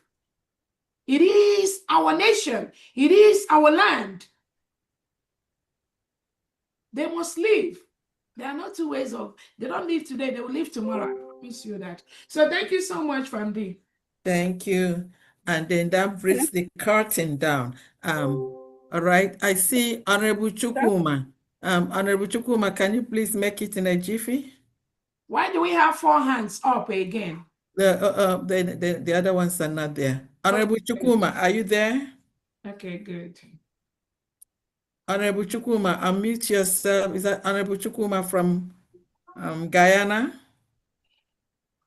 DPM, Okay, please. yeah. I just sent you a message. I just need 2 minutes from you. DPM. Honorable Chukuma, can you? Fandi, allow Mota admin. You can- Allow Mota admin to donate. He's back. Oh, Uche Nobi. please, Okay, let me please, man. Uche Nobi can speak. Unmute. You can donate. Donate your money. We need it. My position All is right, good 7. evening, Bradford. I'm sorry I slept. I didn't know they were calling me. It's really good morning from here to Biafra. Good morning to our DPM. Good morning to all the cabinet, all protocol observed.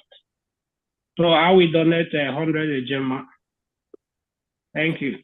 Thank you. Thank you very much. Thank you. That's good. Okay. Okay. Yeah. Mazi Chukuma, are you there? Yeah. Ramzi, thank you. Good evening, everybody. DPM, I greet you all. Thank you. I have a very long hours today. I've been on, off and on, and because of my engagements. But however, I'm not taking your time. I just want to answer my presence as usual. So I will give 30,000 for to support what we are doing today. Thank you. Thank you very much. Thank you. Okay, I think that's it. Hello, hello, Mazugo, please give me your number. I wanted to join your program the other day. I missed the number. Mazugo 247. Mazugo 247. I'm not Yes. sure. Okay, Mazi Thomas Victor, you did make a donation earlier. Is that correct? Yes, I make it. Yes. Okay. I don't have Okay. Plus 346. Sir? Come again.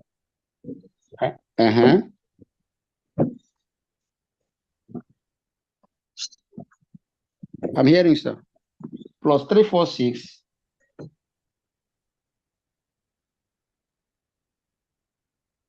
Yes. Yes.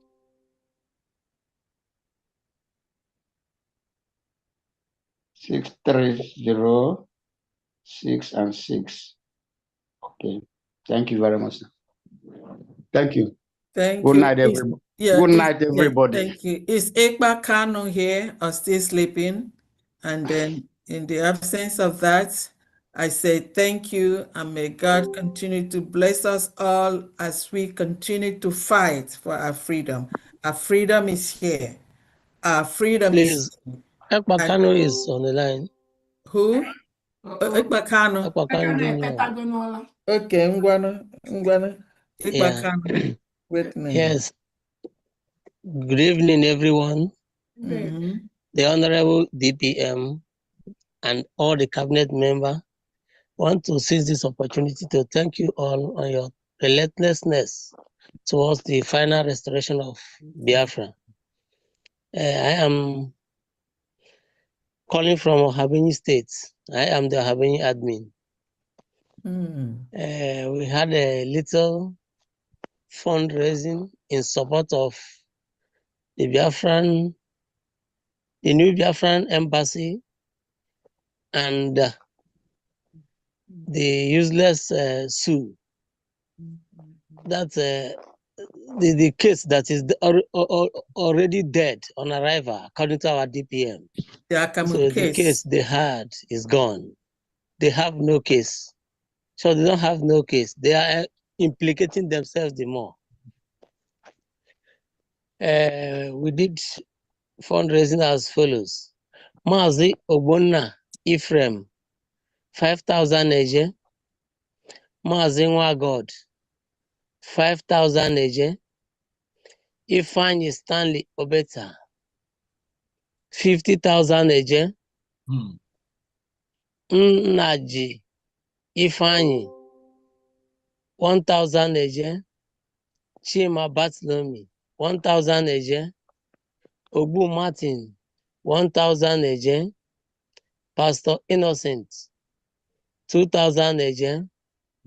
John Obeta and wife, 1,500 eje. Ogbonna Joseph, 3,000 eje. Anonymous, 5,000 eje.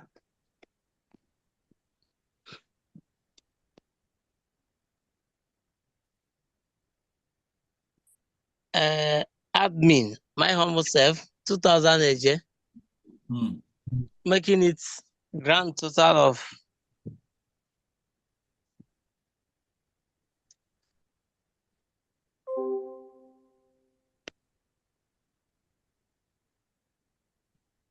please hold on, I'm coming.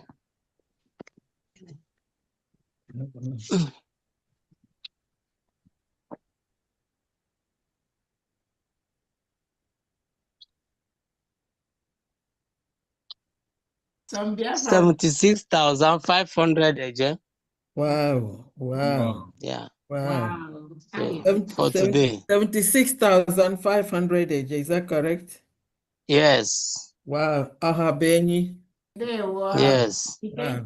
Thank you. So I want to also use this opportunity to remind other listeners that Ohabeni comprises old zoological local government of Udenu, Igweze North, and Igweze South. So whoever that is from this angle, please reach us.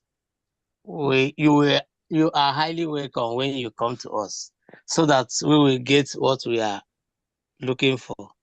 Thanks, Honorable DPM and other cabinet members. Thank you. Once again. And then that's it for me. And then I say thank you all. And then God bless each and everyone that has donated here.